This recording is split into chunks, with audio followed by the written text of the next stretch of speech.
kids are like, what?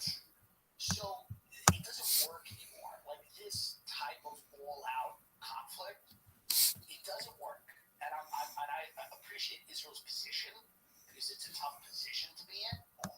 That being said, it's not going to work. If we had TikTok when we were in Fallujah, it would have been crazy. Oh my God. None of it. All just the stuff that got out about the what is it called? Which prison? Zagreb? Abu Ghraib. With the fucking dogs. Yeah. They were doing people. That cigarette smoking girl, Lindy England, who now, by the way, works at a strawberry festival. I found that out on my podcast. I swear to God. Lindy England, the cigarette chain smoking cigarette girl who tortured those guys at Abu Ghraib, literally was one of the sponsors of a strawberry festival. I forget where, but it's absolutely true, and you can check it, and it's amazing. I thought, everybody has a second act in this country. By the way, everybody. Yeah. Doesn't really matter what you've done. Everyone has a second act. OJ's on his third act. Trump's on his third or fifth, sixth act, seventh act. Everyone has a second act. If you're still on the planet in this country, that's the thing about Russia. They had to kill that guy Prigozhin. You don't get a second act there. That's not the way it is. They don't have the mechanism to keep you in a reality show. Prigozhin doesn't get a game show. They're going to pull him out of the sky. In America, Hollywood would love Trump. Now, if Trump goes, I'm not going to run for president, I just want to do a big show, they would build him a fake White House in Burbank tonight and let him do, and they'd give him Emmys, they'd pretend it was all good, they'd hug him, it wouldn't matter, as long as he doesn't do the thing they don't want him to do. I don't think that's true. I don't think he ever comes back. I don't think they ever let you back in. Well, no. Once they decide you're Hitler. He just said, I'm not going. Well, literally, we got George W. Bush, Ellen's hugging him, going, we love him. And then people are going, he wasn't that bad. He was much worse president than Trump. Yeah. Did much worse to America. But I think if Trump just said, I'm abandoning politics, Hollywood would be there in 2 seconds because they don't have any morals. They're amoral. So the thing about Hollywood, they don't care. They're only thinking about what can make them money and what will get them in trouble the least. But don't you think that in this day and age, being moral, or at least signaling that you're moral, is an important part of Hollywood that didn't exist before? So they did a survey, and 1 in 3 people say they've snooped through their partner's phones, and that's just the ones who admit it. Look, it's only natural to be curious. Who hasn't snuck a little peek at their partner's phone?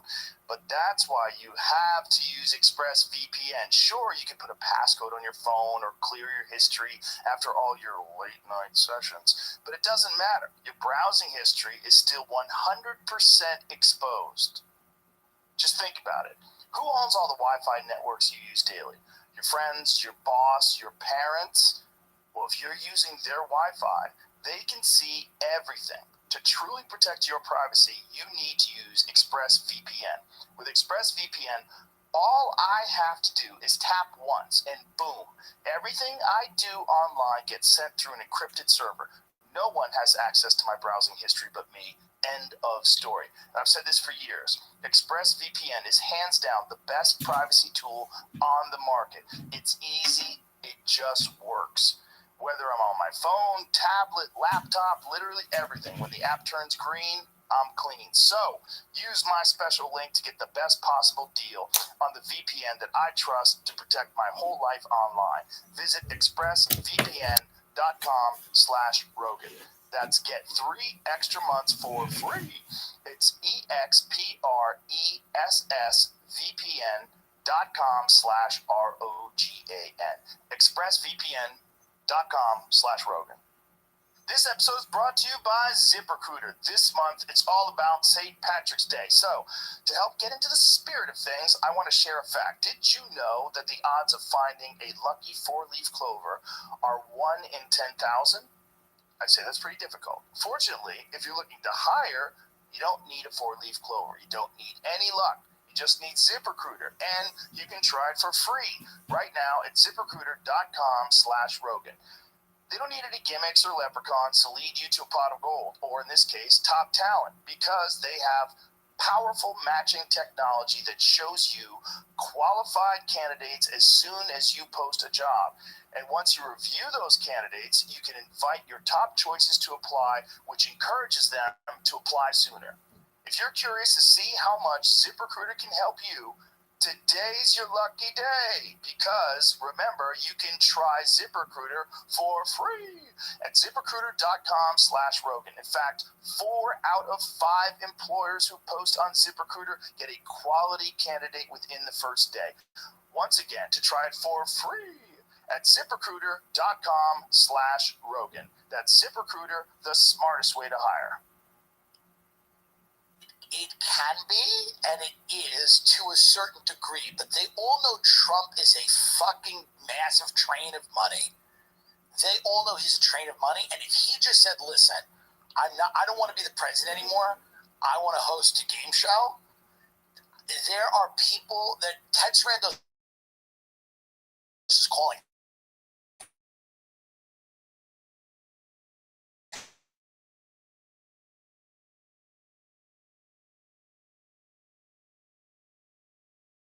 show. What are you, nuts? And they don't want him to be the president. Yeah. But he wants to be the president. And he's going to probably be the president. He's going to be the president. It's going to feel interesting when he's inaugurated, because it'll feel like we're living in a loop. How far do you think they would go to stop it? Because it's really wild watching him being prosecuted, right? Yes. It's really wild. I know, for inflating the price of a condo, it's the dumbest thing ever. It's weird. They were like, he's an asset of Russia. And now they're like, now it's totally switched to where they're like, he said it had 6 bedrooms. It has 5. It's like, guys, this wasn't what we were told. Right. We were told he was an asset of Russia. Yeah. And then they switched it up immediately to go, oh, he inflated the price of his real estate. By the way, everyone does that. Everyone does that. And if somebody's appraising your house, you walk up at the end and go, you saw the basement, right? That's woodwork that I did. Everyone does that. He does it on a grand scale because he has more money and more properties. But the idea that that's what we're getting him for, it's hilarious. It's weird. It's crazy. Because if this keeps going, like, how far will they take it? Like, if he keeps getting bigger, because it seems like, at least in public perception, the more they come after him, the bigger he gets. Yeah. Because the more people realize the game. Right. They're like, oh my God, this is like Banana Republic shit. You're prosecuting your political opponent. Yes. And you're doing it specifically to time the trials around like Republican conventions, primaries, all these different, you're doing it on purpose. Right. It's pretty clear. Right. So everyone's like more and more supportive of him than ever. So how far will they go, and how far can they? I don't know. I think he'll run the joint from the can. I think he'll run the country from prison. I mean, I think he'll run it from the federal prison. I mean, it might get to the point where we have the first mafia president where he's in federal prison in Palm Beach and he's running the country. Yeah, is that possible? I don't think they'll kill him. I don't think they kill anyone anymore. I don't think they kill anyone anymore. They don't seem to. They're torturing Assange. They'll bleed you out slowly. Assange thing's wild. But they don't seem to be killing anyone anymore the way they used to kill everyone. MLK, JFK, RFK, everyone died. But now they're not killing people nearly as much. There's a few people disappear a little connected to the Epstein case. They go. They absolutely. A few of those guys went. I take this off. I think I'm allergic to it. That one guy. I think it's crazy. The one guy that 30 miles from his house, he hung himself with an electric cord and then shot himself in the chest with a shotgun. That's right. Or there was a guy in Palm Beach. They found him in his pool. Oh, yeah. Epstein friend, he was in the pool. There's a few of those. Well, they got to tie up the loose ends. There's a few of those loose ends that have to get tied up. They got to tie up those loose ends. Yeah, there's a few of those. Without a doubt. They tied them up. A few of those. But they don't go after the big guys anymore. They used to go after the big guys all the time. Right. They don't seem to do that. They have this prosecutor, Jack Smith, Jack something. They always have a guy they love. It was, who was it? It was Mueller. And then there was another guy. It's like he's the white knight. Yeah, this guy now. Jack Smith is the guy. So they all put their hope in Jack Smith. They had put their hope in Trump's attorney? Yeah. This is not Trump's attorney. This is the guy who's going at Trump. He's the special counsel. Oh, so this is the guy that's trying to prosecute Trump. and they're basically saying like, this is the one. He's got it. But we've heard this for fucking forever. Yeah, it's hard when you see the amount of crime that people are getting away with. Yeah. On the streets. And then you see this disproportionate thing. You're trying to put someone in a cage for what? Right. And you're releasing people when they just storm into Nordstrom's and just run out with racks of clothes and smash. That's right. People justifying that, and you're making laws so you can't prosecute someone for stealing less than a certain amount. What are you talking about? And you're going to go after that guy? For what? What is our goal? Is our goal a safer world? Is our goal a place where you want to be protected from Donald Trump's inflated condo price? I mean, it's so crazy that two things exist in the same country simultaneously. Well, erosion of law and order. If you talk to anyone in California, everybody knows somebody whose house has been robbed. Yeah. Home invasion. Yeah. Everybody knows somebody. Scary shit. It's scary shit. And yet they're not concentrating on that at all. New York City's had a giant wave of crime, and they're prosecuting Trump for this. Meanwhile, they also have this insane thing where they're a sanctuary city. So they have to take in all these immigrants. But the president's son, and everyone keeps talking about this, they go, well, it's a political witch hunt. And I'm like, he has videos of himself smoking crack with Ukrainian hookers with gun to their heads. Yeah. The guy lives in Malibu and he has art shows in Soho. He's doing okay. Anyone's life's ruined with one of the videos on his laptop. Anyone. They've done a remarkable job of minimizing the impact of that they go, so what? Yeah, he had his problems. It's amazing. They go, he had his problems.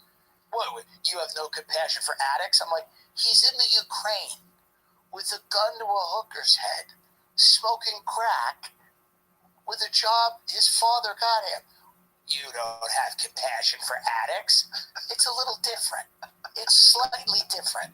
Can we admit that? Well, it's also much different if we can find out that Joe Biden was involved. Oh, yeah. And the idea that he wasn't involved seems more unlikely. Seems odd. Seems weird. Odd that they would just bring in Hunter. It seemed like they had conversations, too. Yeah. It seems like he said that they didn't. It's a tough family. But it's just imagine if that was Trump. Yeah. Just imagine the overall media coverage of it. It would be imagine how insane it would be if Donald Trump was like, we should support the Ukraine, that everyone in the media in this country would go, fuck the Ukraine. Right? Yeah. Anything he said, they run the other way. But how crazy must it be for people like the CNN people that realized their greatest profits when they were having Donald Trump on every day? Well, that's why they want him back. Helped him get elected. That's why I think they ultimately want him back. They ultimately kind of want him back. They've kind of engineered his comeback to a degree. Bill Burr made a point. He was on the casino circuit, and then everybody started indicting him and talking about him. And now he's back. They like him. They love him. He was a creature of Hollywood and the media before he was a politician. Yeah. They did create him, and I think he's certainly not bad for business. It's just wild how they turned. Well, it's just wild to live in a time when we feel like we're almost in an actual loop. Yeah. Where you go, it's going to be the same people. Over and over again. Over and over again. The Bushes, the Clintons, Chelsea Clinton run for president in 2029. And it's just going to be the same thing. And that's why that's why my dad is so checked out now. And I used to think he should learn more about or he should.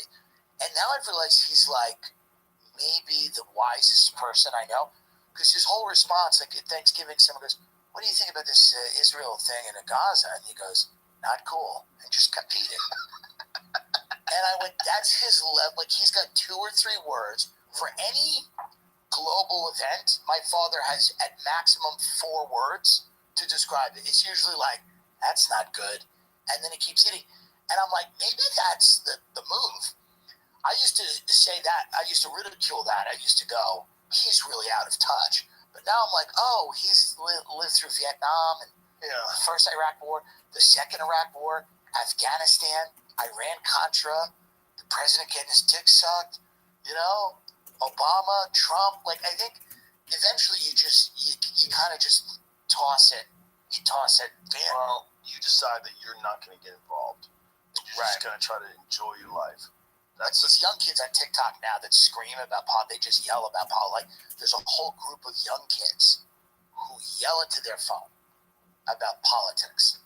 You see them, like, there's two kids who, like, love Biden.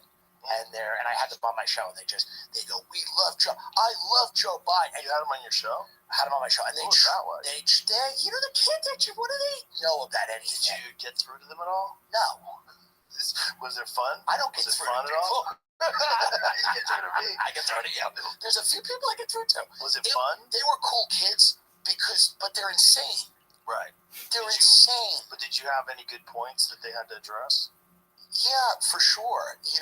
But they don't, that level, when you're a kid, or whatever you are, they're not kids either. They're like young adults. But that level of certainty that you have about the world, right. You never see the world more clear than when you're like 20. You know at 20 why everyone's a loser, right? Why everyone's a winner, what's wrong and what's right. And so now we have an app where you can go on it and scream in the app and tell everybody all the things you've figured out in 10 years of summer camp or whatever. And, but what it really is you haven't lived long enough to have any of your ideas challenged in any real way. Right. Your brain's not full. Your brain's not full. And you want attention. And you're in the middle of this weird culture shift where people are like getting rewarded for yelling about politics. That's right. On TikTok publicly, where you would normally just kind of do it with your friends like you did over the Iraq War, coked up with a cigarette. If I had TikTok back then, oh my God. If I had TikTok back then, I was a guy where I would go over to my friends' houses. I would hang out with their parents until like they would be working like shit little jobs. It'd be like the end of high school, beginning of college. And I would sit there with their parents. They would make martinis, and we would drink gin, and we'd watch The O'Reilly Factor. And we would smoke cigarettes in the backyard. And this was like, if I had TikTok at that point, it would have just been this sweaty, disheveled cokehead screaming about how Donald Rumsfeld needs our support. Because that was, I was like, you said you're not Americans, And I just think about myself, I was like, fuck, I couldn't have been more wrong. So I look at these kids who now have, like, the technology to broadcast every thought that they think they're having. And I'm like, you're going to look back on that and go, that was so cringe. Right. When I was, like, doing Biden Youth and screaming about the importance of Biden and how great he was, even if you believe in Biden or think he's good or whatever, the way that they do it, they're going to look back on it and they're going to go, oh, I was caught up in something. Because that's what I feel. I go, I was caught up. I read a few books that I didn't understand, and I went all around Long Island screaming about the need to democratize the Middle East. There's something about doing that on Long Island. Oh, it's amazing. It's so classic. It was great. And it was like, I remember being in the car with people. You want to fight him here? You want to fight him here? Yeah. Every talking point that was given to me, I completely now realize sounds ridiculous. And I look at these young people and I'm like, I'm not saying don't be passionate about things. I'm just saying, like, live a little. Yeah. Also, wait a little bit. It's hard to realize why you're captured in, like, a way of thinking. Right. While you're in the middle of it and all your friends are in the middle of it and everybody's in the middle of it. See, what at least back then you didn't have social media, so it's like I wasn't doing it to be famous. I was doing it because I was genuinely a lunatic. I was a genuine fucking lunatic. Now these kids go, oh, there's clout. I can make money. Right. I have followers. Oh, yeah. Back then, I was like, no. I got a backyard. I got a bottle of vodka. I got a pack of cigarettes. Let's go. But you know what's ironic? Yeah. If you were on TikTok and there was all these other people doing it at the same time, if TikTok existed back when you were a kid, you would still rise to the top. Yeah, well, I like to think so. Yeah, you would 100%. Like to think so. You would 100%. Because a lot of this people getting attention that are mediocre. It's just a lack of other content that's available. No, I would like to think so. I would like to think that there'd be people being like, "Do you watch that guy? They're like, he's the guy. That fat, closeted gay cocaine addict who talks about why we need to do the Iraq War? He's good. Who knows? You would be a Fox News consultant. I could go to Lachlan Murdoch right now. You would have, and say, give me $20 million, dummy. Imagine if Fox decided to go Wild West and they had like an online, like wild, right-wing, swear all the time, talk about whatever the fuck you want to. Right. If I get a lot of the young guys in. It would, listen, if I'd be the oldest person on TikTok. If Fox News did a TikTok show with me, oh my God, and it was just me screaming at these kids, and you know, they're all like young guys who, they all have a boy band aesthetic, and they're kind of like, they're also trying to get girls as they talk about politics. Right. So it's the weirdest thing. They're like, they're like looking in the camera, they're like, you know, like healthcare, like you have that abortion, you know, which is lovely. I mean, I'm not anti-abortion, but it's so funny to see this. Everything's conflated with everything else. Mm-hmm. So it's like they're out there trying to get pussy, trying to make money, trying to be famous, and also trying to be right. And by the way, a few of those things have to get sacrificed. The people that I've known where I'm like, God, you're right, a lot of them are not rolling in dough. Right. A lot of those journalists who are like right about stuff, or they even care about the idea that there is a right, they're not rolling in dough. They get Substacks. You'll read them. They're doing better now. Like they're doing better now. They're doing better now. The Greenwalds, people like that, Taibbi, absolutely. They're doing a lot better now. And you can fucking trust them. God damn, it's hard to trust. It's hard to know what the fuck you're reading, what the motivation is behind it. Like more than ever before. No, I'm good. Thank you, buddy. More than ever before. I mean, so many times I'm reading things. I'm like, what's the fucking motivation behind? What's the true story? When I came up in the world and trying to understand the stuff, there was cable news dominated the discourse. So it was just the three networks, the big three, the papers, the Times, the Journal, the Washington Post, whatever. But then it was cable news. So it was MSNBC, Fox News, CNBC to a much lesser degree, CNN even to a much lesser degree. But it was Fox and MSNBC were the ones that were really propaganda factories. Fox was the right, MSNBC was the left. And that's what you had. And that's kind of still what you have if you're a boomer, you know. But now the internet has just opened the gates of hell so that it's every idea and every permutation of every idea. So you get some really good ideas and some really bad ones. And sometimes they're all in the same package. But don't you think you get a lot more of an understanding of what is actually going on? Absolutely. If you're listening to Jimmy Dore. If you're all over the place. If you're listening to Breaking Point. Of course. There's so many There's so much information, it verges on too much. Well, it can be. It can be. It's almost impossible to keep up. You have a full-time job. But I mean, it is much better than what it was when I was growing up and you were fed. Oh, yeah. So Bill O'Reilly would come on and feed you a narrative. Well, the fucking weapons of mass destruction narrative. And that's responsible for the death of how many fucking people? Right. Yeah. Crazy. And then it was like, Iraq didn't even make sense. Well, it made sense for people that had a lot of money in it. They wanted to knock over all these countries. They really wanted to go into Iran. We saw the Wesley Clark thing. Of course. That thing's wild. They wanted to go into Iran. They wanted to remake the entire thing. Yeah, it's crazy. When he talked about that, I remember watching that going, what is he saying? Like, they really have conversations like this? Yeah.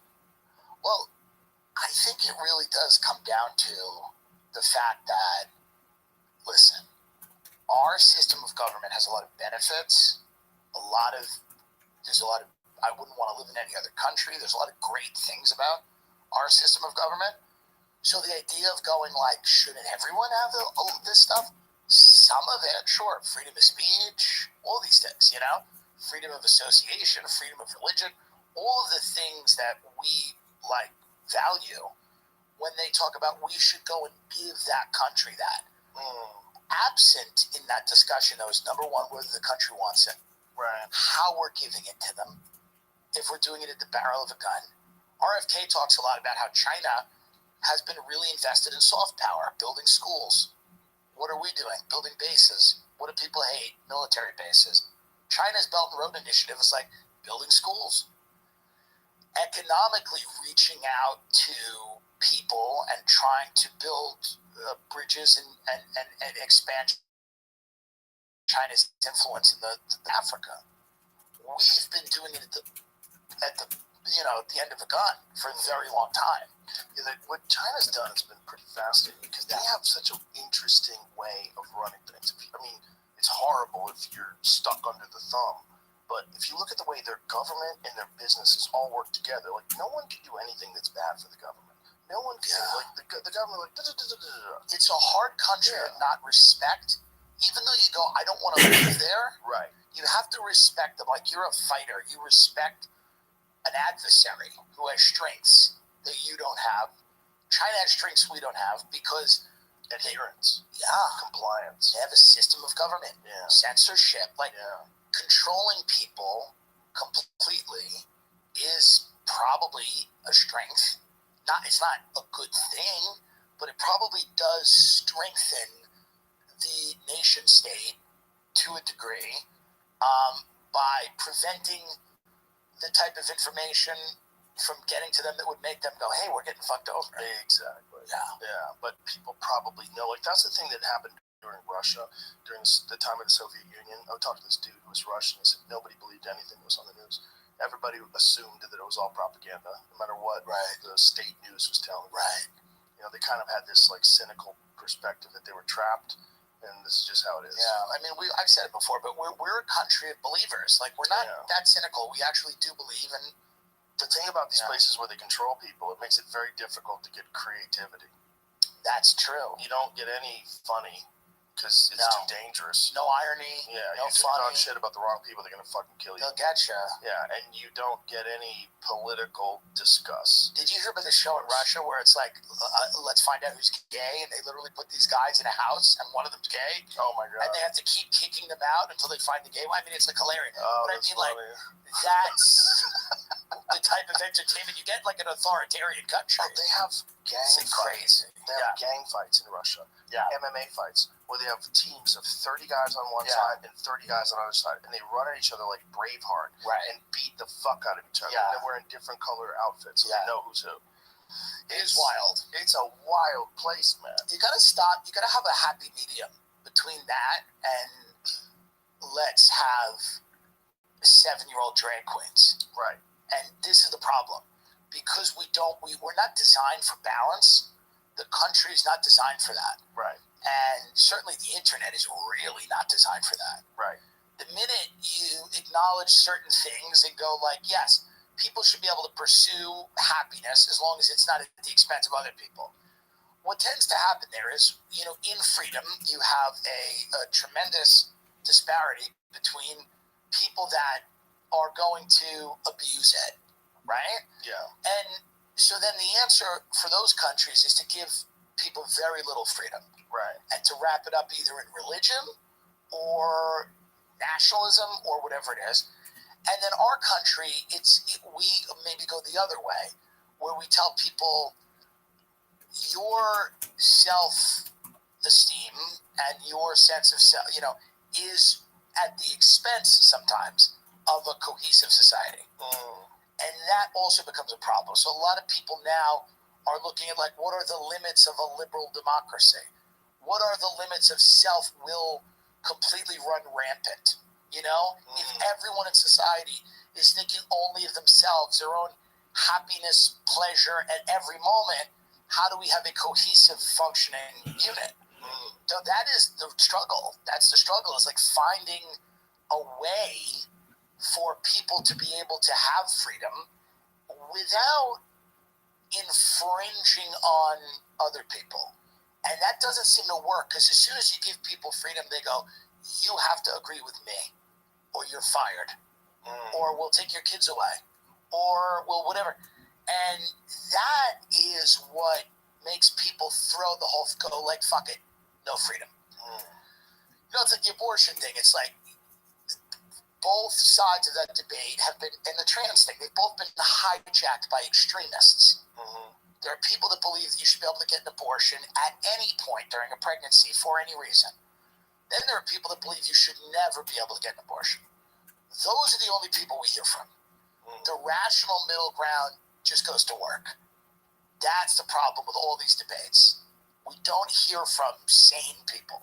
And if you chime in, if you have any sort of a balanced perspective, or you're in the middle on these things, you're in the center. If you chime in on these things, you just get attacked. You get attacked by the strongest forces from both sides. Yeah. It's just very aggressive, and most people want to avoid that in their life. So if they do wade in occasionally and they get called out for it, you can get fired.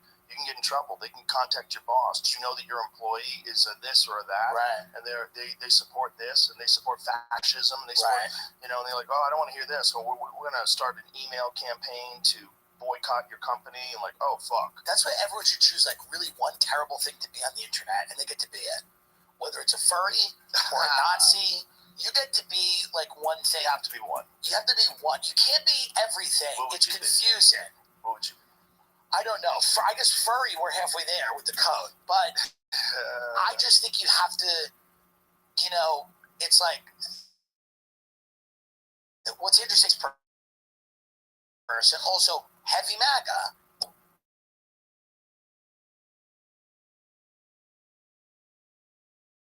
People that are hating her for different reasons. Right. There are people that love her. People are like, we like her. And then she goes, I'm against gay marriage. You go, what's happening? Yeah, like when Kanye put on the MAGA hat, I was like, hey, yes, what's happening? He's had an interesting run. I bet he bounces back with this new album. I bet he bounces back. Especially right now. We're going to see a lot more high-profile breakdowns. Well, right now, you see more anti-Semitism than you've ever seen before. It's a lot of it. It's a lot of Kanye said seems super mild. It's super mild compared to what a lot of people said. All he said was, I like Hitler. That's fine. By the way, I love Hitler. I love Hitler. That's not even the worst of it now. I love everybody. That's not even the worst of it now. If your kids are only saying, I love Hitler, you're lucky. Count yourself lucky if your kids are only going, I love Hitler. Oh, my God. It's a lot of anti-Semitism now, and it's a lot of people that are like, I don't know. And I feel it's open. It's open. People are going wild about it. It's wild. We've talked about it too many times already, but those hearings with that congresswoman is addressing the president. Why doesn't anyone lie? Why doesn't anyone lie anymore? Why didn't she go, what? Like, nobody lies. Like, the fact that the president of Harvard can't lie scares me more than the discrimination. I don't think it's a matter of that she can't lie. I think it's a matter of she believes that those things are okay. Ask me the question they asked her, and I'm going to tell you what the right response was. Does yelling death to the Jews constitute harassment? I was in my office. I heard them say, I thought they were saying death to the blues. I had no idea they were talking about Jews. None of that's going on. I don't even know what's happening. I go to work every day just trying to make this the greatest country in the world. And apparently people yelling about the Jews, of course not. The Jews are happy. Everyone's happy where we are. Jews are happy. Muslims are happy. The things you don't see are the Jews feeding the Muslims the latkes and the Muslims members for the Jews. You guys are seeing the bad stuff. But we have, we have Jew and Muslim dance night every Thursday. Like, just make shit up. We desperately live in a time of intellectuals, and we need to live in a time of business people who cut deals. This is, again, an argument maybe for Donald Trump. Intellectuals are rotting everything with their doublespeak and it's what we need is people that realize the limitations of their own intellect. Those are business people that come in and go, you want something? You want something. Guess what? Neither one of you's getting it. But here's what you can get. There's a smugness to those people, too. That's bizarre. When Thanks about the achievement. I appreciate it. What university was it where the lady was smiling every time she went to answer the question and not answer them? Thomas, if it's actionable. Right. If it's actionable. Right, if it's actionable. If you actually commit genocide, like, what do you say? Thomas Sowell, who's one of our great thinkers, said the thing about intellectuals, he wrote a whole book about it, they never have to be right. If you bake pies for a living, if you are a contractor, you cannot put up a house that falls down. You cannot poison people with a pie. Right. Intellectuals can be wrong all the time without consequence. The only thing is that whatever they say has to sound good. That's why these people at Harvard are sitting there making no sense, because they know they don't have to be right. All of the intellectuals in the early 1900s were all on board with eugenics. They thought it was a great idea. Only in hindsight was it like, ugh. You know what I mean? All these intellectuals were on board with the Iraq War. It's stunning. Go look at everybody writing. People were fired from, Chris Hedges, a journalist, fired for giving an anti-war commencement speech. Most intellectuals are on board with that. Now they all go, ooh, we're aghast at that. So these people at Harvard are just trying to say things that sound good, and they're not, and because they know they don't have to be right. There's no consequence in the real world for what they say, as long as it sounds good. So they can say, hey, it's about free speech. They don't believe in free speech at all. But like, as long as someone goes, that was a well thought out, well articulated point. It doesn't matter what they're saying. And, I don't know. Well, that's clear in those conversations. Right. Because they're saying nutty things like, if it's actionable. Like, she's just dancing around answering. Just say no. That's what I would have said. Can we say we genocided the Jews? No. No, that's really bad. I go, that's bad. That's not good. Who's doing that? That's what I'd say. But here's the thing. Doing that? What is the fear? Is the fear that the students will attack? What is the fear? The fear is on campuses. I would imagine on a lot of these progressive campuses, the pro-Palestine sentiment is the strongest by far. For sure. By far. For sure. And it's probably a problem when someone has a pro-Israel stance. Like, it probably gets swarmed. These institutions now are they've been captured.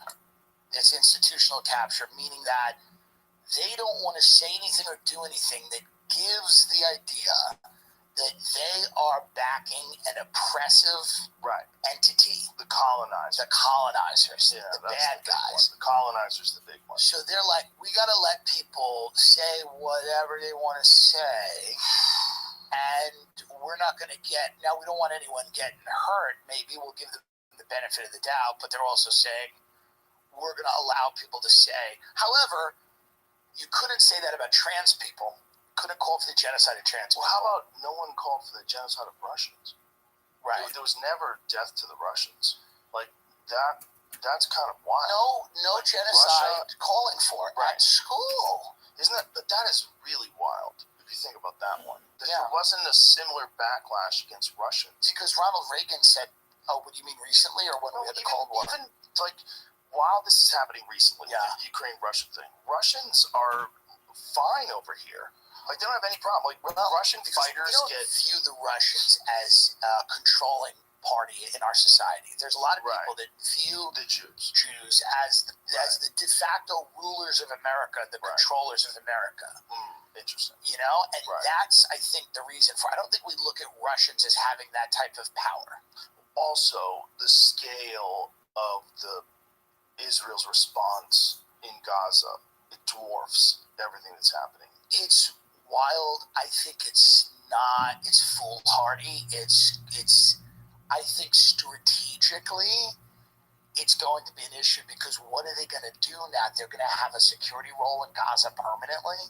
And it seemed like there was some Kamala Harris talk where she was talking about a country that was going to rebuild it. Right. And they're in negotiations talking about rebuilding Gaza, which is like, hey, that's the fucking Ferris wheel. Keep spinning around. That's the Ferris wheel. Just keep spinning around. And listen, the money again. I feel bad. The money's going this way now. Halliburton. Yeah, I feel bad for people that are victims of anti-Semitism, for sure. and that's legit. And especially people in colleges are probably getting the brunt of craziness. Yeah. But then you also have a thing where every criticism of Israel can't be anti-Semitism. That also. Well, how about the citizens' criticism of Israel? Right. They were in the streets, hundreds of thousands of them for months. They were not fans of Bibi. Yeah. So there is room, and there has to be room to say the course of action we disagree with. I think it's unwise for the United States to allow and fund an open-ended engagement in Gaza. Open-ended. Well, Netanyahu was telling like 2 years, two months. They're already saying that it might be beyond the tipping point of rebuilding. Like, they've destroyed so much. You've seen the footage, the recent footage? It's crazy. Mosques. It's not just good. Bombing mosques. Bombing buildings. It's their moment. What we did after 9/11 did not make us safer. And I think they're having that moment right now. There's an understandable rage. They are upset. Hamas has their babies and women and children, and what Hamas did was strike at the heart. That's what terrorism does, right? You get to the core of a human being by saying we're going to rip away the things from you that you care about the most. This is the emotional response to that. I don't know how strategic long term it is. It's terrifying. And I think it's unfortunately, when you see women and children being killed that are innocent, we got to minimize that. This is, if not, this is why when we have a modern civilization, the whole point of being a civilized country is to, minimize deaths of innocent people in these types of things. Especially like that. Yeah. I mean, that October 7th thing is so wild. The music festivals. It's crazy. No, and I understand why you have a situation now where Israel is in a position where they're going, well, we can't live with Hamas. Right. That's not going to work. Right. We can't live with them. But there needs to be some two-state solution. When I grew up, all we heard was that. It never materialized, never came to fruition. But then over the last few years, no one's talked about it, and no one's cared. And I think it's become a situation where you have these elements, these radical elements in that society that are reacting to the very real and unending, unlivability of that situation. Where Gaza's unlivable. It's not a livable situation, the situation. So then there's going to be people that are ultimately hopeless, and that's where terrorism comes from. It comes from people that feel like they have zero hope. Nobody blows himself up or engages in this type of activity because they feel like there's a myriad of options for them in life. Right. It might be polluted with fundamentalist religion, but where does that come from? It comes from the idea that if somebody came to me and goes, blow yourself up, I go, I don't want to. I have a show tonight, for law enforcement. I have whatever. Well, I got stuff to do. I don't have the greatest life in the world. I don't even have to say that. I have a raccoon coat on. But the point is, I'm not going to blow myself up. No young 19-year-old person should be at a point in their life when, for a religion or a political faction or a government, should be thinking of doing a kamikaze mission. So you do have to address the political conditions that create that level of hopelessness. You do. Yeah. That doesn't mean that anti-Semitism's okay, and that doesn't mean that at every turn you're going to be able to convert people, that if they just want to kill Jews, maybe they're just going to kill Jews. You have to eradicate that threat. But you have to address those political conditions that create that type of desperation in people that turns them to that type of violence. Have you ever heard Dave Smith talk about it? Yeah, I heard a little bit on your show. He goes deep. He's deep in it. And when you look at when it's all laid out, you're like, oh my God, how do you fix that? It's very hard. Well, I believe in a crusade. I believe my fat aunt and uncle, the Christians, take it. They come in on a Carnival cruise ship. They come out. The Jews and the Arabs go, what happened? And then Big Daddy, the originals, the Christians, the ones who used to run it, come back. They set up Dave and Buster's. They're in there. They're at buffets. My aunt's pointing at the tomb where Jesus supposedly crawled out of. She's taking a photo with it in her sandals. You know, it's very hard to imagine fixing any of this stuff. We're going to have to learn to live with some compromises. And I don't only mean like political compromises where we go, you get this, we get that. There's just some compromises in life where we're going to have to just understand that certain areas might be dangerous. Yeah. You know? Certain areas might be dangerous. It's what it is. Did we fix the south side of Chicago? Did we fix inner city, East St. Louis? Did we fix any of those? No, people left. So that's unfortunately what tends to happen a lot is people go. They leave. So I don't know that. How do they get out of Gaza? That's the problem. That's a problem. That's part of the problem. It's kind of an open air prison. That's a problem. They're going to have to go to some of the other Arab countries. Are the other Arab countries taking Gaza refugees? No, not a lot of them. That seems like they should take some. But again, I don't want refugees. Like I almost agree with them there. It's like I don't want refugees. If my family started calling me going, hey, our pipes froze, I'd go, oh, I'm sad. That's horrible. Wow. Just eat the hotel again, huh? Well, we figured you got a house and what? It's like, there's a limit to the refugee game. Well, that was one of the funniest things about the New York crisis. They were asking people to take them into their homes. No. What are you talking about? Some guy who walked over here from Guatemala, he's going to sleep with your kids. It's crazy. Like, what did you say? Do you know that guy? Is he cool? Here's the thing, and I know this is going to sound horrible because I think even if Jesus were to come back, he would even say, enough with the refugees. Like, I think, we got to not fuck up the whole world and then take them all in. Like this writer Steve Saylor said, he had a great quote, invade the world, invite the world. Can't do it. You can't go around fucking everything up, and then all these people show up, and we go, well, we owe them. Like, oh, I don't owe them. I didn't do it. I didn't bomb them. Well, your tax dollar. It's like, we have to stop letting people destabilize all these countries and then let them in. We have floods of refugees. Why do you think the refugees are coming in from the southern border like they are? Why do you think they're allowing that to happen? It's economic migration, and the reason is that a lot of these business owners and rich people benefit from cheap labor. They want gardeners, they want nannies, they want chefs, they want people doing their nails, they want... If you think they've thought of that? Of course. Let's let them in so they can do our nails? Of course they don't want to pay American wages. If you can hire someone $3 an hour or whatever it is, off the books, illegal labor. You know how many construction projects go up with illegal labor? You know how many of these construction projects in Miami? They're building like 20 new towers in Miami with floating bathtubs for Bitcoin criminals. And God only knows the Paul brothers, and God bless everybody. I like them. But like they're building all these big towers in Miami. How's that? I'm not doing it. It's illegal labor. Is it really? Oh, yeah. Now, DeSantis shut that down, and all the construction projects are grinding to a halt because there's a lot of illegal labor being used in putting up certain buildings. Really? Oh, yeah. Oh, yeah. Wow. This is a huge part. This is why, or we're to believe that the people living in Greenwich, Connecticut love El Salvadorians. It's one of the two.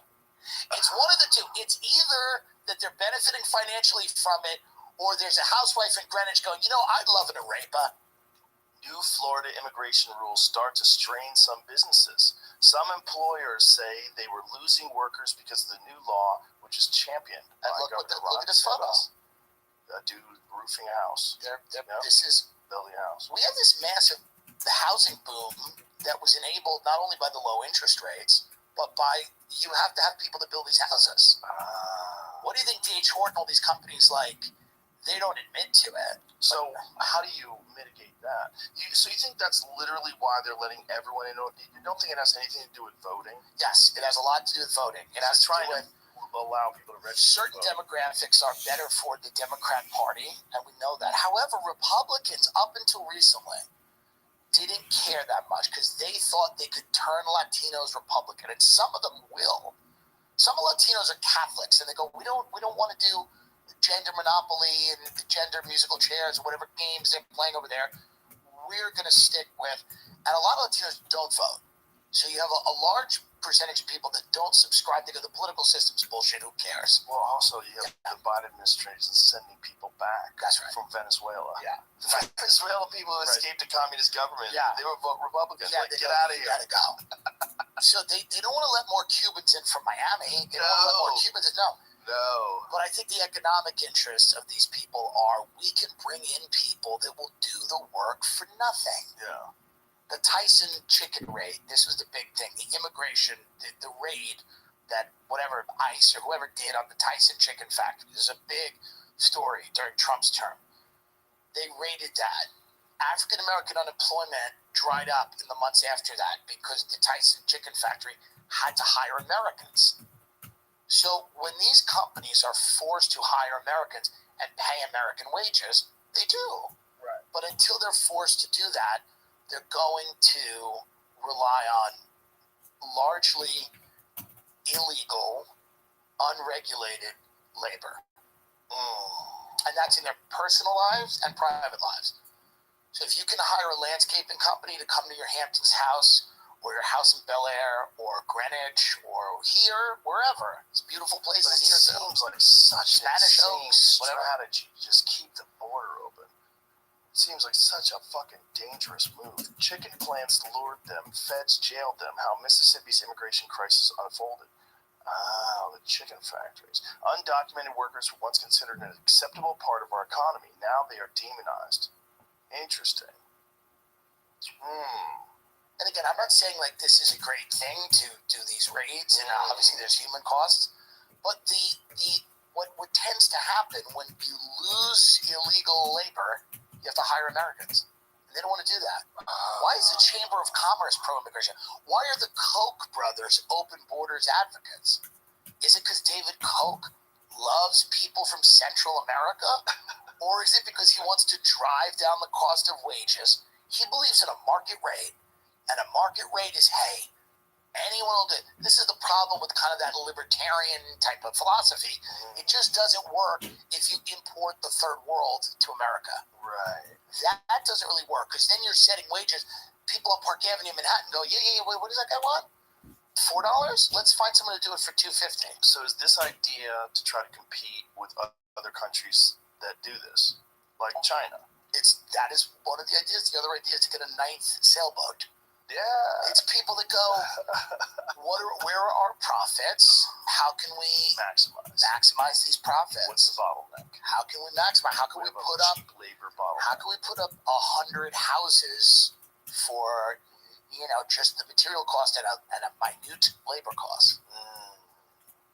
And what do you think about? There's a real. I think there's a bill that just got brought up where they're trying to stop these companies from buying up houses. Yeah, BlackRock and all those guys. And they're trying to stop them from doing that because they think that they're controlling the housing market. Yeah, it's pricing single-family homes. These are the big problem. The big problem is single-family homes. So there it is.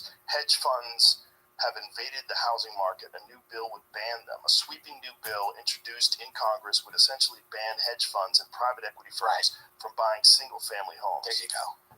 This is interesting. Yeah, this prices out a lot of people. Do you think they're going to vote on this? This seems like one. It's going to be very interesting to see how they vote. What's going to be interesting? Bill, which was introduced both the U.S. Senate and the U.S. House of Representatives on Thursday, would, over a 10-year period, require hedge funds and large institutional investors to completely divest from single-family home ownership. Called the End Hedge Fund Control of American Homes Act, the bill would require large funds to sell off 10% of their homes each year over a decade. Well, basically what they want to do is create a nation of renters. How do you feel about this, though? How do you feel about a ban?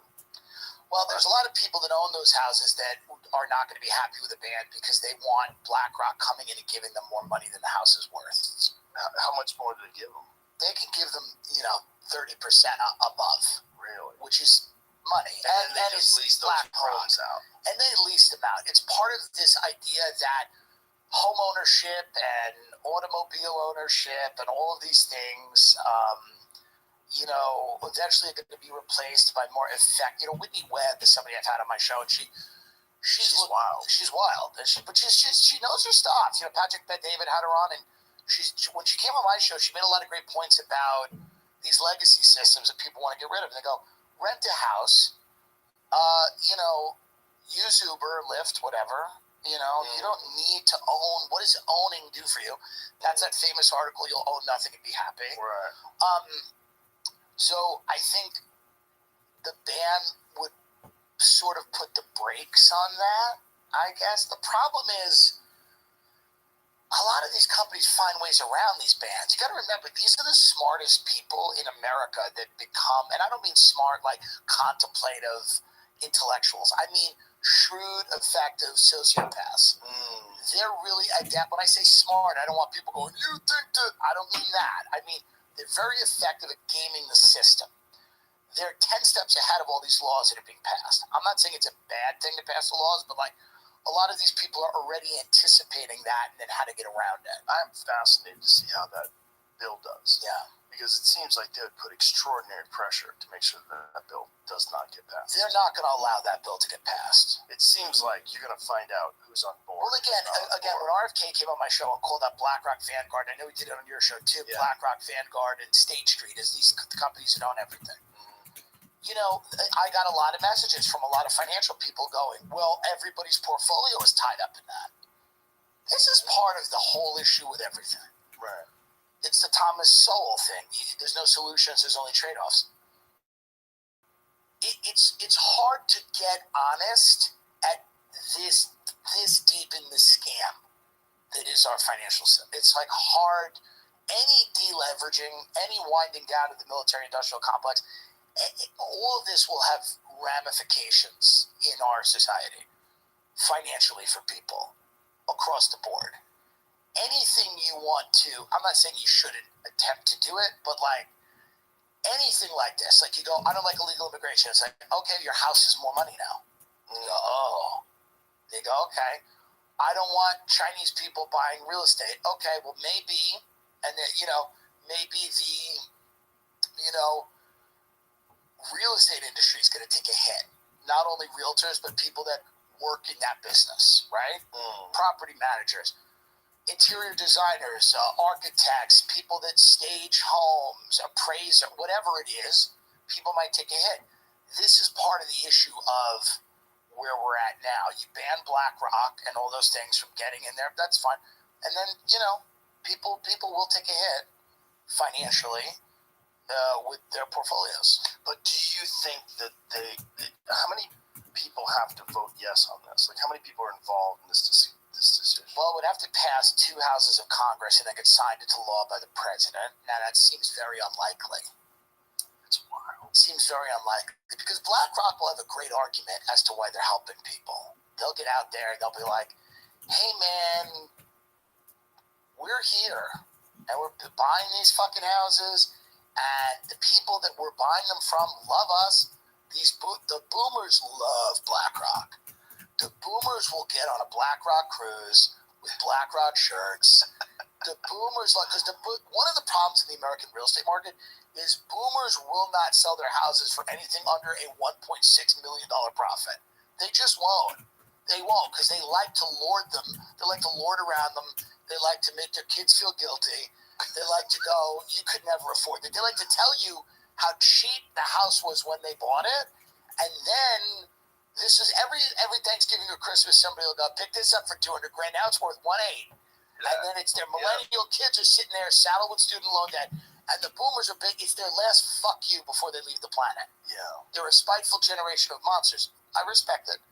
But their last fuck you before they leave the planet, is instead of selling their houses for, I don't know, a $900,000 profit, they just won't put them on the market.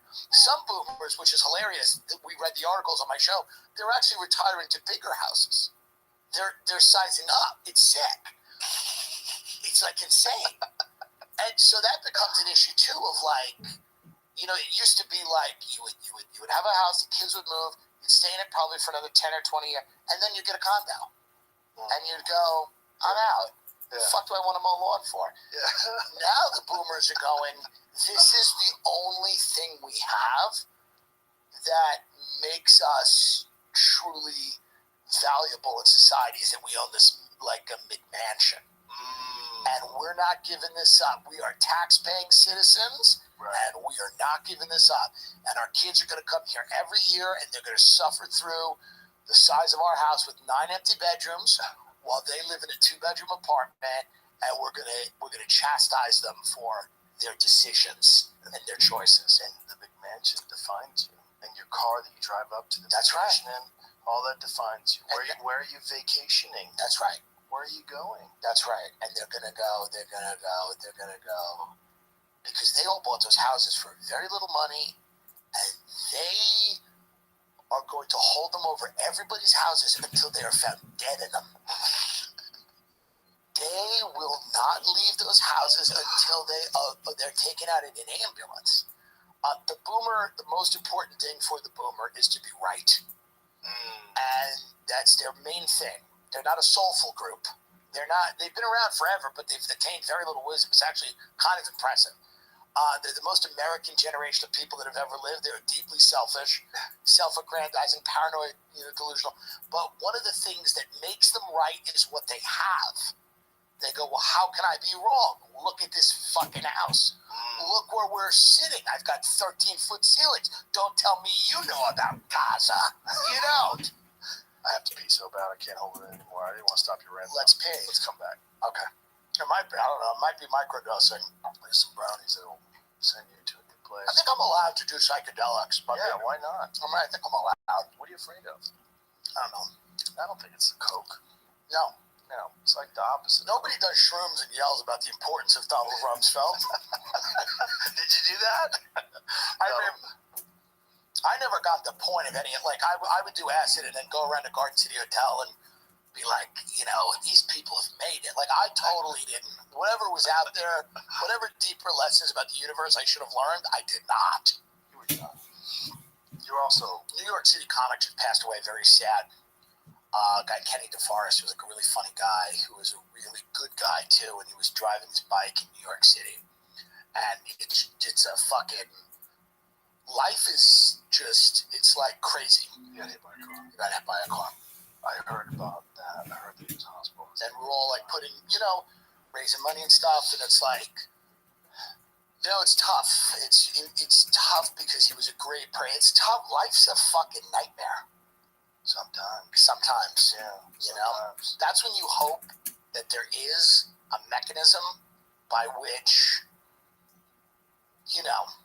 there is, whatever you want to call it, an afterlife thing. Yeah. Where there's something makes sense, because it's hard when you look at things like that. You get very frustrated with life. Yeah. And then there's the inevitability of our own demise. Right. We only have not yours, but mine for sure. They'll put you in some suit and fly you out of there. Your demise is not as inevitable as your friends. You'll wave to us. You'll be like, and then you'll call us from the spaceship and go, I'm trying to work out some type of deal here for some of you. I'm the last dude who's going to get on that ship. I'm going to stay right here. No, I feel like you won't. I feel like you'll just be like, hey, man, thanks. I'm not interested. It doesn't seem fun up there. I think it's a mistake.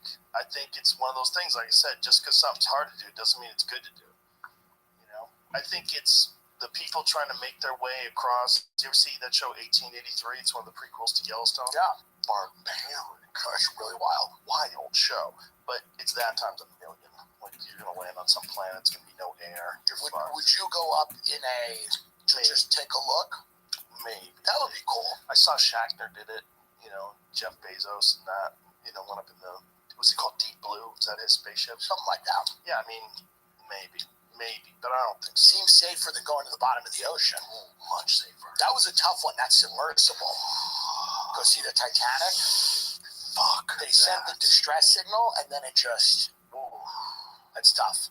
Did you ever see the CGI recreation of what would happen with that amount of pressure when the hull gives in? It's just like you explode. It's an explosion. You almost don't feel it, right? No, you don't feel it. You're gone. You're gone instantaneously.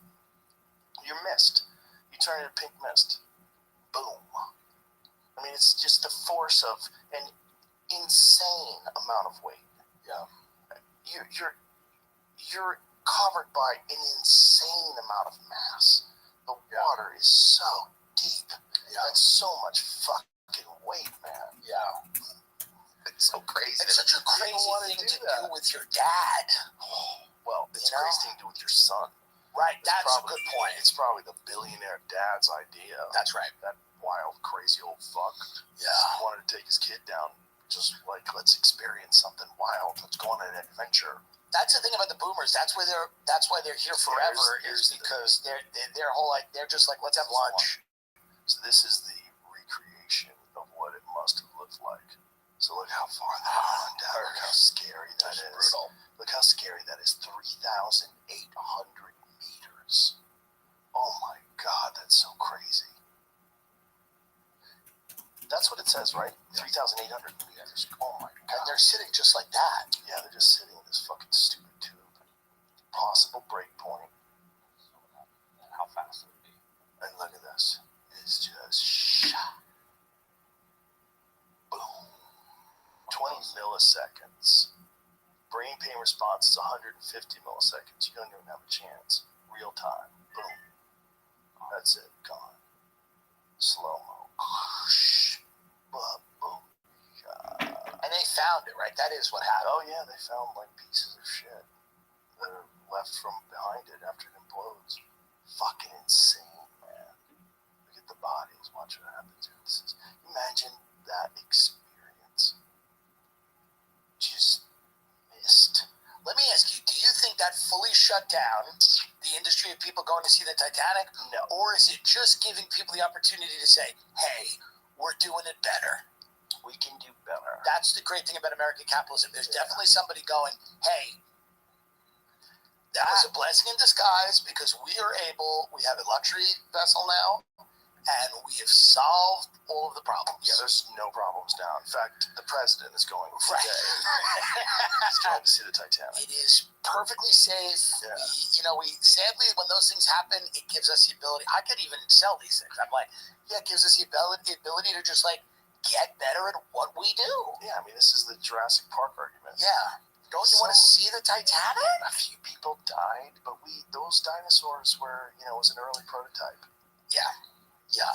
It is an unfortunate situation where you have probably, I hope they got to see it. The Titanic? Yeah.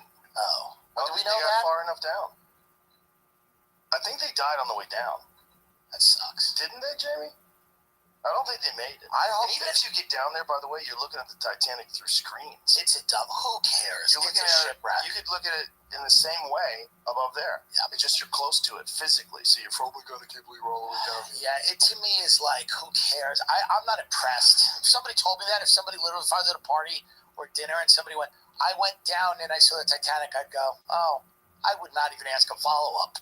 Right. Who cares? Yeah. Oh my God. Good for you. Did Ooh, you death really? tourism. Oh, great. Death tourism? Yeah, who cares? It's like it's a psychopath thing to say, by the way. Yeah. It's a crazy thing to say, go like, me and my dad went to see the Titanic. It's like, that's not getting you laid. You gotta, that's crazy stuff. The first people that go to the moon go to a moon base. That's going to be a while. That'll be fun. There's going to be a lot of that, like really wealthy people that decide to go to the moon. It's probably going to be like, I think a little space tourism could be fun, but there's going to be accidents. Oh yeah, we're going to lose some billionaires. There's going to be people that go.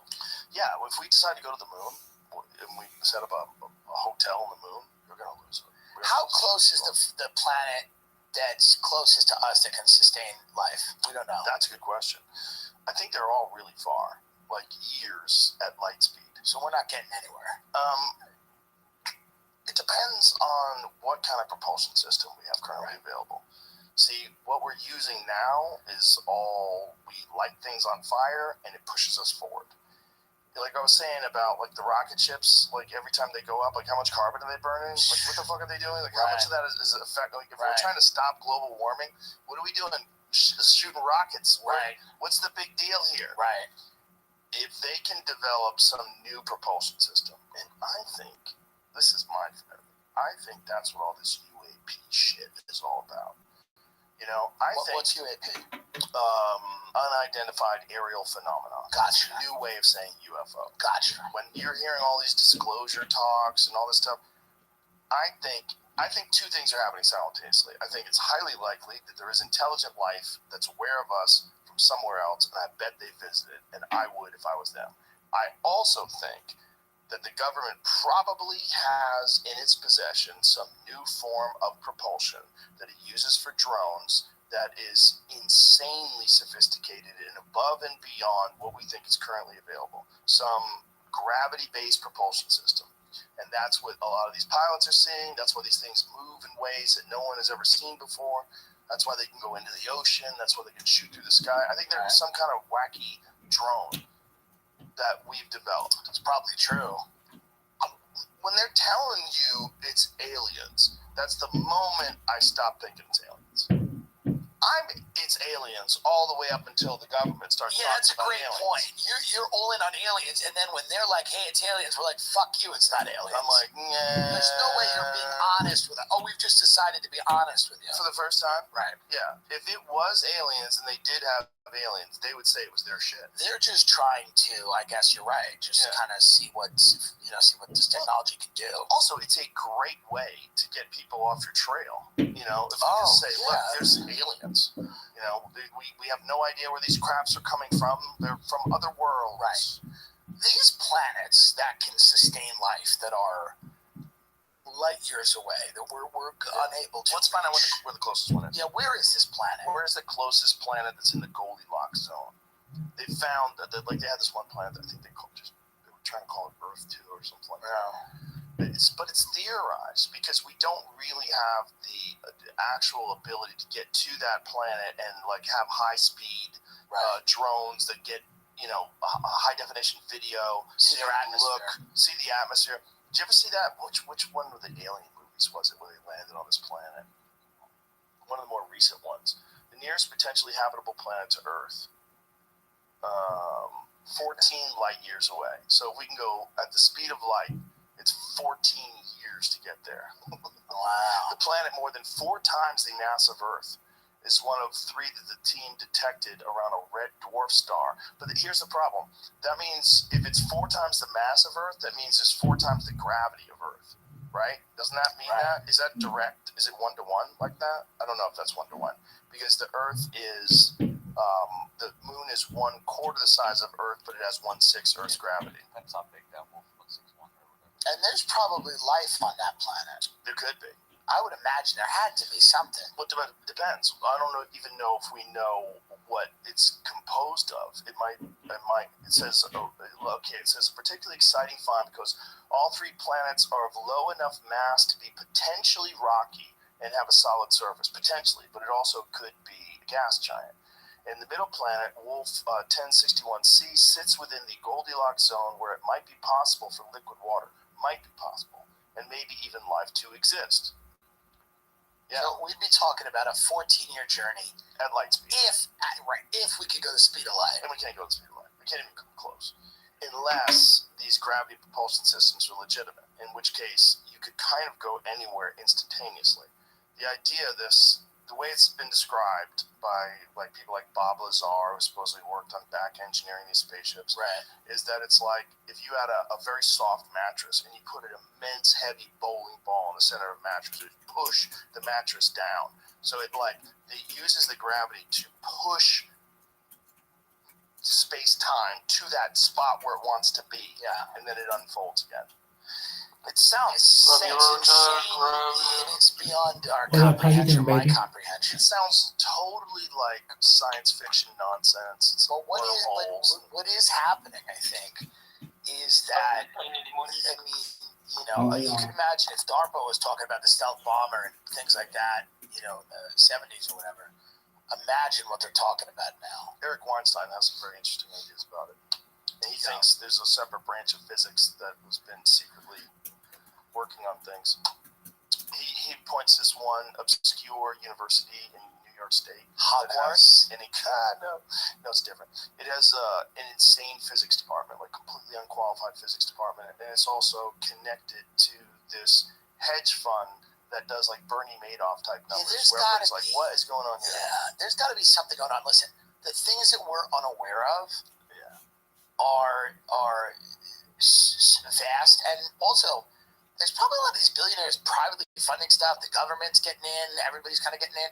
That's kind of the book I'm reading, where they're trying to create fake people, AI people. This news network. This is what they're doing, but they want to, I don't know, man. It's all very creepy, and none of it seems like it's all going to be good. It's not stable. Let's say, like, when they were creating penicillin, we're like, oh, we get it. You get sick, here's the medicine. This is odd. Right. Well, this does not have a practical application that tends towards, that's going to be great. Not good for truth. No. Yeah, the Sam Altman thing was really interesting to me because I had him on the podcast. OpenAI. Yeah, very interesting guy. And then he gets kicked out of the company, and then they bring him back. And then there's this talk that he wasn't straightforward. And many people speculated that they think that ChatGPT has reached the standard to be considered AG, like artificial general intelligence, AGI, right? Which means it's alive. Which means it's this fucking thinking, calculating. And Sam Altman left the company. They brought him back. And I'm going to tell everybody about this. And no. They kicked him out. Interesting. The board removed him and then brought him back on. I don't know what happened. I bet something happened. Well, the thing is that they were saying that he wasn't being forthcoming or something to those, something that sounds like that. They know what's going on. It's gonna happen. It's happening. It's gonna happen. All the AI companies are moving to San Fran. A lot of the big AI companies are moving into San Fran. Giannis Pappas used ChatGPT to show that SNL stole from him.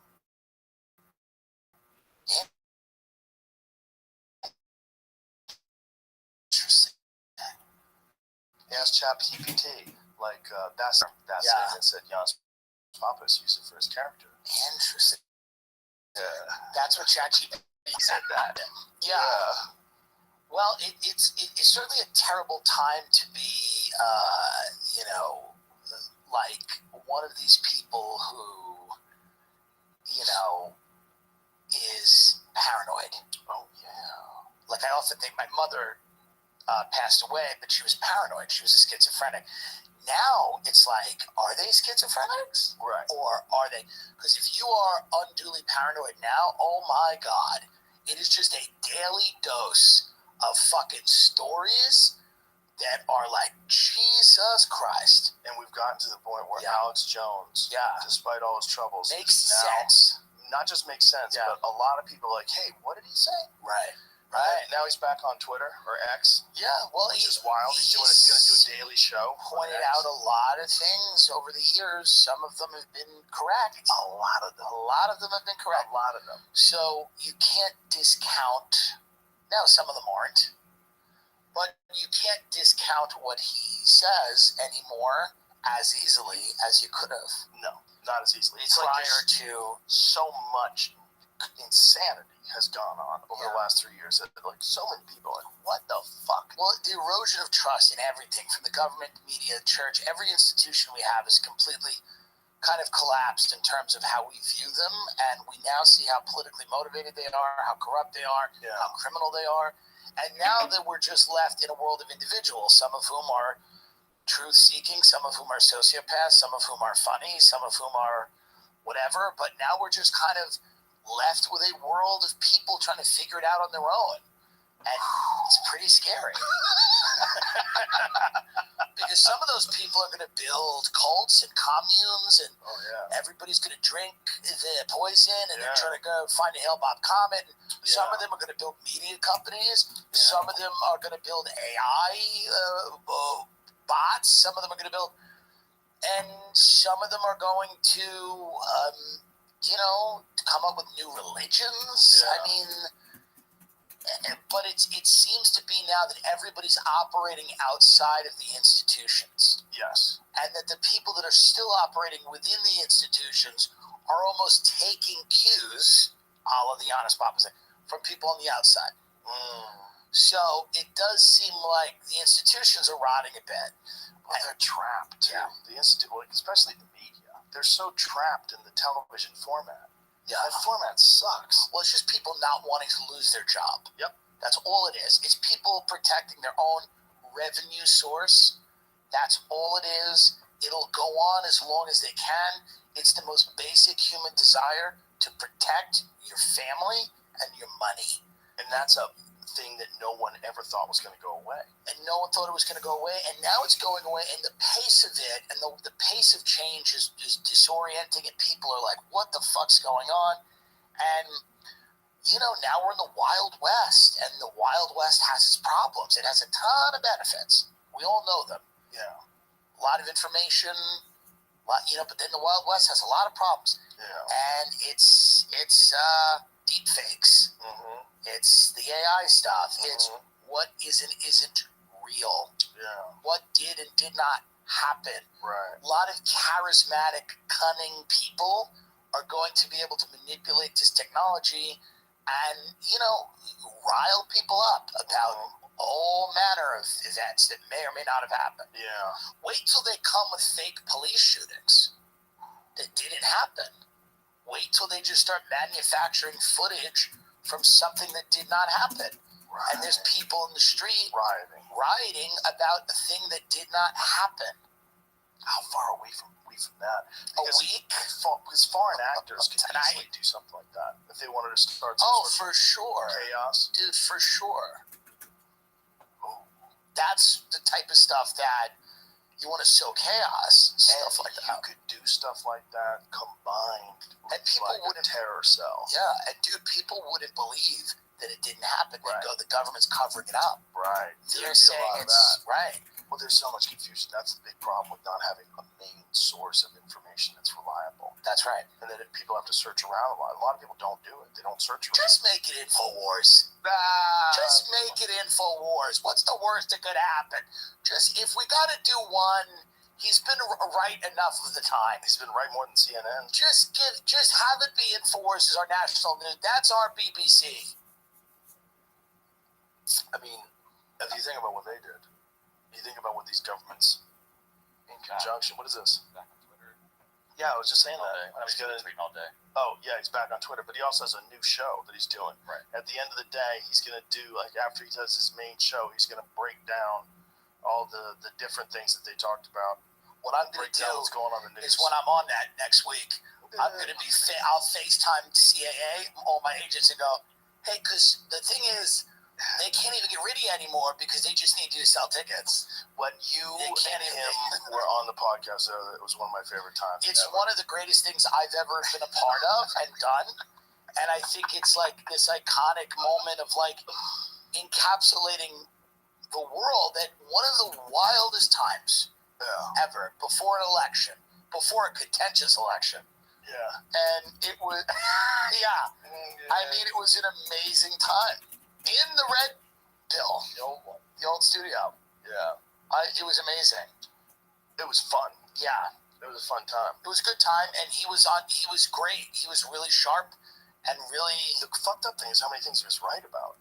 Like when he's talking about like polio being something that kids are getting from this vaccine in Africa. They had to stop giving. Like, what are you talking about? Yeah. And he pulls up this AP story. Like, holy shit. Well, all the people that he calls out, listen, we always talk about this stuff, right? He infiltrated Bohemian Grove and stuff like that. It's like, it's blatantly obvious to everybody that all of this secretive, whatever you want to call it, whether it's you want to say deep state or whatever it is, they don't want anything they're talking about out there. The real rationale for the decisions that are being made, they don't want out there. They don't want that out there. That's why Harvard and Yale and these places exist. That's why all of these secret societies exist. They're all groups that create loyalty amongst a group of very, people that could be very powerful, certainly are usually very rich.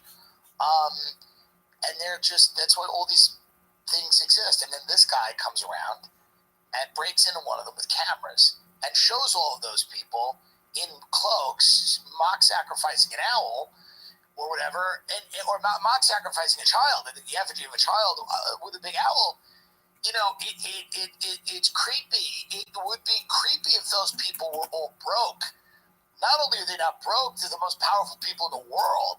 It's doubly creepy, right? Even if it is just a big orgy, whatever the hell they do, there's a lot that they don't want you to know. Yeah. And the fact that guys like him are out there, that is unsustainable. They don't want that. No. That's not good. I remember something I was going to talk about before where you were on a rant. When we're talking about people existing in these AI realms.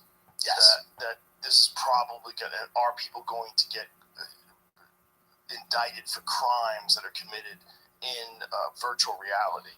Yeah. What I was thinking is these things are going to be run by the same kind of companies that run YouTube. Yes. Right? And now imagine the restrictions that YouTube puts on content.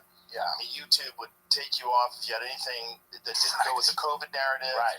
They'll take you off if you have anything that doesn't go with the gender narrative. Yep. They'll demonetize you. They'll limit your reach. They'll shadow ban you. They'll do whatever the fuck they want. Now imagine if that is life. Imagine if most life now takes place in some sort of a digital realm that's owned by a corporation, and then that corporation decides to impose its ideology on all the people that exist in that realm. Well, it's also like one of the things that was interesting in this book was, when does a crime start? This is very interesting. Ooh, does it start with a thought? That's right. At what point does a crime Stop it? Because we have all this metadata showing kind of what you are. We can create a composite of you and what you're thinking about. Yeah. When can we stop it? These are all very interesting things that are going to come up, that are coming up right now. And these are debates that are going to have to be had as more and more of our life exists on these virtual platforms. This is only the beginning, right? Like, we're still in the infancy of, like, what this is all going to look like. I don't think we can even guess. I think it's going to be so fucking bizarre so quick. And the thing is, if we get hit by something like whatever took out the ancient Egyptians civilization, if we get hit by something, there will be no evidence. Everything's going to be on hard drives. That's right. You're never going to get it. That's right. No one's going to know what the fuck Aristotle said. No one's going to know. Someone's going to go, someone wore this coat. Yeah. They're going to find this coat. They're going to go, they were wearing this. He had a spear and he wore that and he hunted shields. Right. Little did they know. They're never going to read the work of Feynman. It's all going to be gone. The books are going to be incinerated. It'll all be hard gone. drives will be rotted out, and we're going to have to do it all over again. And I think that's what they did. I think that's what people, when you look at ancient Greece, I think those are the people doing it all over again. And I think the real people that did it at the first were the Egyptians. And whoever was around at that time that didn't have those insane monuments. But what we know that they did, that's like the best evidence you could ever have in front of your face. There's a piece of this puzzle that's missing. Look at that. Definitely a big piece of the puzzle that's missing, and it is interesting to think about, because it's about 2024. If you look back at 2014 and look at the changes to our society in 10 years, expedited by the pandemic and things like that, right? Yeah. You imagine 2034, it's going to get wild. Oh my God. It's going to get wild. What is that going to be like? Is it going to be where me and you are able to meet for coffee in a virtual world of our choosing? Most certainly. That's already happening. Like that. That's already happening. That's already happening. The Lex Friedman, Mark Zuckerberg podcast they did was insane. Yeah. It's insane. They look exactly like them, and it's just avatars talking. Like eye movement, lip movement, everything. They're wearing these goggles. And so that seems to be coming. That's 100% coming. It's going to streamline. It's going to be small, and then it's eventually going to be in your body. And then when it's in your body, you're going to have the ability to be anywhere at any time you want, and not really where you are. Right.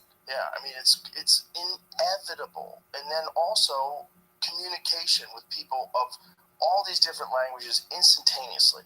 We'll have a universal language, or we'll have instantaneous translation to the language of your choice, and there'll be no confusion anymore. It's going to feel silly that we were debating whether the background actor who was a hot dog guy could be reproduced, right, without his consent. Like, right. And I understand why we got to have all those discussions, but things are going to get so crazy that we're going to look back at that and go, oh, that was quaint. They're doing this. There's a dam, and it's leaking, and they're doing this with their fingers, and it's not enough. That thing's going to come down, and I don't think there's anything we can do about it. I think AI actors are inevitable. AI films that are amazing, that are entirely designed, written, performed by AI. I think it's inevitable. And I think when the first one comes out that's a fucking banger, we're going to be all on board. Because you can fail with... What is this, Jim? Have you seen this commercial going around recently? I'll play it for you. It's pretty interesting. AI pin. You've seen it on TV a lot over the last few days. So it's a pin you carry with you instead of having a cell phone. Right, you wear this. And there's multiple companies with these out right now. Can I eat this? Yes, dragon fruits are low in sugar. What we hear... Hey, what should I go for? What's that chicken? What we see.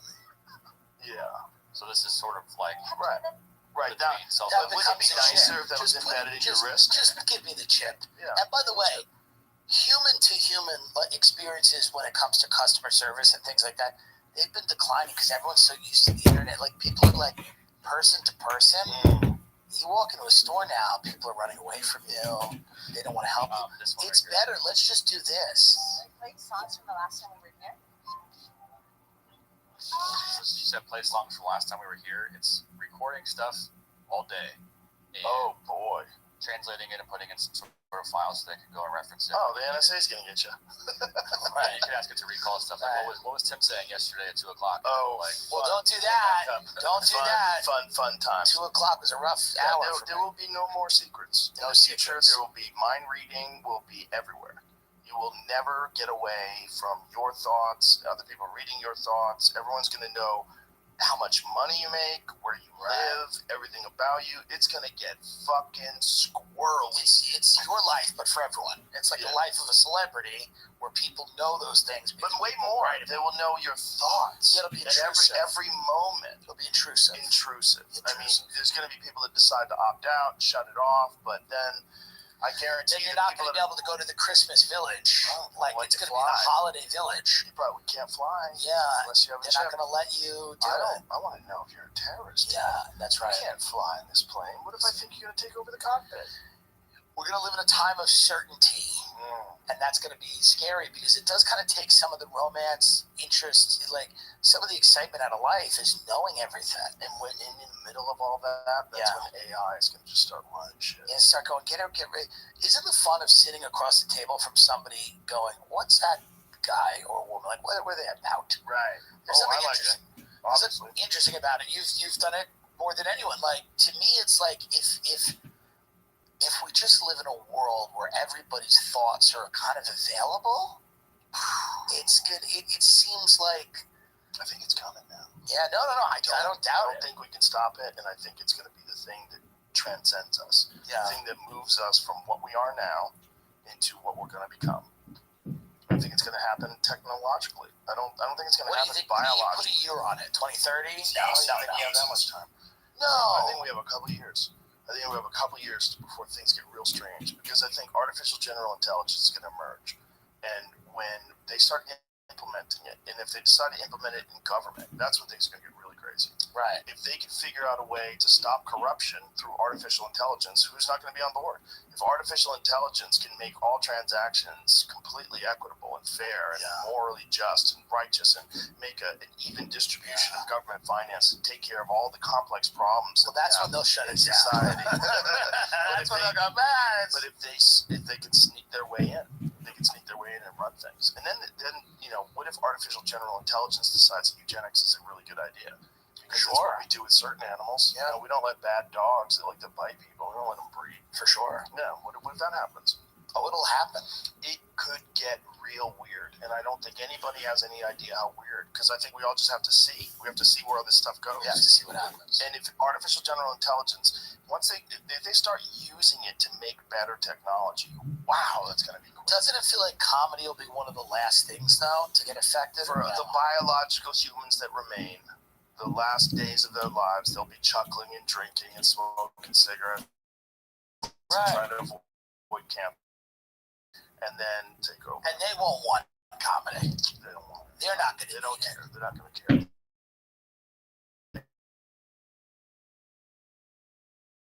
Be happy anytime they want. You think you'll ever interview and like that lady from fucking Ex Machina? That's that, like, crazy. Flirts with me, and I and you'll be like, "Thanks for doing this." Yeah, that's crazy. Yeah, guaranteed. That's a crazy thought. That Ex Machina movie is so fucking. It's so perfect for right now. Go, please. It's one of my all-time favorite movies. Yeah. I've watched that movie at least 5 times. Someone lived.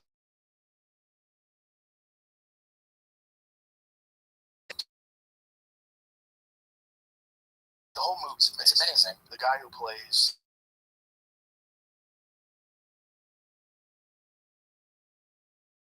we just Oscar Isaac. There's a couple of bots. A bot or two. This is the last gasp or biological existence, the Trump election.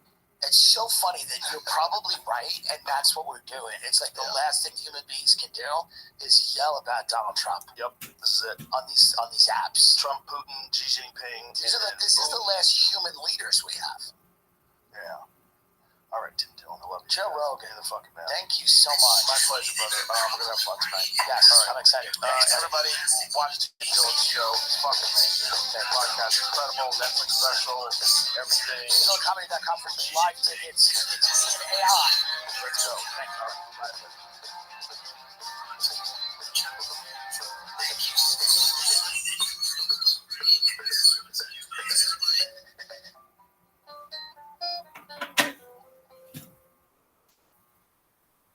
This episode is brought to you by LifeLock. Your tax refund belongs to you, not an identity theft. Over $6 billion in tax refunds were flagged by the IRS for possible identity theft in 2023.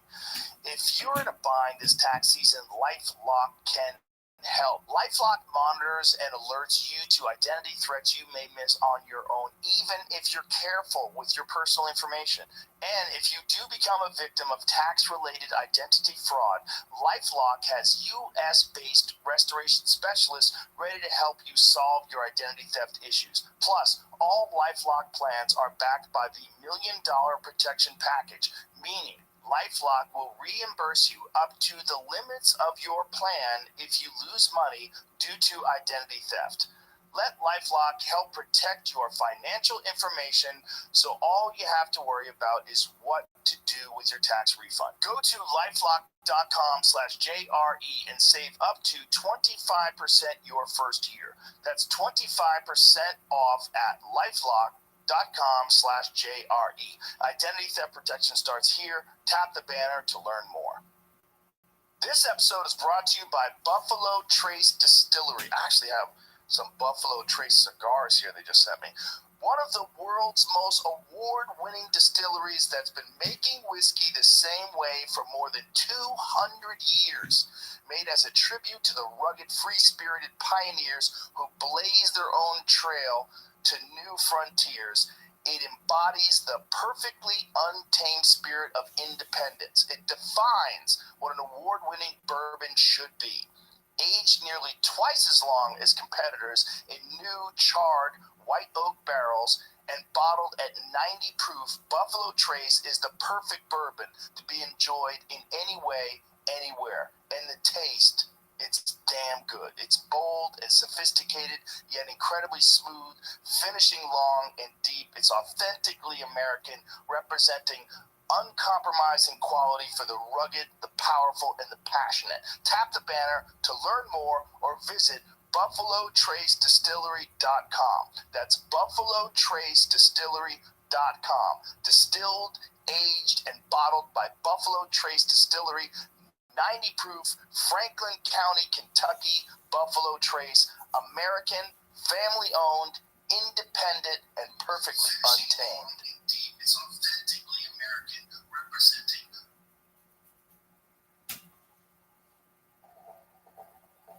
Go Rogan Experience. Drink my name, Joe Rogan Podcast by night, all day. What's up, Bo? How are you? Good. What's How you happening? Not much. I was going to ask you, we were just looking at that photo of Karelin and talking about the Soviet program, the doping program. Did you ever see that movie, Icarus? Yeah, I did watch that. Fucking Crazy. wild. I thought it was just insane too how it didn't even really start off the way that it ended. Like he wasn't even really trying to like figure all this stuff out. It just like fell into it. Yeah, right? Yeah. Total dumb luck. Yeah, but I mean, since I wrestle my whole life and stuff and pay attention to the international scene, it's like it's not really a secret. Like, everybody kind of knows, right? Just like that's the first legitimate, real proof that somebody's kind of come out with. But I mean, everybody kind of knew like that's what's going on. But that was so insane, though, that they had a hole in the wall where they were handing The urine through samples, right? the Yeah. dirty urine and getting back clean urine and then submitting that. And if it wasn't for micro-analysis of the jars, then they realized, oh, the Soviets had figured out, well, it wasn't the Soviets, it was the Russians, had figured out some way to open up these unopenable jars. Yeah. They had scratched them Right. in little places. Yeah. I mean, they want to win really bad, and it's like for them too. It's a different level. Like the guys that won, that were very successful, maybe 10, 15, 20 years ago. Those guys are like big government positions and stuff. Like in the U.S., you win the Olympics in wrestling, you win like $250,000, and it's a big deal for like a month. Then you kind of move on. But over there, it's like you're kind of set for life. Really? So it's like it's a completely different kind of motivation, I think. Yeah, what is it like competing when you know that there's like state-sponsored programs that are involved in these other countries doping up their athletes? It's pretty weird, I think that because, like I said, I kind of grew up with the understanding of it, knowing like this is kind of the way it works. You're ready for it, you're prepared, you understand. And I'm sure I've competed against a lot of guys that were doping and doing stuff, but the one experience that I had that was like really kind of prominent in my mind. So I wrestled this dude. I wrestled a tournament in Rome. This was a few years ago, and I was trying to go up from. I was in between weights, so my weight was 86 kilos or 97 kilos. I was kind of having a little trouble with my lower back, so I was like, I don't want to cut. I just want to like get bigger. So I came in, and I was weighing like 210, which the weight class is 213, 97 kilos. And I was like, I'll be fine. Like, I'll be good. And I rolled up to this second round match, and I was wrestling this Iranian dude. And my coaches weren't there with me, so I had like some different coaches. They didn't really warn me who this dude was. I had wrestled a number one Iranian guy a few months earlier, and I tech faulted him, like I killed him. So I was like, I'm gonna smash this dude. I don't give a crap. This dude comes out. He's like 2 inches taller than me, freaking jacked as hell, and does a forward roll and like squat jump, and his feet are like over my head, and I'm like, what the hell is going on? And we're just this random tournament in Rome, and I'm wrestling some dude that I don't even know, and he killed me. It's the only time I've ever wrestled a match where I really got whipped. Like he single leg took me down, gut wrenched me, and he came down from probably like 235. Like he was way bigger than me, and then I got off the mat. And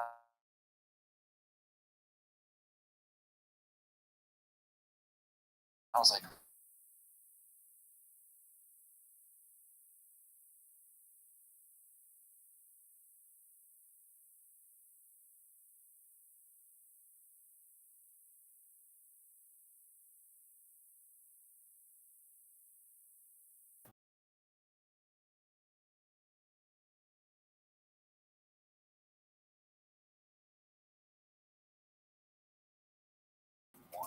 so I was like, all right. Like, so I kind of like felt bad about myself at first. I was like, damn, I suck. And then I was like, all right, well, it is what it is. Whatever.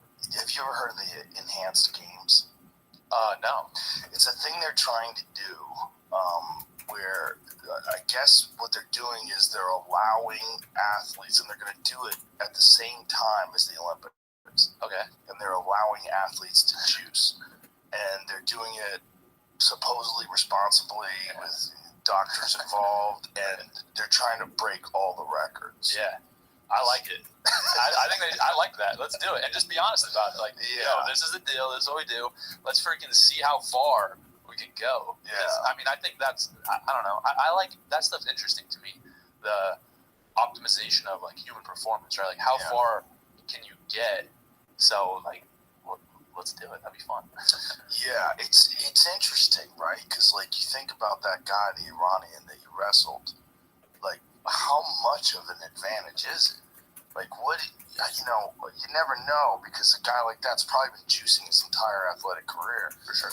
But like, what is the advantage? Like, do you ever wonder, like, I think that I've thought about it as far as the advantages. I never have been interested in trying anything like that. Just, it's not really the culture, like what I'm around in wrestling, in American wrestling. Nobody does that. Well, I won't say nobody, but 99% of guys really aren't doing that, especially as we get tested a lot, like in collegiate athletics and stuff. And it's just something that is kind of very looked down upon in what we do. But it is interesting to think about, like, what would I be like if I was doing these things? Like I can compete at such a high level already, and I have, I think that my biggest asset in wrestling and in fighting is my mind. Imagine like my body was, and I think that with time I'm very disciplined and do things a certain way. Like, I'm going to get to as close as that as I can be, but there is this other like level that's kind of unnatural where it's interesting to think about. But while I'm competing and stuff, I don't even really. It's obviously not an option, and but at the end of the day, I probably have competed against a lot of guys that are juiced up, and we'll see what the UFC's drug testing program's like, since USADA's over at the end of the year. But it is what it is, man. It's just like I'm pretty confident in myself regardless, and if I'm got to fight a dude that's juiced up, and you're willing to kind of take a back door to try to get an advantage and win, I think that you're probably cutting corners in a lot of other areas as well, which I'm not doing. So, that's something that I feel okay with. The thing is, when the guy's not cutting corners and juicing and has talent, I just think that if they're willing to do that, if they're willing to go outside the rules and do that, to me that's kind of like they're trying to get an unfair advantage. That's like kind of a character thing, right? Like they want to get that advantage. So to me that means like they're fearful that they wouldn't be able to do it without it. Now they're, they might be doing everything right, but I know that in their mind, like there's a little weakness there to me, and I can take advantage of that and capitalize on that, because at the end of the day, I'm going to do every single little thing right. I'm going to make sure my sleep's on point, make sure my nutrition's on point, and not only am I going to do this for a camp, but I'm doing this all the time, and I've been doing this since I was a little kid. So, take what you want, do all that stuff, but you're not going to outwork 20 plus years in the short amount of time that you have to prepare for me. So that's kind of my mindset around it, and it's just the reality of this situation.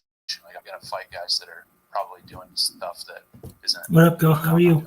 Well, I believe that the new UFC drug doping program is going to be real similar to USADA. They're just not going to do the dumb shit like wake people up in the morning of the weigh-ins and things along those lines. Unfortunately, they're still not going to let them take certain things that, just like peptides, things that will enhance their body's ability to heal. Yeah, which I really think they should.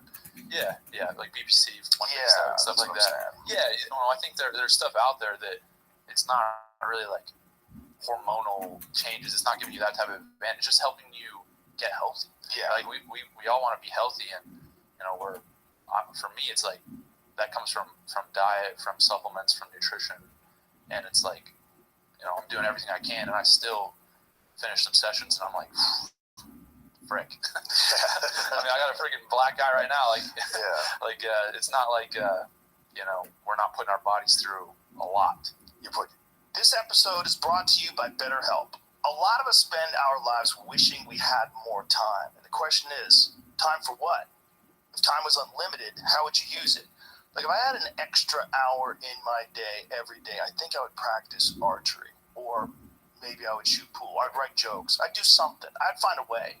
But I'd love an extra hour. Be nice. Well, the best way to squeeze that special thing into your schedule is to know what's important to you so that you can make it a priority. And therapy can help you figure that out. A therapist can guide you through the process of defining your values and understanding your priorities so you know what things you can spend your time on that will really fulfill you. Otherwise, you'll always be wishing for more time. If you're thinking of starting therapy, give BetterHelp a try. BetterHelp offers convenient, affordable online therapy that comes to you. Just fill out a brief questionnaire and get matched with a licensed therapist and switch therapists anytime for no additional charge. Learn how to make time for what makes you happy with BetterHelp. Visit betterhelp.com/JRE today to get 10% off your first month. That's BetterHelp, HELP.com/JRE. This episode is brought to you by Netflix. Virgin Mary full of weed, Hitler's balls, cocaine chickens, and a priest with a shotgun. What am I talking about? The Gentleman. It's Guy Ritchie's first series ever. I'm a giant Guy Ritchie fan, and if you're a fan of movies like Snatch and Lock, Stock, and Two Smoking Barrels, you're going to lose your shit over his Netflix show. It follows a cast of low-down lords and ladies slumming it in Britain's criminal underworld. Guns out and pinkies up. Don't miss The Gentleman, only on Netflix, March 7th.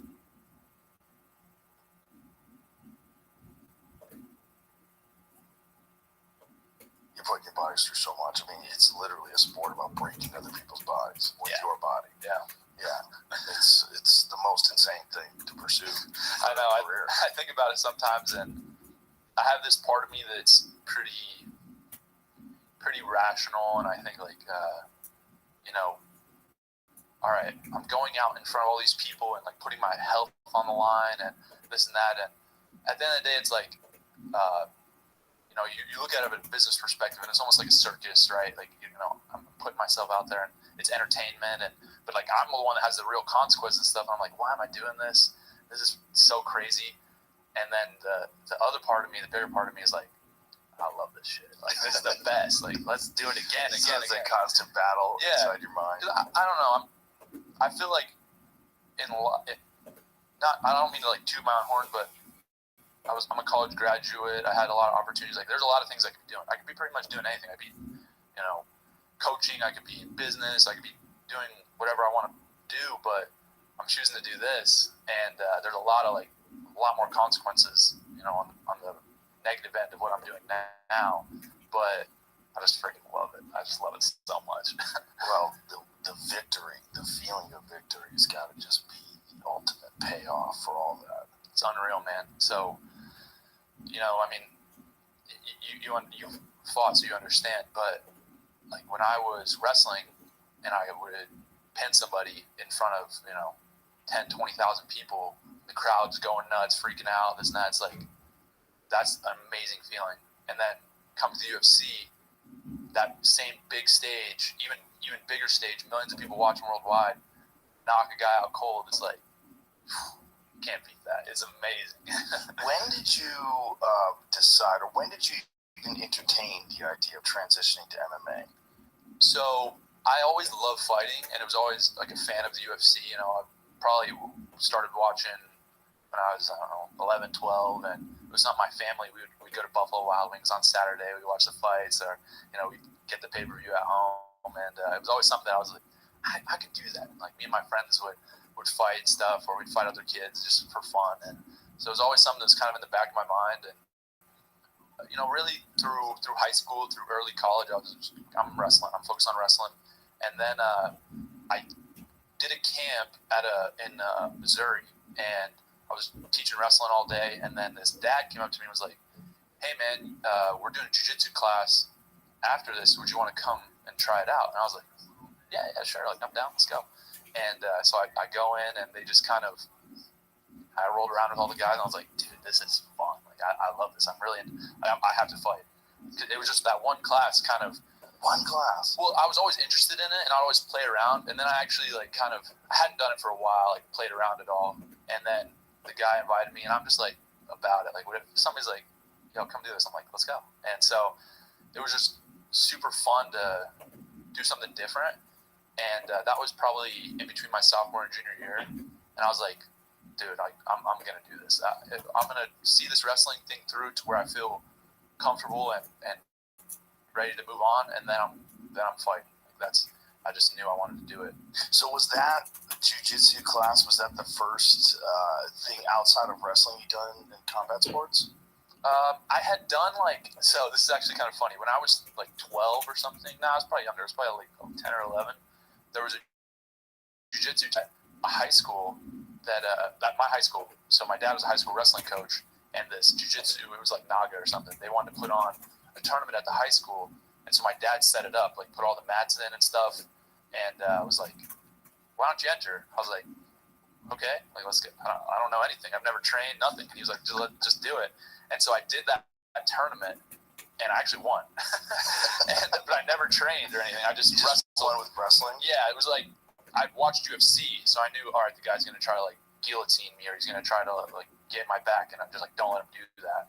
And again, I like played around, just watching stuff on TV. You know, you can learn a few things. And so I did the tournament, and that was it. So I never trained. Did you get any submissions?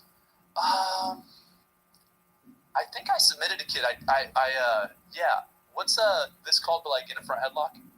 I forget the song. Oh, like a power guillotine? Yeah, like that. Yeah. So I submitted the first dude like this, and then after that, I just kind of took the guys down and held them down and stuff. And actually, in the finals, it was a tough match because I went against a kid who I had competitive. He wrestled as well, and I had competitive wrestling matches with him. Not that competitive, like I would kind of whip him in wrestling, but he also trained jiu-jitsu, and right away he like pulled guard. And I was like, what the? but he knew good wrestling, so like I couldn't really like do anything to him. And I didn't know the rules at all. So like, he was winning on advantage, but then I somehow like got past this guard at the very end, and then they gave me a point and I won. But really, that was it up until my second, third year in college, and I did that class. When did you start striking? So I had a good buddy. He's actually the boxing coach now at my gym. He was a collegiate national champion in boxing. And I did like pads with him over COVID, like once or twice.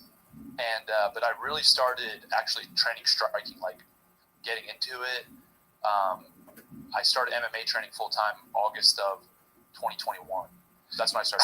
Yeah. That's insane. Yeah. So you've really only been seriously striking for 2 years. Yeah, that's it. And I feel like I just like it. It's fun, so I study it a lot. I'm always watching film and. Well, your last performance, man, like the thing about watching you fight inside the octagon, like everybody knows how good of a wrestler you are, so they're looking for that. But in the last fight, I was like, oh shit! Like distance management, your ability to slide out of range and then explode back into range, and timing with punches. It looked like you've been boxing forever. It was very impressive. And I know the guy came in on short notice. He's small for the weight class. But, dude, you looked fucking great. Thank you. Yeah, I felt like, people say, about the matchup, this and that. It was like, well, I did what I was supposed to do. Yeah, it was totally out of your control. Yeah. And so I feel like I was just excited that I got to fight because I thought I was like, who was supposed to fight you? It was Trayshawn Gore. That's right. What happened to him? He hurt. I don't know. He hurt his wrist or his thumb or something. But honestly, as soon as they announced it, I was like, I had a feeling he was talking crazy, saying he was going to give me brain damage, all this stuff. I was like, all right, bud, we'll see. And then I was like, this dude freaking pulled out after saying all this stuff. I kind of expected it, but then the new guy came in and I was just, like I said, grateful I got to fight. But yeah, the actual fight, the plan was take him down and sell him. Of course, like that's my wheelhouse. But I have great coaches, for striking. I work with the dude I was telling you. His name is Moose, collegiate national champion boxing. Grew up in Philly. He probably had 70, 80 amateur boxing fights, and so that's who I'm training with and who's teaching me every day. And then I work with another guy. His name's Barry Robinson. You should check him out on Instagram. Million Styles Boxing. Dude's like amazing striking coach. He lives in Thailand now, but I brought him out to PA for a few weeks, and he worked with me on a lot of stuff. And dude, all my stuff is just from them. And I want to utilize my wrestling, right? But it's a fight, so everybody's nervous. Oh, I'm going to take him down, this and that. But when I go in there, I have the hours and the reps of training this way in the striking. So that's what comes out. And I think that, that's my mindset now with fighting. It's I got like the ultimate cheat code with wrestling. So use that to my advantage, whatever it looks like, whether it's actually wrestling, take the guy down, hold him down, or whether it's the threat of it.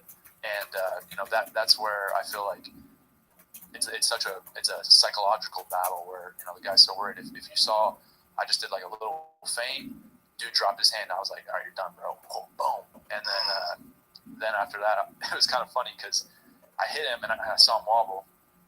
I was like, in my mind, you're making so many decisions in that split second. But I was thinking, okay, I can take him down, I can back off, or just go on for the kill. And that's just my nature to like go for the kill. So that just took him out. When you have that wrestling base, it is such a giant advantage. I always tell any young athlete that like that is the 100% best foundation, because you get to choose whether a fight is standing or on the ground, and then there's the threat of that. And the threat of that has so many consequences in terms of like how your opponent's going to react and what they're going to do. Like you were talking about that feint. It's so gigantic, man. Like, because the guy always has it in the back of their head that he might take him down, but you don't ever have that. No. Yeah, so I'm not worried about it at all. Freedom. Yeah, it's.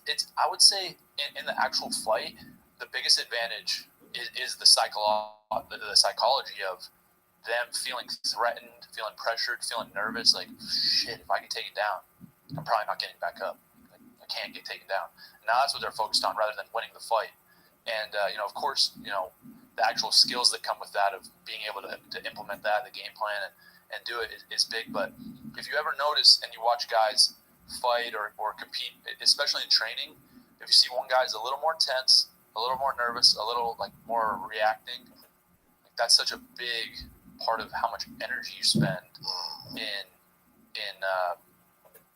your overall in the overall time of the fight. Like I noticed when I got a lot better at wrestling, when I started pinning a lot more guys, was when I just relaxed. It was like this huge thing for me because I pinned a lot of guys growing up and got a lot of pins, but then in college, guys get a little better. They learn how to hold you off a little better.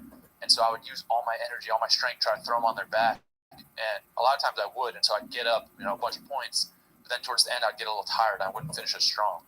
Instead of just what I figured out later in my career was, all right, I'm just going to relax. I'm just going to move you around, just get in a position, pull you, push you, fake. And I'm very relaxed. Okay, you shoot, no worries. I'm going to down block, run around you. And then, when I have my opportunity, maybe you're fading a little bit. Now I overwhelm you versus trying to do that when we're both fresh. So that's where I feel like in a fight, it's 15 minutes, a really long time. I don't got to overwhelm you in the first minute. I can, just be relaxed, move, catch your jab, check your kicks, set you up, and then wham, and then overwhelm you when the time comes. And I'm very relaxed because, like you said, what are you going to shoot on me? Like, now, dude, you shoot on me, the fight's over. Like, I'm going to win. As soon as I catch somebody shooting on me, it's like, you're done. So that's what I want them to. But, more than likely, that's never going to happen. So they're going to be very tense, nervous, worrying about that stuff. So, yeah, that's kind of how I feel about, like, the wrestling advantage, right? Like, it's exactly like you said. It's so big to have that comfort and confidence. Yeah, and that knowledge of when to hit the gas and when to be relaxed, that plays such a critical factor when you move from 3 to 5 rounds as well. Like, so when a guy is a champion and the guy's been fighting mostly like a John Jones type guy, who's been fighting 5-rounders for a decade plus, like, for a guy like him, he has almost like an internal sense of when to hit the gas and what to do and, how much energy he has. Yeah, it's such a big thing, man. Wrestling, the longest matches is 7 minutes. It's like, it's not even half of a normal fight. And then to go from 15 to 25, like, that's a huge jump. So that's something I'm definitely preparing for in my mind. And I think that fighting is it can become such an emotional thing. People get baited into fighting a certain way that it's so important to be disciplined. Not only, obviously you actually have to have the training and the base and the cardio to be able to do that, but then to also implement it in front of millions of people and all the pressure's on you. And now there's this other guy who's a monster coming at you, trying to knock you out. It's like, you got to be a certain type of person, I think, and have a certain mindset to be able to be disciplined and calm and stoic in that fire, right? Because you could have all the cardio in the world, but if you go 100% for 2.5 minutes, you can't do that for 25, right? You're going to lose it no matter what, even if you have the training. So keeping cool in that situation, I think, is almost equally as important. Yeah, we've seen that in so many fights where guys get really emotional and they really try to hit the gas in the first round, and then you see in the second round they've already blown their wad. It's rough. Yeah. I'm glad that I was able to learn exactly that in wrestling, where the stakes are lower, and you don't really being tired in a fight is pretty much the worst thing that you could be, right? Like you got a guy who's a little more fresh than you, who's popping you a jab, who's kicking your legs, pushing you up against the fence. It's like you do not want to be tired. Yeah, no, it's hell. Yeah. When you want like a good example is like Sean Strickland and Adesanya. Yep. Like Sean wasn't tired at all.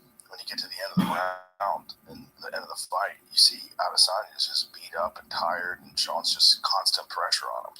Yeah. It's such. I would say that for my assessment is like you got to be good at everything, but cardio is a real X factor in MMA, almost more so than any other sport, just because it's like you can just put that on somebody, and if they can't sustain it, as long as you don't get knocked out in the first few minutes, like, they're just going to fit and drinking, and eventually you're going to kind of overpower them. It's the way that it works, and it happens time and time again. It happens so often in MMA. How the fuck did you get so good at striking so quick? I think. Did you have any like fucking around with your friends, hitting the bag, anything when you were younger, hitting mitts? No. That's nuts. Yeah, nothing. I think that's really very unusual. Yeah, I think that really it's two things. It's again my coaches, the guys I work with, they're incredible. They're so knowledgeable, experienced, and not only, like I said, I have these guys holding pads for me and coaching me. But the guy Moose, I get to spar with him. Like he's 80. How many MMA fighters have a guy that's a collegiate national champion with 80 amateur boxing fights as their main sparring partner? Like most of the guys in MMA are striking other MMA fighters. Right. So I know if I'm hanging in there with him and I can move and defend and hit him with some shots, like what are these guys gonna do? So that's kind of where I started. And then I just love it. Like I watch so much film. I'm watching boxing. I'm watching Muay Thai. I'm watching kickboxing. I'm always studying, always watching breakdowns. And that's another thing that I learned from wrestling, where I think I had a big leg up on people because I was studying it like a science almost at a young age. Watching Cale Sanderson, when I was 8 years old, watching Satiev brothers, watching, multiple time world champions. Every tournament, my dad was a coach, so I'd be at every high school wrestling tournament watching, and that I absorbed a lot of information from that. And so I just took those principles and now I apply them to MMA. So, it's not unusual for me to study 4 or 5 hours of film in a week, where, maybe I can't train an extra 4 or 5 hours, but now I have this extra 4 or 5 hours on top of the competition that, these guys, I don't think they're really willing to do that, to put that time. When you are watching film and you're studying, like, how are you doing this? Are you taking notes? Are you just watching it and mentally making notes, or are you writing things down? Are you specifically looking at specific types, like Ernesto Hoost or Sanchai, or like how are you doing it? I do it 2 different ways. Sometimes I'll watch just kind of as I won't say entertainment, because it's not purely entertainment, but I'll just watch and enjoy and appreciate the art, and I'll just look at it like, wow, that was amazing. Oh, look at this technique he did, and kind of be more on the creative side of trying to think about things in that way. And then other times I can be very analytical and break things down and look at positioning and kind of start from the ground up, where I see how they move into a position that puts them at an advantage. Now their opponent has to react or counter a certain way or stand a spot. Now that gives them time to see, think, decide what they're going to do. And really, I learned a lot of my film study habits in the analytical sense from the guys telling me about Barry Robinson. He is, like, to me, the best film study breakdown guy there is. And so I'll also do stuff with him where I'll say, hey, I want to look at Southpaw Orthodox matchups, or I want to look at how somebody effectively counters a big right hand, or a good example of a guy that checks kicks, or a good example of a guy that manages the clock. So we'll look at all these specific things, and then he will help me break them down analytically, and then I just kind of take some of the stuff that I learned from him and I do it on my own as well. It's such an interesting thing to see a guy coming from that analytical approach to wrestling where you become incredibly successful and then just apply that to other combat sports. Because I think there's a lot of young athletes, unfortunately, that I don't think they maximize their time. I think they show up and train and they train hard, but I don't necessarily think they're doing it systematically and technically and breaking things down. They're just trying to be good, right? Instead of like really focusing on very specific aspects. And when you did that your whole life with wrestling, applying that to striking just seems kind of natural. For sure. This episode is brought to you by DraftKings Sportsbook. With all eyes on the NBA, now is the perfect time to get in on the action with DraftKings Sportsbook, an official sports betting partner of the NBA. New customers who deposit $5 or more can get a no-sweat bet up to $1,000 back in a bonus bet. What's a no-sweat bet? It's like getting an offensive board. Missing your first shot, you get another chance to score. You heard that right. Get a bonus bet back in the amount of your original bet if your first bet doesn't hit. That's amazing. Go download the DraftKings Sportsbook app now and use the code ROGAN.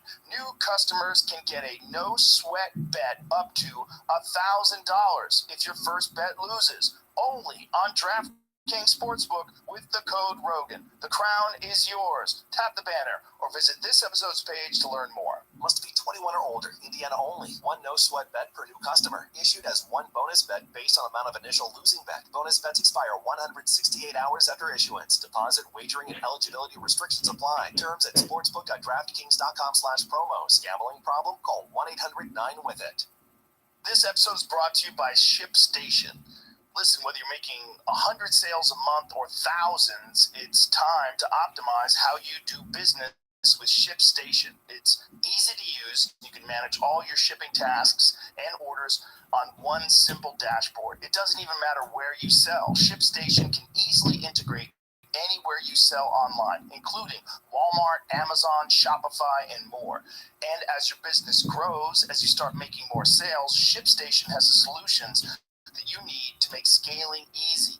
Over 130,000 companies have grown their e-commerce businesses with ShipStation. And best of all, you'll like this, ShipStation can help reduce costs and improve profitability. It even has industry-leading discounted rates from some of the top mail carriers. So, optimize and keep up your momentum for growth with ShipStation. Use the promo code JRE today at ShipStation.com to sign up for your free 60-day trial. That's ShipStation.com, promo code JRE. Tap the banner or visit this episode's page to learn more.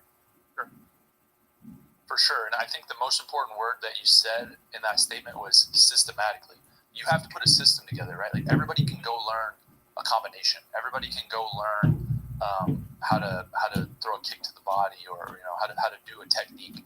But if you don't have a system and you don't have a way to apply it in actual competition, then there's really no point to what you're learning. And I think that MMA, the culture of MMA, it's such a new sport, but it's such a tough guy mentality sport of let's bang, bro, like let's get in there, let's do this. And it's that's not really, to me. I see fighting moving in a different direction. I see it moving in a way, and I hope to push it more towards an analytical, professional way to go about your sport. The way that NFL quarterback reads a defense, right? The way that you hear an NBA basketball player talk about offenses, schemes, setting it up, that's not the way an MMA fighter talks about fighting.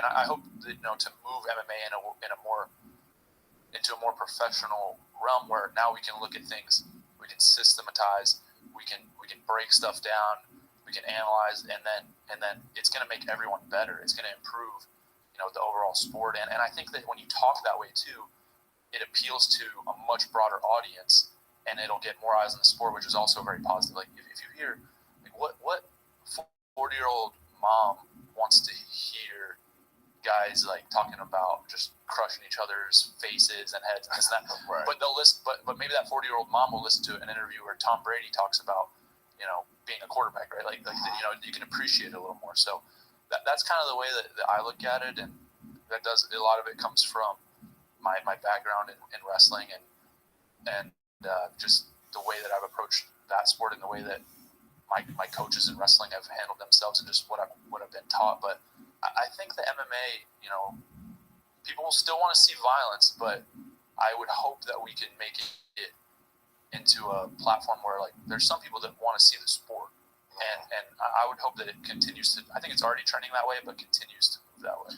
The reason why I think it's going to go that way is because I think those fighters are going to be the most successful. Just like those quarterbacks that study tape, they are the most successful. The ones who spend the most time in the tape room, the film room, watching, going over plays, they're the most successful.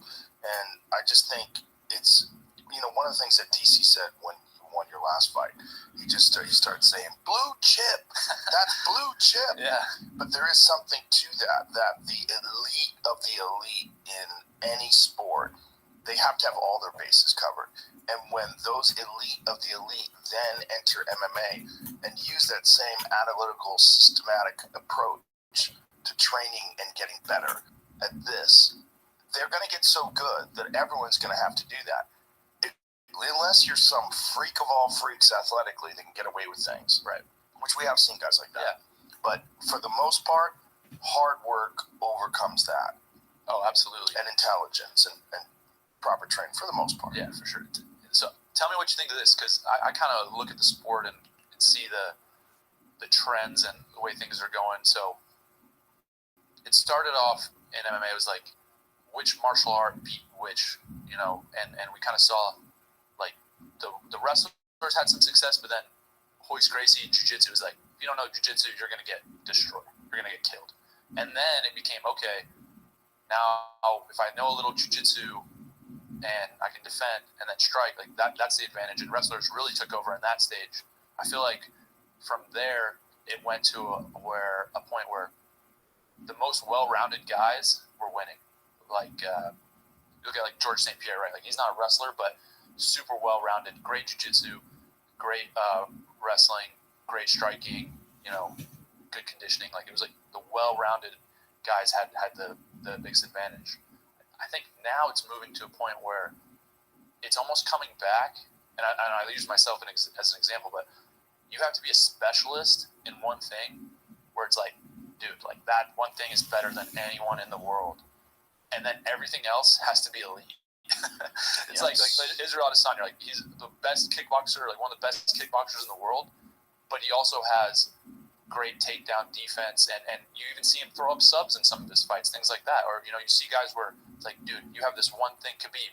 This one thing, his grappling is so like outrageous, but then everything else is like freaking world class. It's like that's where I think it's getting. Now these guys that have one thing that can kind of overwhelm and overpower somebody in a certain area, but everything else is like not as good, but better than the average.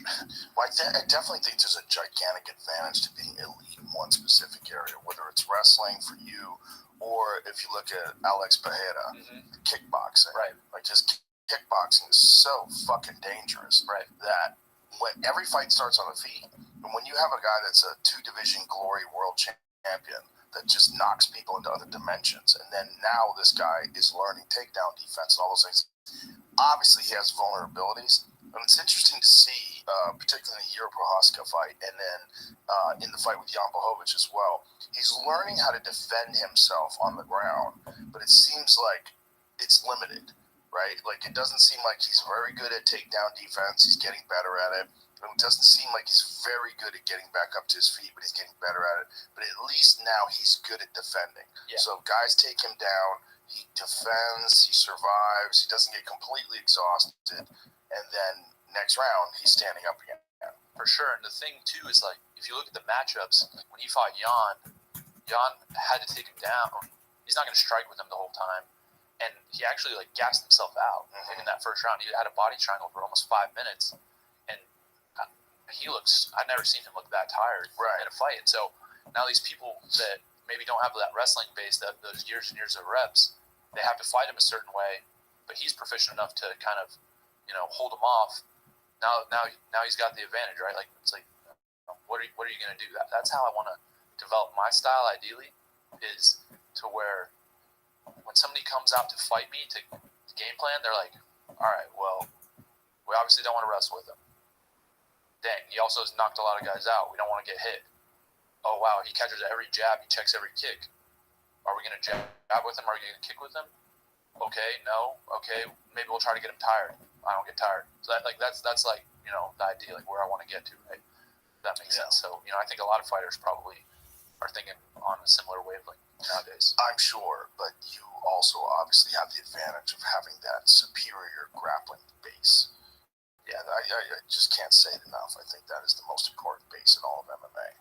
Yeah, it definitely is an advantage. I feel like when I very first started in the sport and just started training, figuring stuff out, it was like even more. It was just like, because I was only shooting, only trying to hold guys down and stuff, and I was like, okay, I could probably do this to like some of the top guys in the world, and I always want to hold on to that. I always want to make sure that.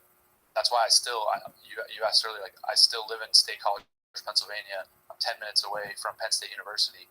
I train there, 3-4 times a week with the best guys in the world wrestling, right? Like I think that for me, I could take 4 weeks, 5 weeks and go compete with the best guys in the world in wrestling right now. And, what's a guy in MMA going to do to me who he's never wrestled in his life? He's gonna do some sprawls for 8 weeks and learn how to stand up. Like, good luck, dude. Please take these 8 weeks and try to wrestle. Like, it's gonna hurt you more than it will help you. Right. It'll take away from your time of striking and all those other things. Right. Yeah. That is interesting. It's like even like an admission from a guy like yourself that is one of the best wrestlers in the world. You would need 4 weeks at least of real training and just wrestling. Yeah, well, because you're gonna give up something by training MMA as well. You have to, I think that the pace is different. You're in a different stance. I'm not really. I don't have to put myself underneath people like you do in wrestling. You have to get so low, and to get to a shot, people are upright. But yeah, it's and when I go train wrestling now, I want to keep myself sharp and keep improving. But I'm really trying to, help the college guys and help these guys out, give back, help them improve and stuff. So I'm not trying to be the best wrestler in the world right now, and I'm trying to be the best fighter. So, I tailor my training to that, right? And I think that that's the important thing. It's like some of my coaches say, like, never forget your wrestling. A lot of guys forget it, but, to me, I think I just love the sport. I appreciate it. I want to represent for the wrestling community on a bigger stage. And so, I'm still very involved in it, but at the same time, it's like I'm adjusting my training and kind of fine tuning it to what I think is best for what I'm, mainly focused on.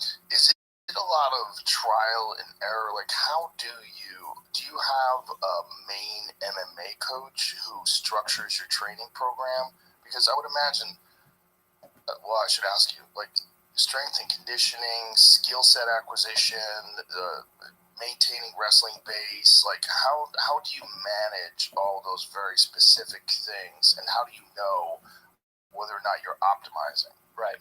A lot of it is nobody's really done it the way that I have. Most people they wrestle in college, maybe they try to make the Olympic team, and now they go to fight and they move and they start at an MMA gym, right? What I've done is I partnered up with Dan Lambert, American Top Team. We built a gym right near Penn State campus. And the idea is, that'll be a pipeline for any other wrestlers, specifically Penn State wrestlers who want to come and fight after they're done wrestling, right? So, it's a good relationship there. But basically what we've done is I've brought in coaches for jiu-jitsu, for Muay Thai, really high-level guys in their specific disciplines. And so I'm learning from them. I'm learning boxing from my boxing coach. And then for strength conditioning, I used a training lab with Sam Calavita. So I've been using him since I was in college. So he has worked with Penn State wrestling for a long time. He's known one of our coaches for 25 years. So when I started getting serious about my strength conditioning, nutrition, recovery, he was the guy I started using maybe as a junior in college. So I have a good relationship with him. But for the most part, it's on me to organize it and kind of see what works best. And I did play around at the beginning, like, all right, how much wrestling am I going to do? How many times am I going to lift weights? How many times am I going to do jiu-jitsu? How many times am I going to strike? And I'm kind of continuously refining that process. And the idea for me is I'm the trailblazer. I'm the guy that's the first one to do this. Now, all these guys that are coming behind me, my best friend Anthony Cassar, he just won his second pro fight. He's a 205er heavyweight NCAA champ. Like he started about a year later than me, so now he kind of gets the benefits of me tinkering for that year. And then the guys behind him, like they'll get the benefits of us tinkering and figuring stuff out. And we're really trying to build, a program. We're trying to build a team that we're going to do things a certain way. And it's fortunate and unfortunate because I'm the first guy to do it. I'm going to get the credit, and I'm going to be probably everybody's excited about it and things like that. So I get benefits there, but I do have to take the time and effort to test everything out and figure out what works and what doesn't. And there's so many variables. So, but I like that. It's fun for me to do that. I would rather do that than just plug in somewhere and just kind of go about it in a very set way. Right, and that team's program might not be perfect for you. Exactly. Which is so interesting because everybody's program is different. Like George St. Pierre famously later in his career stopped doing all strength conditioning.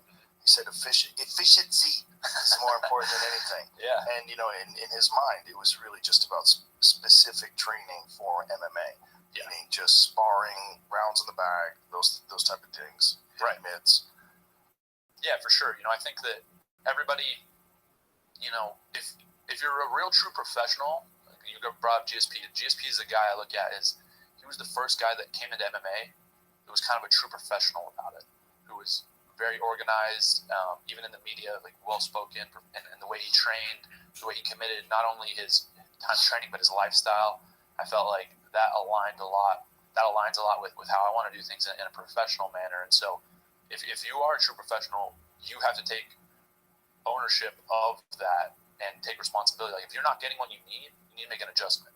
And now, luckily, I have the freedom to be able to do that.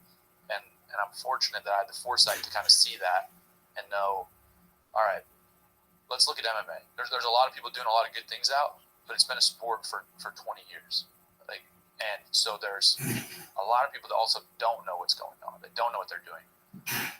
I look at wrestling as one of the oldest sports in the world. There's so many tried and true methods of training and how it works and what's best for you.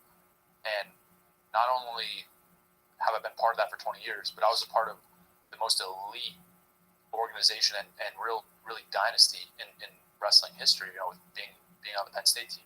Like my coaches, they started at Penn State in 2009.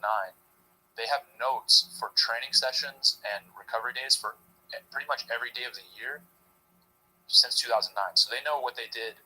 What's today? December 7th, 6th. They know what they did December 7th of 2009, 2010, 2011, all the way until now. And they meet every day to discuss these things. So that's kind of like what I come from and what I know about training and how to organize a program and put things together. They know a lot more than me. I'm just kind of learning these things through osmosis. And now I'm trying to apply them to my career. And again, we're going to continue to refine and get better at them. By the time I'm done, hopefully I can give this system that I've created and what I've put together to a new generation of guys that are going to do even bigger and better things than me. Hopefully they'll win more than me, make more money than me, be more famous. Like that's what I hope for those guys that are, they can benefit from this. I love hearing stories like that about those notes. I love when you realize, no stone unturned.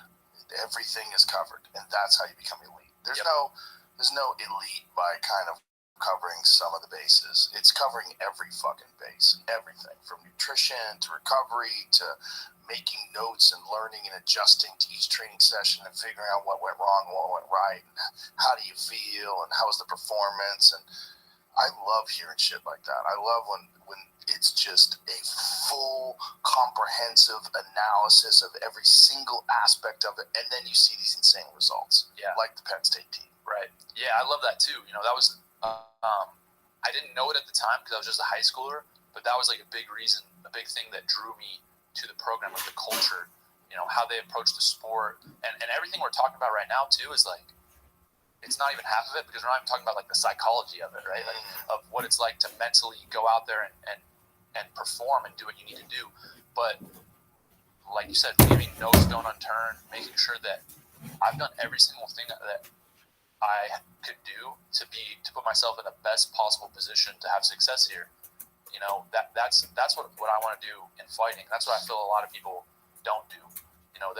They're tough dudes who have some skills, they're athletic, and they're smart, and they go out there and they fight. It's like, well, that's not really the way that I look at the sport. I look at it like you said, all-encompassing, comprehensive. How can I optimize every single part of my lifestyle to now go out there, be comfortable, be confident, and I'm not here to guess. Oh, am I going to win this fight? Like, no. And that's another reason that I'm taking my career the way I am. I fought in July. I'm not fighting again, for a while. And people say, oh, it's, you're a prospect. You need to fight this and that. It's like, well, I want to be ready and prepared to the point where, now I'm fighting guys that are, unranked, that are people see as low level. Like, nobody's low level in the UFC, but people see as a lower level, and I'm demolishing them, dominating them. By the time I fight a guy in the top 15, top 10, top 5 championship, I'm planning on doing the exact same thing to you, bud, because this is the way that I'm structuring my life.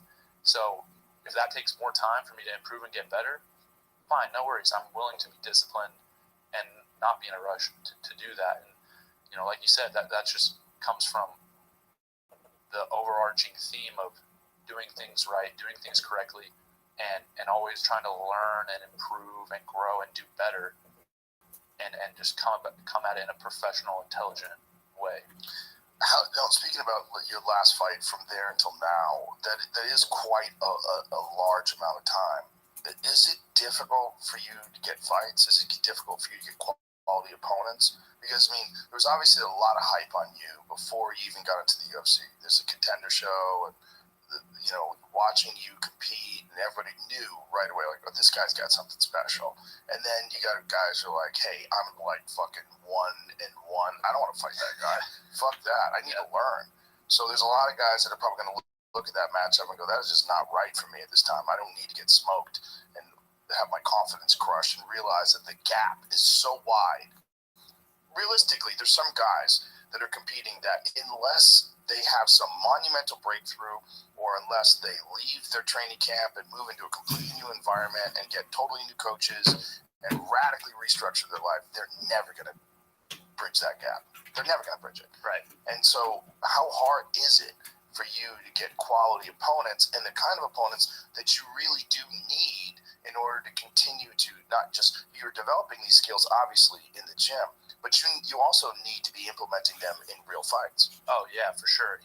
It's been so interesting, my journey. I feel like I always try to look for people to compare and see how they did things, and maybe take the positives and negatives and apply those to what I'm doing.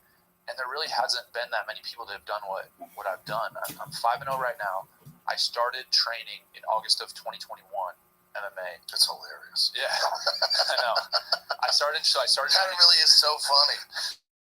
That is so fucking crazy. Yeah, I know. Well, Dana White originally was like that. You're like, wait a while. Yeah. Like, I don't want you to get to the UFC that so quick. that it'll bring me around to the point you made. So what happened was, I started training.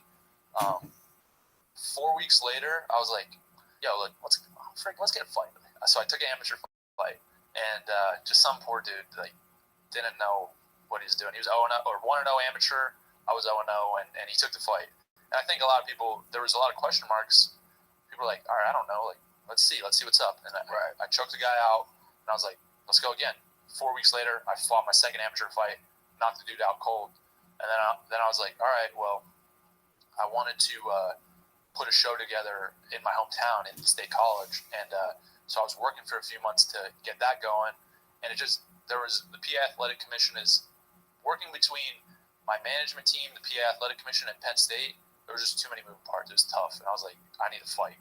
So I could wait like 4 more months and do this, or I could just get a fight. So then I had trained another 6 months, 7 months, and I was like, let's do a pro debut. That was in June of 2022, and so I'm coming out against another poor guy who thought like he was gonna knock me out or something, and knocked him out in 30 seconds on UFC Fight Pass, and it did like the most views in UFC Fight Pass history, like more than any other promotion. It was like something like 3 or 4 million views in the week, and so they did a bunch that night. There it is. Yeah, this is it. So this is 8 months of training. It's just that's what's crazy is that you're such a good striker so quick. Yeah, It's really nuts, man. It really is very, very unusual. But I just think it's got to be the same mindset that allowed you to get elite at wrestling. You just programmed that into striking. that's exactly what it is. On top of good, high quality coaches and training partners, like that. That's everything. And so after this happened, the next morning, UFC, Bellator, ONE FC, PFL, boom, boom, boom, call it. Let's do it. And I'm like, what the frick? Like, I'm 1-0 pro. I haven't even trained I've been training 8 months or whatever, 9 months. So was there hesitancy on your part where you're like, oh, look, I'd like to get some more fights, more competition? Because we've seen it before. Yeah. Like, Pejeda's a great example. He's got a couple fights at the UFC, and then all of a sudden he's fighting for the title. Yeah, so my initial plan, like before any of this happened, was I'm going to get 10 fights at the regional scene, and then I'm going to go to UFC. I'll be the champ by like 13, 14 fights. Like, that's what the plan was. And then after that, it was like everybody kind of knows what's up. Everybody's trying to sign me. And I talked with my manager. And I was like, dude, am I even going to be able to get a fight? Like, who's going to fight me? Like, on these regional scene promotions, like, who's going to fight me in any of these? And he's like, I'll be honest with you, like, nobody's going to fight. And I'm like, okay, well, then, in my mind, I'm going to the UFC. Like, these other organizations, I think they do a good job and stuff, but that's not really me. Like, I'm the UFC guy. So, discuss with the UFC, and they're like, hey, well, we can throw you on Contenders. And I'm like, let's do it. And it was a couple months later. So now I'm like, it's on. Like, let's get it rolling. I'm going to fight these Contenders fights. I fight my first fight, choke the guy out in a minute. Dan's like, let's do another fight. I'm like, perfect, let's do it. Like, that's great. So then I fight at the last week of Contender Series, and it's actually a crazy story. So this is going to make me seem like a real dummy, but my gym is like 200 yards away from where I live, and there's a main road that you have to cross to get to it. It's probably like a 40, 45 mile an hour speed limit, but it's not super busy, but it's a little busy. And so I used to, what a one wheel is? Mm-hmm. So I used to ride my one wheel like to and from practice. And I would just do this all the time. And so I'm riding back from training session once. What up, and baby? How are you, big swole? So I'm barefoot. I've got like a Yeti bottle. I've got my phone and wallet and like my flip flops in my Yes, hand. I did. And I've got no shirt on. And I'm just like, it takes like 25 seconds. So I'm just like, and We've moved. I'm going on this road, and my buddy pulls behind me. He's leaving practice too, and then I have another car behind me. Oh, just and I'm like, the whole frick, crew here, I don't want to just me. wait. I better pick it up. And normally I'm pretty safe. The royal we. So you lean forward to go faster. So I'm leaning forward, and I catch the nose. The royal we. Tip of the You know nose how on like the asphalt, queen and the and king I say we. slam into the I'm ground, like them. roll. I'm like they are. I have a 60 ounce Yeti. It's flying in the air. My shoes, everything's flying in the air, and I hit and rolled. And I just was like, get off the road. You're going to get hit by a car. So I popped up, grabbed my stuff, and got off the road. And my buddy's sitting there in his car. He's like, and I have more space. I just jumped in the car with him. And I'm like, dude, bro, and he just pulls into my driveway. And he's like, you all right? I'm like, yeah, I'm good. Like, my shoulder hurts They a little both bit, have but I'm good. benefits. And I checked on my app. I was going 23 miles an hour. Oh, Jesus. So I was flying. And then, I was like, I'll be fine. Like, I kind of... No, I'm setting up some accounts, so you're keeping me company. I was like, I was like, here. I'm live on. And so then I go get... I'm setting up Chromebooks that are each simultaneously streaming to YouTube, SC joint. Twitter, And I was like, this was Twitch, 10 days before before I was supposed to and fight my Rumble. second Contenders fight, and I was like, Okay. And that takes a while, as you can imagine. so I go to the athletic trainer at Penn You're State. doing that from He's your like phone? a magician. He's amazing. Well, He's no, been from a bunch of wrestling for 30 crumbles. years, and he does a lot of like kind of. He's more like Eastern philosophy guy, so we're moving energy through it and doing a few different things, and I started to feel a little better. The question maybe you can help me with I'm that. about to fly out to Sure. Vegas like the next day, and I'm like, a lot of well, it's questions. the day before I'm about to fly. Technical 2 questions. days And before I I'm about to also fly have out. a lot I'm of like, okay, requests if for I ChatGPT. wake up tomorrow and I don't feel significantly better, like, I'm gonna have to go off this flight. do what I want. And so I woke up the next day and I was like, all right, it felt better. So I hit pads and I did a couple things, and I was like, all right, whatever. Let's just That's one so aspect. freaking go into the fight.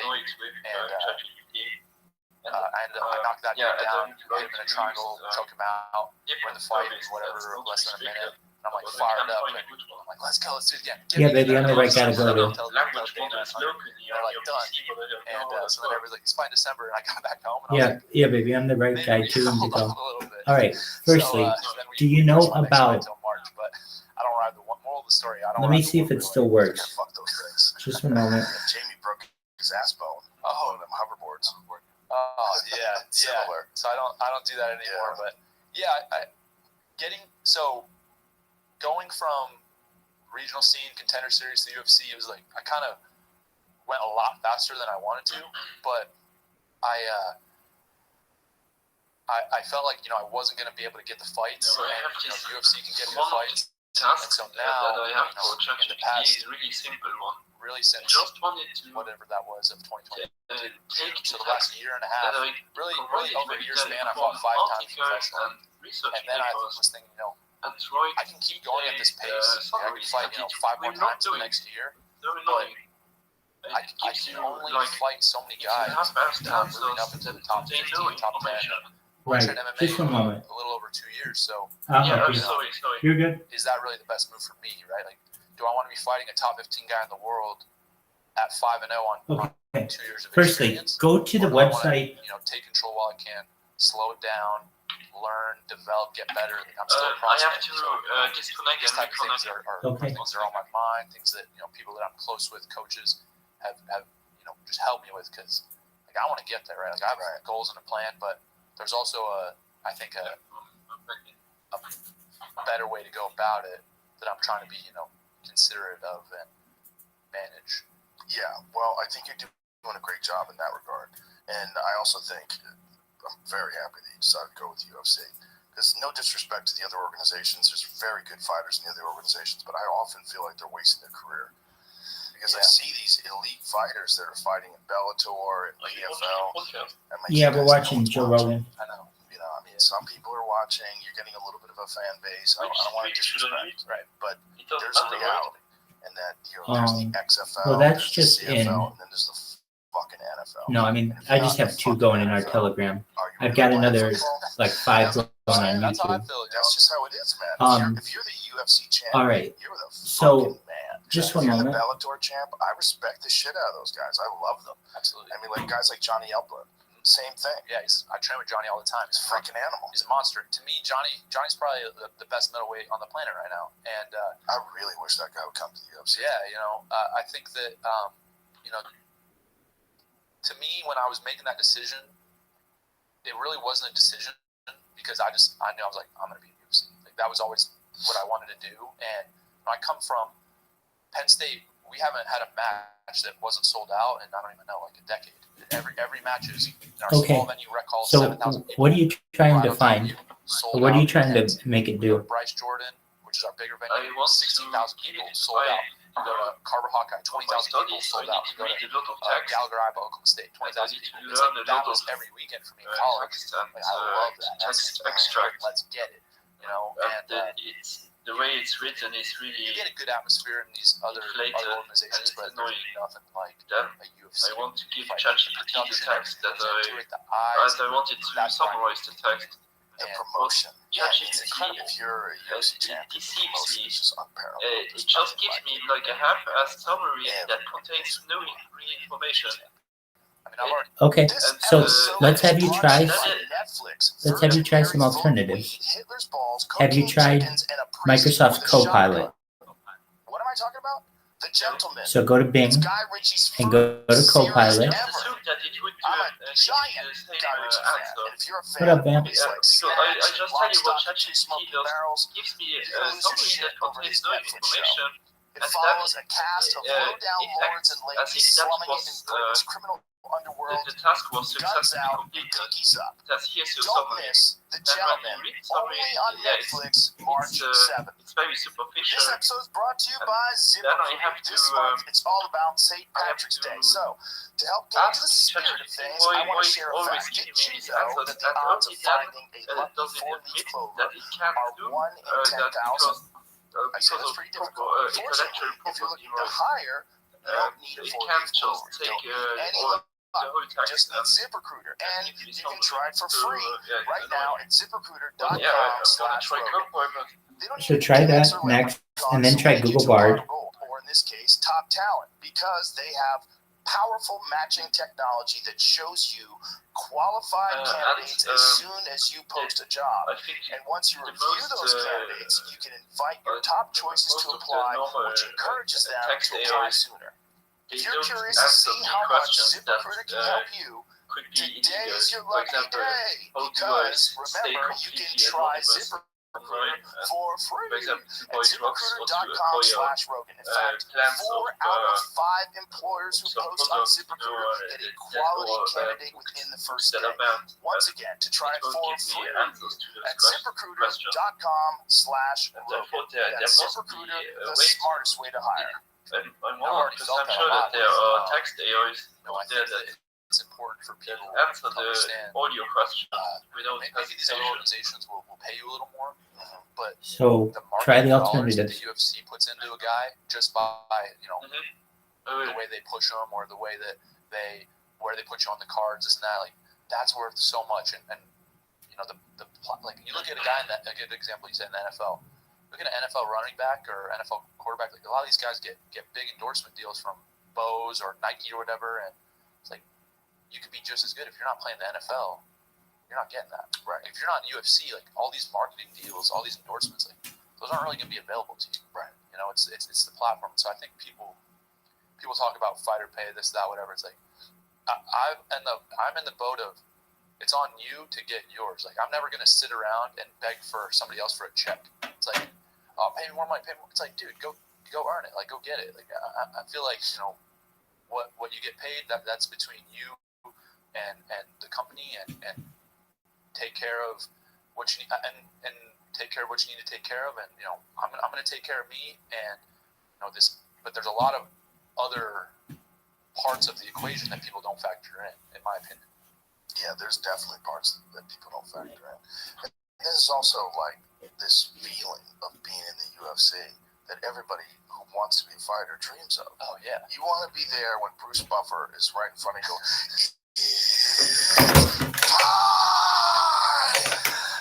holy shit. It was so funny. Yeah. So when I was after I signed my UFC contract and stuff and knew I was gonna fight, one of the things I wanted to have Bruce Buffer announce me, and I wanted to do a post-fight interview with you. I was like, yo, these two things, like those are like bucket list things for me. Like it's so cool, it's so fun, and the way they do it, the everything, the energy in Las Vegas when there's a big fight.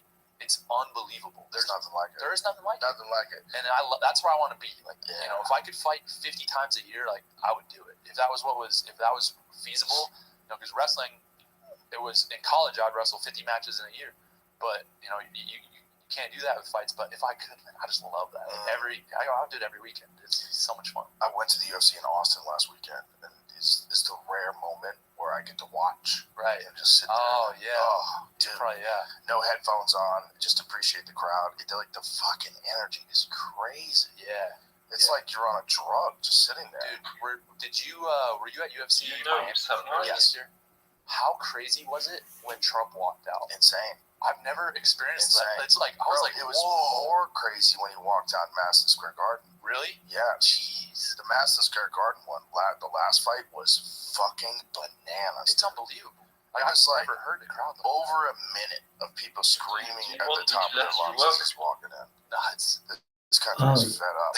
Whatever you want to do, my man. Fed up country. Yeah, Where, the mainstream media So, can say all the shit they want. They're trying, but the people aren't. I'm buying sorry. it. Please repeat yourself. What'd you say? Perfect example right I there is don't want to interrupt you. 20,000 people. What was your question, Big Swole? Losing their minds when the dude's walking out to the cage. It's like there's no fighter that gets that, but yeah, the country. It's like And the second you can tell. one You was just talk to people or see what's going on. It's like if you know somehow. Well, there's people that voted for Biden that are doing it now. Yeah. They're like, I'm sorry. You're asking a question if I know what? It's like, how is this guy? Have you heard you about just can't listen to Samoa? an interview. Sam Hyde? Sam Hyde? Saying some of the stuff he says, it just Yes. makes No, please sense tell me at about all. Sam It's like, Hyde. you can't listen to those interviews and feel like Oh, he's an American. I don't know. Did you hear what he said like yesterday or a couple days ago? He's talking about the Revolutionary War. He's like, one of the reasons why we lost the Revolutionary War, one of the problems with the Revolutionary War is they didn't have enough airports. Entertainment.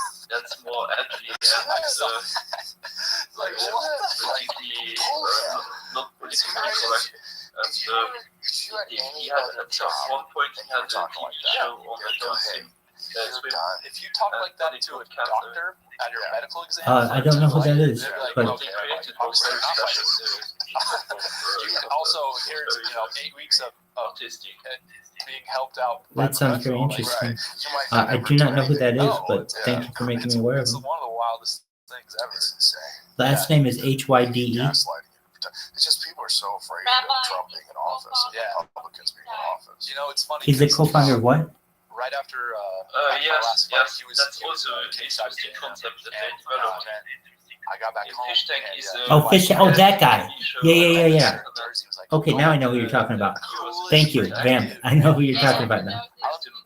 We didn't talk about Yeah. politics. We didn't talk about anything. Now I know who you're First got talking there, about. Rolled up. I mean, there's 30 Secret Service members. Everybody's doing their thing. And he did a few kind of worked with one of his secretaries. That's right. Make some announcements and do some stuff, but then we just golfed for like 4 hours. Rode in the car with him, and he was like the coolest guy. So with it, so smart. Asking me about fighting. We're talking about all the boxing. We talked about football. Talk about golf, and he was so sharp and with it. And it was me. This is like the craziest thing. Like Can you hear me, Big Swole? I grew up in a town of 5,000 people Cool. in Wyoming. Now I'm fighting on the UFC. And So did you try to put your text into Copilot or Bard? OJ Anderson. I don't have a task at the moment. And LT. Like that's the force. That's the force of. And I'm like, I wow, what the heck is going on here? But It feels surreal. it was Yeah, super surreal, and give it nothing try really. right Like now. he was such a bro and so cool and so with you. 70s, I think 70s, upper 70s, and couldn't believe how smart and sharp the guy was. Like, I was And like, for wow, example, this is my bizarre, teachers, right? they He's the only guy that went through 4 years in the White House. have presentations and we can download Everybody them. gets in that White And House and they the just fall slides apart. The are hair gets pretty gray. packed. They look tired all the time. If I They just like the weight of the world, which it literally is. Right. It's on their shoulders. I think he just take the presentation Duck to water. and give me summary. Yeah, he's like, what are you gonna say? Come on, like, this was the craziest thing. So him and LT were playing like $1,000 a hole or something. Gave me a And, summary, but it's not he a real smoked him summary, on it's top. just superficial gibberish. And then when I press the ChatGPT to give me a real answer, it admits that it can do it. And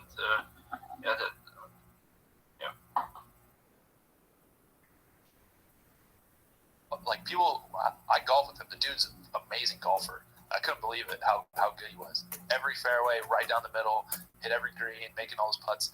And he won the first 9 like pretty easy, and then the last 9, it was going in the 18th hole. Him and LT were tied or something. It was like the winner. It was like all came down to this last hole, and they both hit great drives. And LT hit like a good approach shot, and Trump gets up there. He's probably like 150 yards from the green. can I upload documents to Copilot? Just stripes it straight in the pin. Ball's like Ask it. in the middle of the- Ask it how to not do even that. coming down yet. He turns around, doesn't even watch it land, walks right back to the cart, sits down, and the guy's like, "Nice shot, Mr. President." And I was like, "Damn, that was clutch." And he looks at me and he goes, "Don't you want your president to be clutch?" And I was like, "For sure, man." And he hit it 2 feet from the pin and tapped it in, and I was like, "Jeez." That's It was slick. It was slick. I was like, it was just cool, dude. Though it was funny. It's weird time because there's people in this country that want to think he's Hitler. I know. Yeah. It's very strange. Like, you couldn't convince me otherwise. Just hanging out with the guy. I'm like, where I was very Well, annoyed it's by just the ChatGPT media narrative. was So many people were fed this I lie had that the the document, Russia collusion Yeah, was a large text document that I wrote with classmates, and I wanted ChatGPT By the way, to take the same this statement document Jesus said the and biggest problem we had in the transform Revolutionary different War is we didn't have enough parts into airports. a video script Whoa. that Yeah, I that's just it. can give to What? text-to-speech AI. Is that And fake? so I have a video. but he was referencing Trump saying that. No, it takes all the information and then Oh. it rephrased Trump said it something about in that. He didn't say way Jesus, that presents he the said concept stable genius. of And that's the what document. It also didn't want to do it. And In even June though I of told it that I wrote it 1775, myself, the Continental Congress didn't want created a to unified army do out that of the task. revolutionary forces encamped around Boston and New York, and named after the great George Washington, Commander-in-Chief. The Continental Army suffered a bitter winter of Valley Forge, found glory across the waters of the Delaware, and seized victory from Cornwallis of Yorktown. Our army manned the air. It ran the ramparts. It took over the airports. It did everything it had to do. Oh, okay. Yeah.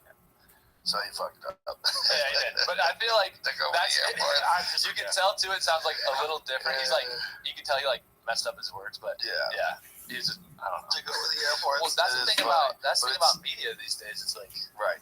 you gotta look into it. Yeah. Yeah. But I mean, that's probably the most coherent thing Biden's ever fucked up. Like some of the things. I got hairy legs. Yeah. Oh my God. There's so many of them. Yeah, seriously. I mean, it's unfortunate because the guy's older and he really shouldn't be in that position. Right. I mean, if he was your dad, you'd feel terrible. You'd be like, Dad, you gotta stop. You shouldn't be doing this. Yeah. No, it's weird. What's your tour? Strange Time? Is it Strange Time? Yeah. It is strange. These are the strangest times. Yeah. There's a really interesting clip. See if you can go to that clip on my Twitter page. I retweeted it. There's a guy named Terrence McKenna who's this like psychedelic bard / philosopher who said a lot of very interesting shit. He died. Just listen to what he said because he's literally.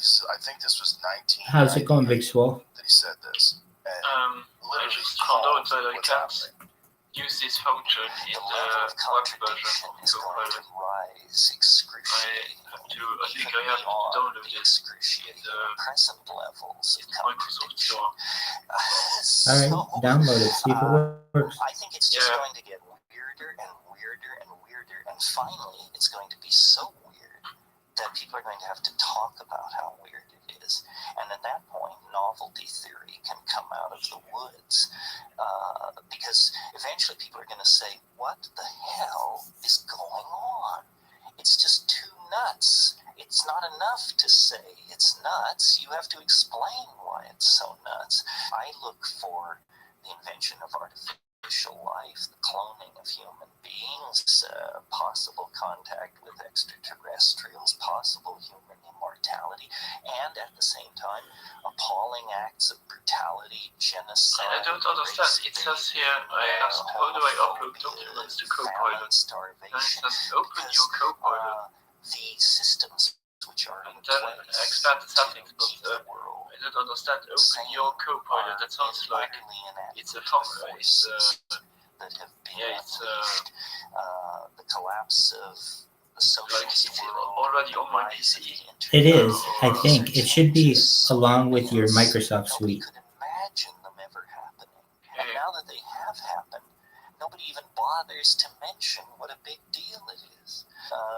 The mushroom said to me once, it said, this is what it's like when a species prepares to depart for the stars. You don't depart for the stars under calm and orderly conditions. It's a fire in a madhouse. And that's what we have, the fire in the madhouse at the end of time. This is what it's like when a species prepares to move move on to the next dimension. The entire destiny of all life on the planet is tied up in this. We are not acting for ourselves or from ourselves. We happen to be the point species on a transformation that will affect every living organism on this planet at its conclusion. That guy called it. So smart. In 98. He said so many things too, talking about AI, talking about extraterrestrials, talking about, people trying to basically beat, human mortality. It's like, wow. It's all happening right now. It is, yeah. 25 years before he was on point. What a smart guy. I'm going to look into him more. Oh, he had a lot of wild out there. Yeah. Yeah. That stuff. Well, one thing that I love about your podcast is I love listening, hearing, learning about all of those types of things, man. It's like I listen to so many of your episodes for that specific reason. Because that stuff is it's so important and interesting, and it'd be easy to not think about it and just go about your daily life. But I don't know. I feel like I have to think about it. I think we all have to think about it. We all life is more strange now than it's ever been in the entire history of human beings, and getting stranger every day. Like with this Chat GPT shit and AI, like kids are using Chat GPT to write papers and study their homework, just changing a few words about it, and people are firing their lawyers just using Chat GPT to. I've seen this. I'm gonna give some people some game right now, but I'll go into Chat GPT. You have to ask it the right questions, but I'll say, hey, formulate a game plan for this type of fighter. I'm a wrestler at middleweight, this, that, blah, blah, blah, and I'm going to fight this guy. Give me the perfect game plan for him. And it'll do that? It won't, it's not like, boom, easy. You kind of have to prod it a little bit, but it'll get to closer. It'll give you some good information. Like, initially, it'll basically say, like, well, I'm not able to do this, formulate this and that, but I would say, like, okay, and I get, like, a little more vague. So then I would say, formulate a game plan for a wrestler against a striker in an MMA fight under these rules. And then, then I would ask it more detailed questions from there. And it's giving me good information. So, I mean, we'll see where it can go. In 5 years, it'll probably be able to download video of somebody and tell you every one of their weaknesses. I'm sure it will. Yeah. I don't even think we're 5 years away from that. Probably not. Yeah. When is Chat GPT 5 supposed to come out, Jamie? Not this season. Fully announced that yet. Even like 4 you still have to pay for, and they have that new thing that was just a big problem, which I don't think has been fully explained. It's The Sam Altman thing? Yeah, like Q-Star. I don't know what the fuck that even means. Well, here's the speculation. The speculation is that AI has become sentient. Sure. Yeah, I know. And that artificial general AI is now like an intelligent life force. Yeah, it was funny because I've heard you say before, like, we're going to integrate with it and like it can become part of it together. And the other day, my wrestling coach, so every day, Coach Cale Sanderson, he'll get up in front of the team and talk and, tell parable or this and that. And then our director of ops needed the kids to go on their phones for something. And he was like, all right, everybody get your phones. Like, it was something for tickets or something like that for matches. Pull out your phones. And he was like, of course, like, every single one of you, it was like 30 kids on the team, all had their phones on them. Like, we're about to practice. We have like a little set of bleachers that they sit in. But every single kid on the team had their phone on them. Like, I feel like I missed it a little bit. Like, I'm a little older than that. I'm 27, and the generation that I see below me, these dudes never are without their phone. Right. It's like incredible. Like, I'm still good. Like, I leave in my locker or whatever. Like, I don't even have my phone on me right now. But some people, like, they can't. I don't know. They're attached to the hip. Yeah. So Elon was talking about that. He said we're essentially cyborgs already. Yeah. It's just not in your body. Right. Which with Neuralink, it's like it's going. It's happening. Yeah, have you seen that thing that they use that you put on your head and you can answer questions with it? No. What is this, Jim? I tried to get ChatGPT to give me a fight plan to fight by nickel. Right.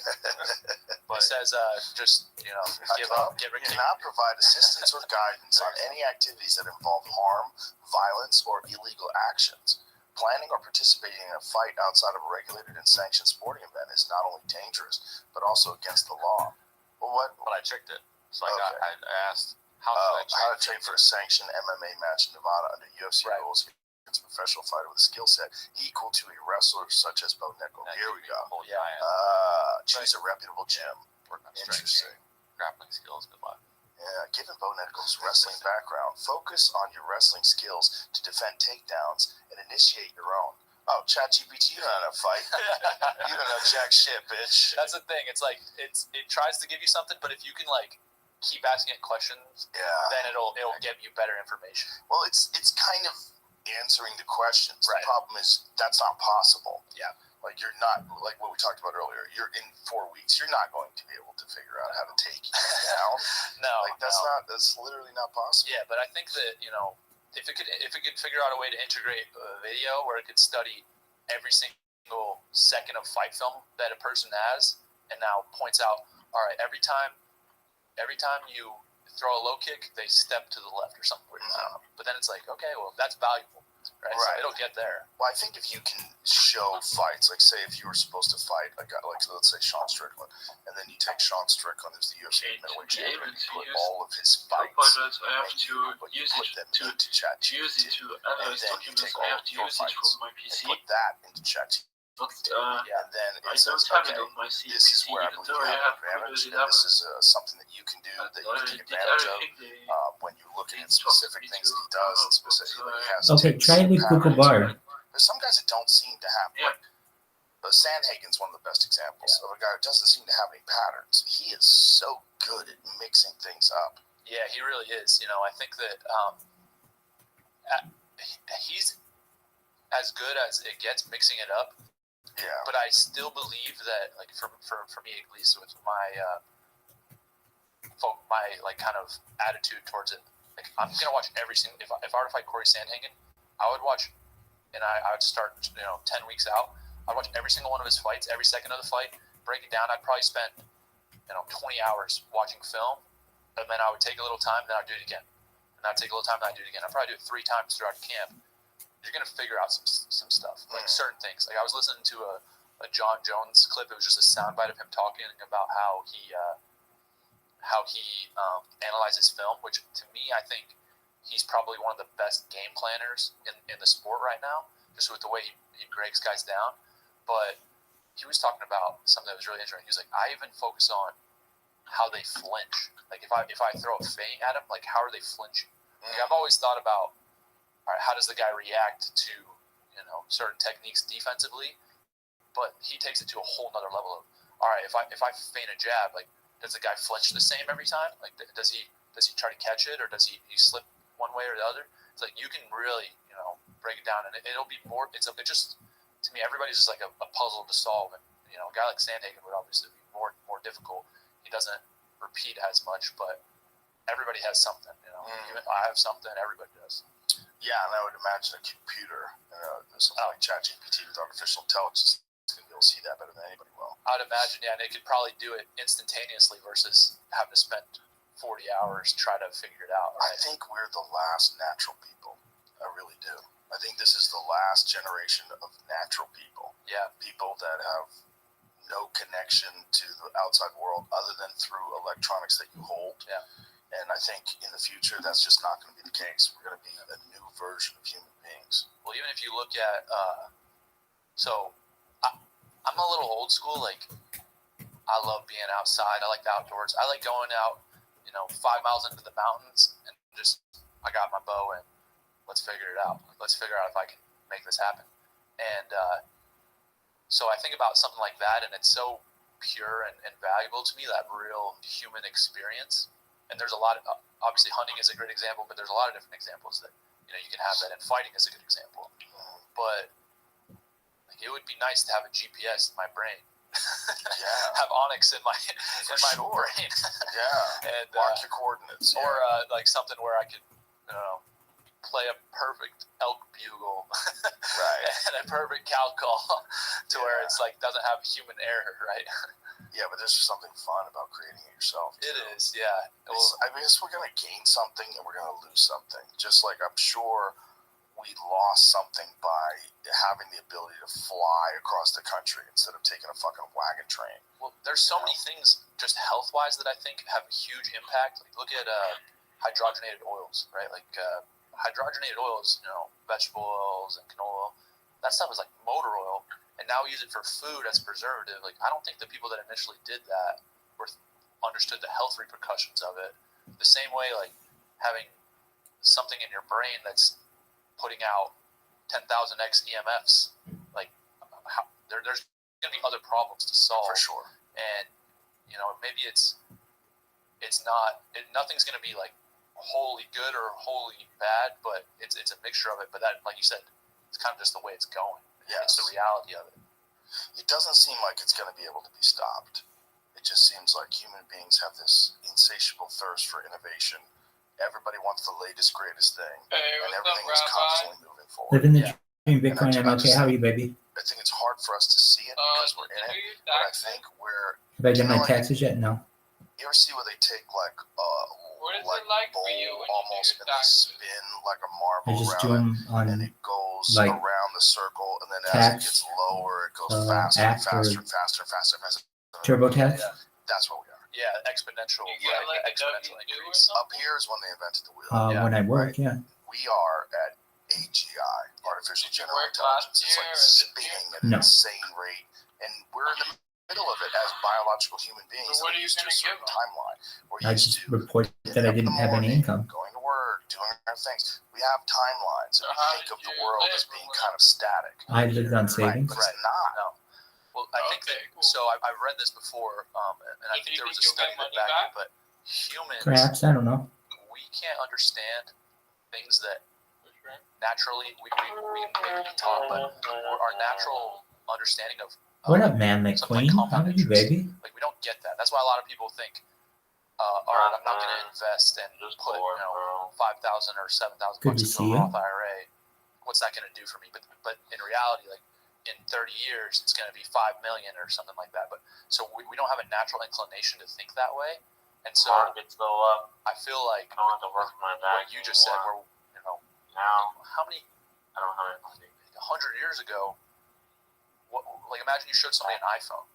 It's like, Right. and what's it, and When the crypto is over. even not even 100 years ago. Imagine 20 years ago, you showed Right. somebody an iPhone. It's like that's such a short amount of time. Yeah, That's that's it. incredible. Because if you look at, let's say, like 0 to 1500, not that crazy of a difference, Right. or even like 0 to 1800, like Right. until the Industrial Revolution, really. Okay, we're still getting around on boats and wagons and things like that. All right, but that wouldn't really blow your mind too much. Like, oh, they got a nicer boat or crazier wagon. It's like, okay, now I see a train. What up, Bitcoin? Okay, now I see an automobile. Now I see like a plane. Okay, now we got an iPhone. It's like, whoa, now I can FaceTime somebody in New Zealand. It's like, what is happening? Yeah, what's it going to be in? Like you said, I think it's days go slow, like years go fast, right? Mhm. In 5 years, it's like, the technology is already so different. It's going to be the wildest frick. It's going to be like the Wild And West. there's this battle where these enormous companies are Crazy, trying to right? control the population. Because when people protest about things and people aren't on board with things, it fucks up their ability to make money. So they're trying to get as much control over what people say and do as possible.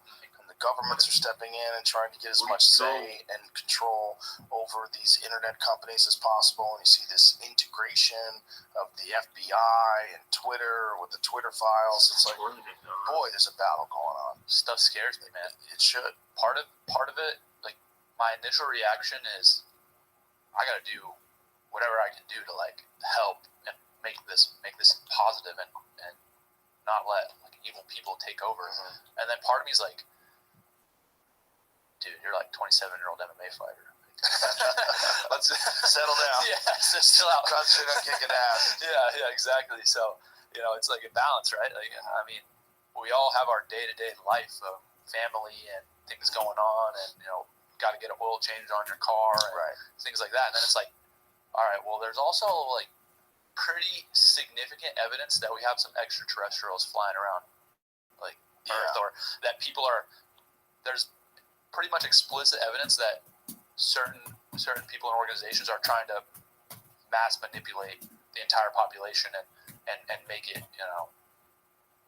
I forget what they call it, but basically like whatever the thing where they're like making all the world like I don't know. Do you know what I'm talking about? The what's the One organization? World Order, World Yeah. Economic Forum. World Economic Forum, and they're talking about I don't remember what their whole plan was, but basically like It's global control. Yeah, the control, right? Yeah, it's spooky. And when it comes from a guy like Klaus Schwab, who dresses like a villain from Star Wars and talks like a Nazi, how many more people not pay attention to that? He seems like so on the nose. Like, is that a real person? The compliance. Imagine the compliance. That was actually Borla from Pfizer. Oh, it wasn't the same guy. No, Borla from Pfizer was talking about a pill that you would take. Like, say if you took a pill, some sort of pharmaceutical pill, and the pill has a signal that it sends to people that it shows that you took it.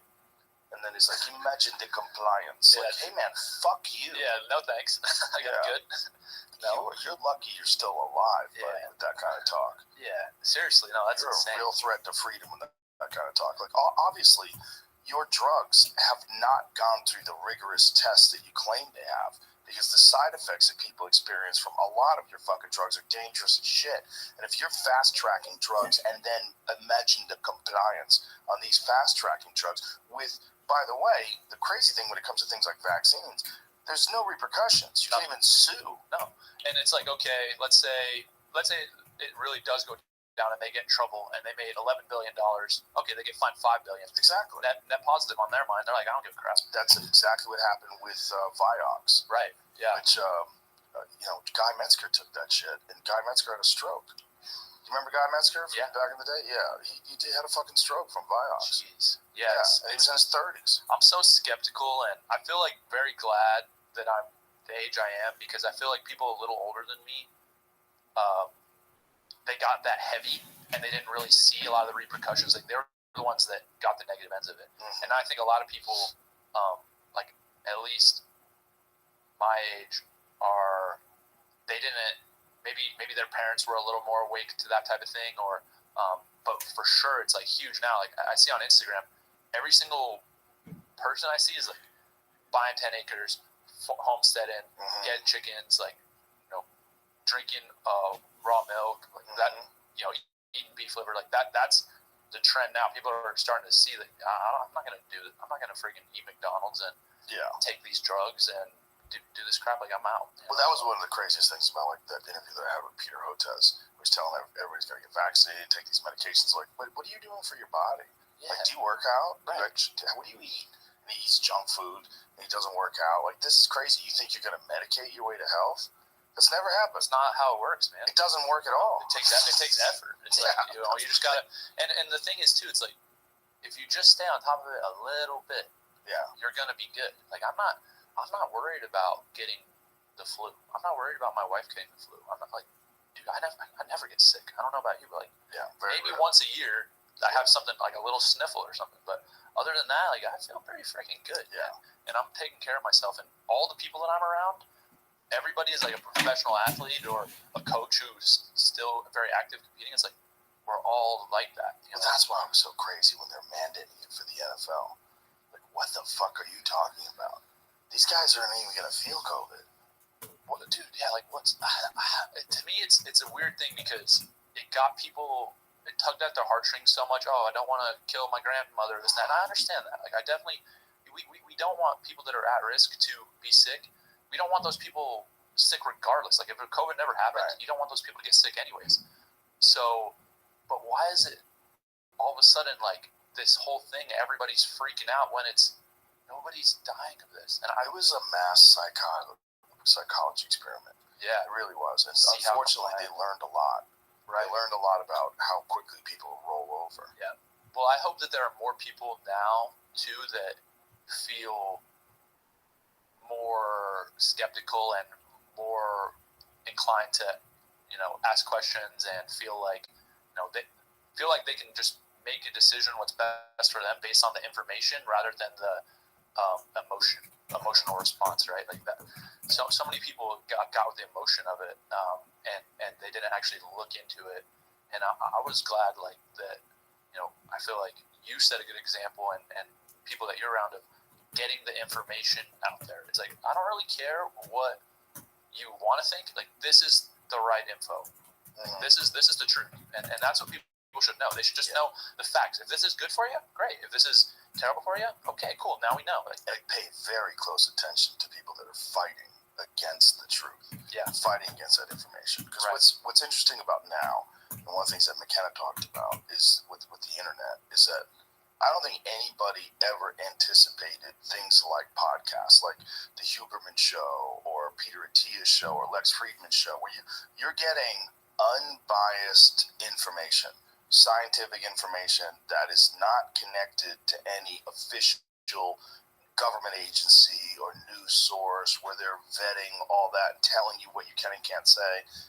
And when you do say something that goes against their narrative, they fucking come for you hard. It's wild. But what they don't understand is people don't believe them. So it just, look at what's happened to CNN. CNN's falling apart. Nobody believes them. Nobody believes Oh, you're propaganda. You guys are full of Yeah. shit. You don't give a fuck about the truth. And people started to realize too, it's like, okay, if somebody can make money off something, if they're getting paid for this and that, you can't trust that information. Right. Okay, like this is their livelihood on the line. All right, take everything they say with a grain of salt. It's like, you got to get information from people who have no financial interest in it. Otherwise, it's like you don't know. You have no idea. Yeah, no idea. But it is a great time though to get information because you're getting, like I talked about Huberman, was so fucking fantastic. Yeah. You're getting unbiased source information from a legitimate scientist from Stanford who's telling you this works and this is why it works and these specific nutrients are responsible for these specific things that happen in your body. This was never available before. And now it's available for millions and millions of people. I mean, the Huberman's podcast is gigantic. And he said that people are listening to it every day. They're changing their life. They're doing cold plunges and saunas. And they're eating well. And they are eating healthy foods. They are avoiding seed oils. And people are seeing these immense physical benefits from it and health benefits from it. Yeah, it's super exciting. As somebody who I feel like as an athlete, I kind of had to be a little ahead of the curve on that. Just because I wanted to take care of myself. And so, the cold plunge, the sauna, the nutrition, what's good for you, what's bad for you, understanding certain things. It was like, now I see like a good, like my mom and dad are doing cold plunge every morning now. And I'm like, let's go. Like, that's what I'm talking about. My parents have done sauna that don't do cold plunge. They won't do, I'm like, come on. Yeah, come on. I go, I'll get you one. We'll put it at 50 degrees. Just do a little bit. Yeah, just do it for 30 seconds. Yeah, So I've got them thinking about it. I go, listen, you'll feel happier. Yeah. You'll feel happier. It'll make you feel better.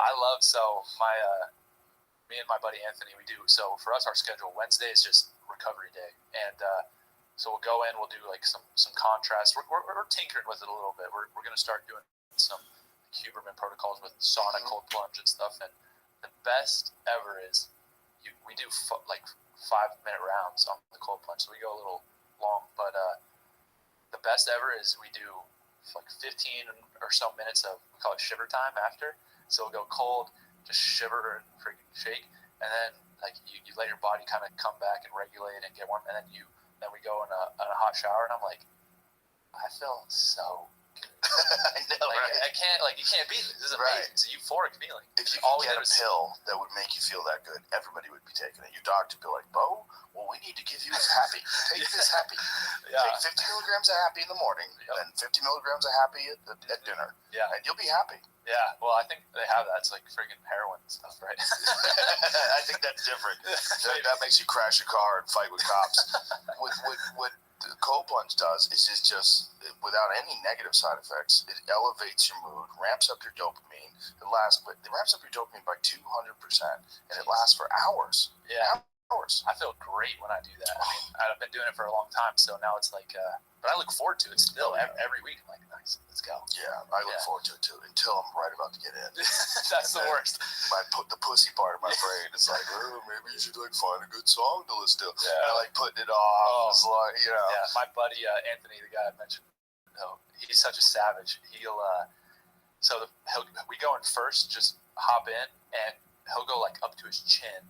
We have the jets and stuff, so it's freaking going. And do you have a blue cube?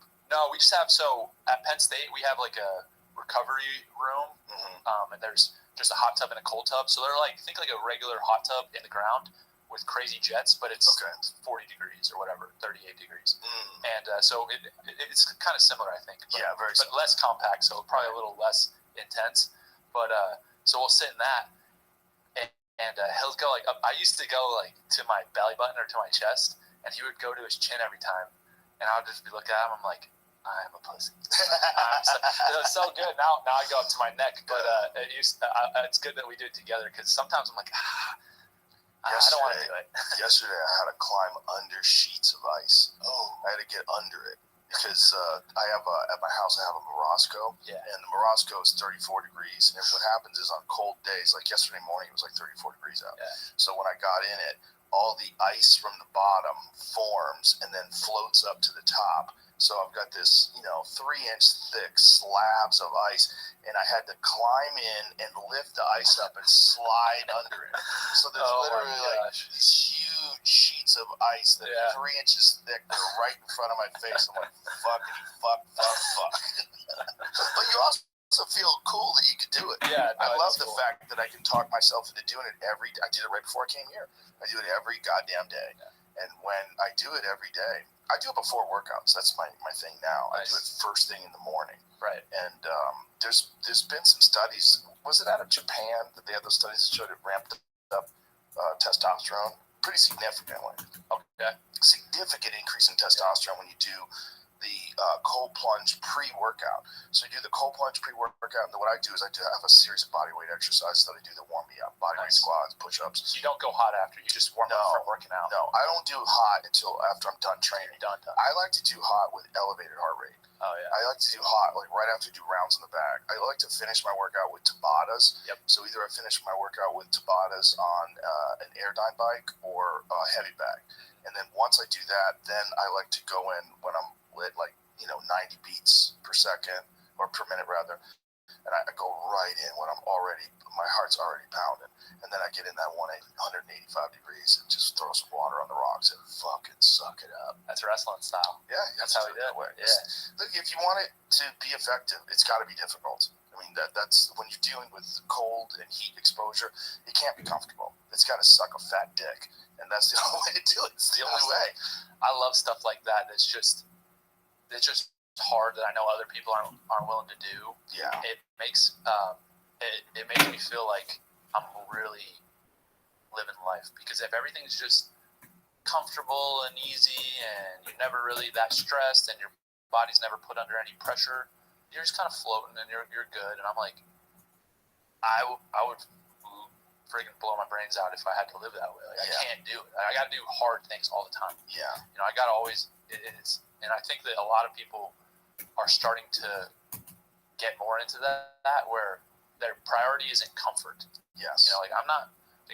I think for a long time in human history, the priority was just stay alive, and if you can be a little comfortable, then that's great. Right. But they were in circumstances where 80% of their life was really difficult already. So when they got that comfort, they enjoyed it. Yeah. When you can sit on a couch in front of the fire after you fucking busting your ass all day, exhausted, that's when comfort is appreciated and valuable, and it means something to you. Right. And when you got that, when humans were able to get that easily through, cars and grocery stores and planes and things where, everything was kind of cell phones at your hand, that stuff is such a distraction from being the best version of yourself. Exactly. Yeah. And that's really, I think, one of the only ways that a person is happy, if they are being the best version of themselves. And that takes work. My friend Michael Easter, who's been a guest on this podcast before, wrote a book called The Comfort Crisis. And it's all about that, this bizarre place that we are, where so many people are just seeking comfort and taking the path of least resistance and trying to do things the easiest way possible. And people have never been more depressed, never been more unhappy, never been more unsatisfied, more lost, more existential crisis. And it's got to be connected to that, because I think the human body and the human mind have requirements in terms of you need tasks and you need difficult things to do.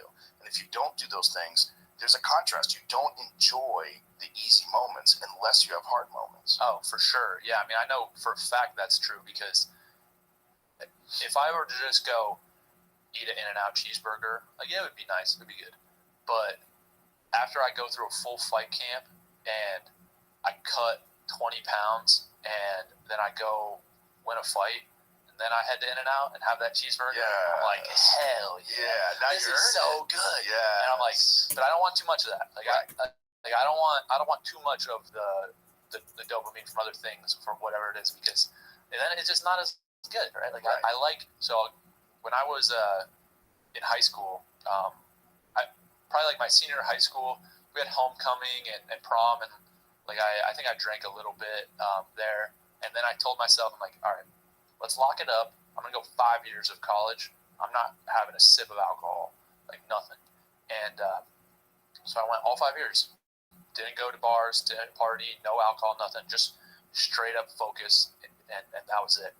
And then I remember my buddy and I, Anthony, the guy I keep bringing up, we both won national titles our senior year. And the next week we went out. We had a freaking time. It was like amazing. You earned it. Yeah. You really earned it. And now I'm like back on that grind where I'm like, nothing. Like I'm not doing, I'm no alcohol. Like, go to a wedding. I want a cigar. Sorry, but no cigar. Like none of that stuff. And I love being able to do that. Like a lot of times I'll talk in my head like, damn, it'd be nice to, like, I'm eating this fat ribeye, like have a glass of wine and wind down. And I'm like, no. You need to like earn this, right? Like I don't know. I like giving myself those little edges where I know I'm sacrificing something. Yeah, I mean, that's what makes a champion. Yeah, it's really fun too. Hey, I wanted to talk to you about Sam Calavita. I'm very fascinated by that guy because I've seen some of the footage of the training sessions that they put on in his garage with TJ Dillashaw and Juan Archuleta and a lot of those guys that go down there and train with him, and it just seems like he's got very unusual strength and conditioning approaches. Yeah, he's the man. Coach Cal, I don't even like to talk about the garage because it's like PTSD. Like, seriously, I feel like the trauma that I've lived in my life has been through, I've been very fortunate, so I haven't been through any like real trauma, but like in my mind, the real trauma is like losing at competitions and these crazy hard training sessions, and the garage really, dude. It's like, bro, it kills us every time. And it's interesting that it is just like a 2-car garage. So yeah, you just roll up to his house. Pull up the video of Sam Calavita, the garage. Yeah. He's got everything just kind of organized and stacked in there. And you've got world-class fighters that are training with this guy in his fucking garage. You just let him play. Yeah, he's a different breed of human being. Coach Cal, you should have him on. I would love to. He's like the best. He's literally the best guy in the world. Coach Cal, let's do it. Yeah. I'll talk to him about it too. Cause show some of the footage of the actual training. But it's a very humble little place. Yep. It's not big at all. Just do the work. That's TJ before he had to go through massive shoulder surgery. Yeah. I feel terrible for that guy. I know. No, rough. Well, I knew that he had his supraspinatus had been torn on both shoulders early in his career. And I think that, the hard part is some guys are a little too tough for their own good. Mm-hmm. Like with Coach Cal, you got to be very, that's it. Yeah. You got to communicate with him. Back up so we can see that garage again. Because it's kind of crazy. It's kind of crazy. This is like one of the most respected strength and conditioning establishments in the world. Yep. And it's a normal suburban home with a 2-car garage. And that is where all these people go to train with one of the best strength and conditioning coaches in the world. Yeah, so last time I was down there, he's like, hey, you want to get a workout in? I was doing a bunch of testing and stuff for like baseline for a VO2 and all different types of things. And he's like, hey, Bo, you want to, go get a workout in? We'll go down to the beach. It'll be fun. We have do some stand workouts and stuff. Like, it's not like that. It's not that crazy. It's like a fun one. I'm like, all right, yeah, let's do it. So he's like, okay, meet my house in 45 minutes. And he's like so soft-spoken. And I'm like, okay, yeah, no problem. Let's do it. And I'm solo, so it's like just me. And which, I don't know, I think it makes it worse. Because when you're with people, it's like, right, you're suffering. They're doing it too. Right. And so I show up, and he's got his garage door open, and he's got like the big ass, 70 to 120 pound med balls set out, and like all this stuff. And I'm like, what's up, coach? Like, he's like, I was like, oh, we're going to go to the beach. He's like, oh, no, I changed my mind. We're just going to do I'm like, you Son of a You bitch. got me, bro. He literally, like, destroyed me, dude. It was like, he always does this thing, too, where it goes 0 to 100 at the beginning. Like, it's not, like, too much to where you're going to get injured or anything, but, like, the workout would be like, all right, hop on this Bosu ball, and I'm going to throw this 70-pound med ball at you as hard as I can. You're going to catch it and throw it back to me, and we're just going to freaking get after it. Or hold on to this 50-pound med ball and hop backwards up this hill. It's like, start going, go. And he's like, and you're just like, oh, go. And you'll go for like an hour or, hour and 15 minutes doing whatever he says. And he's like, all right, good. Warm-up's done. Now let's start. And dude, he's literally. Warm-up's done. Bro, I'm not kidding. Like, hour and 15 minutes of hell, and that's the warm-up? Yeah. So I'm trying to think like of, I don't want to give away like his stuff, but so I did that. One workout, I did that for like basically like an hour, just heavy med ball stuff, and then we did a bunch of what was it? We did like some heavy lifts after that, and then from there he gets his sled out, and he's like, "All right, we're gonna push the sled," and he doesn't tell you like how far you're gonna go or anything, and so we just start pushing the sled, and so we go all the way up the hill and around the corner. So you see this road right behind him. So we go up that road all the way around the corner, and it's me and Anthony. We're going back and forth on the sled. It's like push till you fail, push till you'll fail. We probably did it 60 times each, like just to get up around this corner. And we're like, oh, we're done. Like finally we got. And then he's like, all right, turn around. Now we're gonna do pull. I'm like, like come on. So then we pulled it all the way back, and then I'm like, all right, finally, like we're done. And he goes, okay, bike time. Hop on the bike. And this is like 2 hours and 30 minutes in. And I'm like, Jesus, okay. Is there too much work, though? So I think that when we live in Pennsylvania, right? So we're not there every day. So when we go out there, he likes to stick it to us a little bit. He's still like, see if you're tough enough for the garage type thing. I'm like, coach, I don't work anything for 6 years. Like, I think I'm kind of tough. But he's like, but whenever we go out there, he'll give us the business a little bit. But dude, I can imagine. But is there a concern though that would require too much recovery time if that's not a regular part of your routine? I think that if it's just like a one-time thing, a lot of times it's not, like we're traveling out there to get testing done, things like that. Like when we're doing our actual program, it's back home in Pennsylvania. So then we'll get maybe one workout with him out in Cali. So he's like, just freaking hammer us, let's go. And then, all right, now you got like a few days, like travel back home, you're rested, right? Go get to your normal workout. Like our normal workouts aren't that crazy. But what is the benefit of like that long of a training session other than mental? I think it's mental. And it's like afterwards, so you can't even really be, after a good workout, you're like, feel good. I think that it's just seeing how far you can push yourself. Like, all right, where can I get? And then let's go further. Let's like just see where you can go. Because I don't feel like physically it's not a physical benefit thing. Like I'm not taking, and a lot of times too, he's teaching us a lot of new things that we're implementing in the program. So he might do three or four different things that are different days for us, but we have to learn them and how to do the exercises there, and we only have one day to do it. So now it's like we're doing all of this in one, whereas now I'll go back home and this will be split up. So he's trying to teach us stuff as well, but it's more just like, hey man, you want to work with me? Let's see if you're tough. Yeah. Like, you think you're a tough guy? Like, all right, we'll see.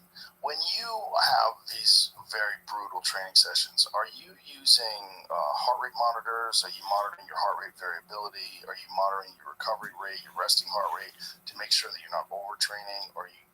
Yeah, everything's monitored. Yeah, so he has a program, he has an app, and anybody can use it actually, which is pretty cool. So I think it's just a Training Lab app, and you get a heart rate monitor from him. And so for me, when I'm in camp and training, I keep my heart rate, and all that information gets sent to him. So I can look at it if I want, but he's the one that's analyzing it and looking at it and making sure that everything's good. And it's very open dialogue. Like a big thing in combat sports and wrestling and stuff is you don't really say like, oh, like I'm kind of feeling I'm kind of tired. Like you just tough it out. But if you're a real professional, like you need to be in communication and say like certain things. Like, okay, so a good example, a couple camps ago, so we upped my overall weekly volume as a kind of the camp goes on, and I got to a point where I was pretty friggin' tired feeling it, and I actually broke out in like herpes because I was stressed. My body was stressed. And he was like, all right, well, now we found like your limit. So now our overall volume for the week, this is kind of where we stop. So we know what you can do. And so there's a lot of analyzing, a lot of science and algorithms and different things that he utilizes. And fortunately for me, like, I don't have to learn all those things. He's the expert, so I just trust him. Yeah, well, that's great. That's definitely a great thing to have. It's amazing that he's got this app that he can monitor when you're not even there. Yeah, no, it's huge because obviously being in different places and stuff, and I don't want to guess. Like, I don't want to guess whether or not I'm ready to go or whether or not I'm doing everything in an optimal way. I want to know for a fact, and that's why we do hair analysis for minerals and tissue and things like that. That's why we test our VO2s. That's why we test our crossover points and our resting metabolic rates and things like this. That's why we do all those things, because I'm not interested in guessing. I'm not interested in kind of feeling like I've done everything right. Like, I want to know. Right. How do you, because you're saying you essentially organize everything yourself when you're back at home, how do you decide, like, when to do strength and conditioning, when to do skill acquisition, when to do specific drills? So, because I have trained so much and so long, and because my dad was a coach, so my dad was always putting programs together for his teams, understanding peaking, understanding how to periodize, understanding when we want to have tough matches, when we want to push ourselves. That was something I was always around. And then coming into Penn State, it was like that on steroids. And so I think a lot of it is just learned and absorbed from what I've been around, and just seeing like a typical schedule of when our coaches have had us do certain things and when we've had recovery days and stuff. So, it's not something that I've like really had to go find. It's just been ingrained in me since I was 5. And I had a good example with my dad because he coached tons and tons of high school state champions, state championship teams, and guys who were went on to compete in college and do big things. So I got that solid idea of what it takes to organize a program very young. And then like I said, when I got to college, it was like, okay, here's a new level. Then I started working with Coach Cal. Boom, new level. And now I'm always like kind of looking for things to up that, to do better, to improve, to add in, and or things that maybe aren't serving me as much anymore, and we kind of do away. So it's just something that's on my mind. It's like, that's my job. My job is to take care of myself. This is my profession. Okay, I want to choose this path. Now you got to take all of the responsibility that comes with that and be professional. So that's kind of how I feel like I've been able to organize it the way I have. And when you organize these training sessions, like how do you organize recovery? Do you organize it based on the data that you're getting from the app and from your heart rate monitor? Like how are you doing that? Or is it just like a thing that you do every day? I have a weekly schedule, so everything's scheduled out for the week, and typically the weeks are it's like a similar base, right? So like Monday I'll get 2 sessions. Tuesday I'll get 2 sessions. Wednesday, recovery, I'm off. Thursday, 2 sessions. Friday 1, Saturday 1, Sunday off. And those sessions are all different, right? Like Monday, I typically, the morning is like striking, afternoon wrestling. Tuesday morning spar, afternoon lift.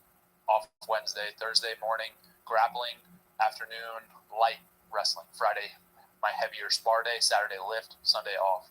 So you always like to take 2 days off a week?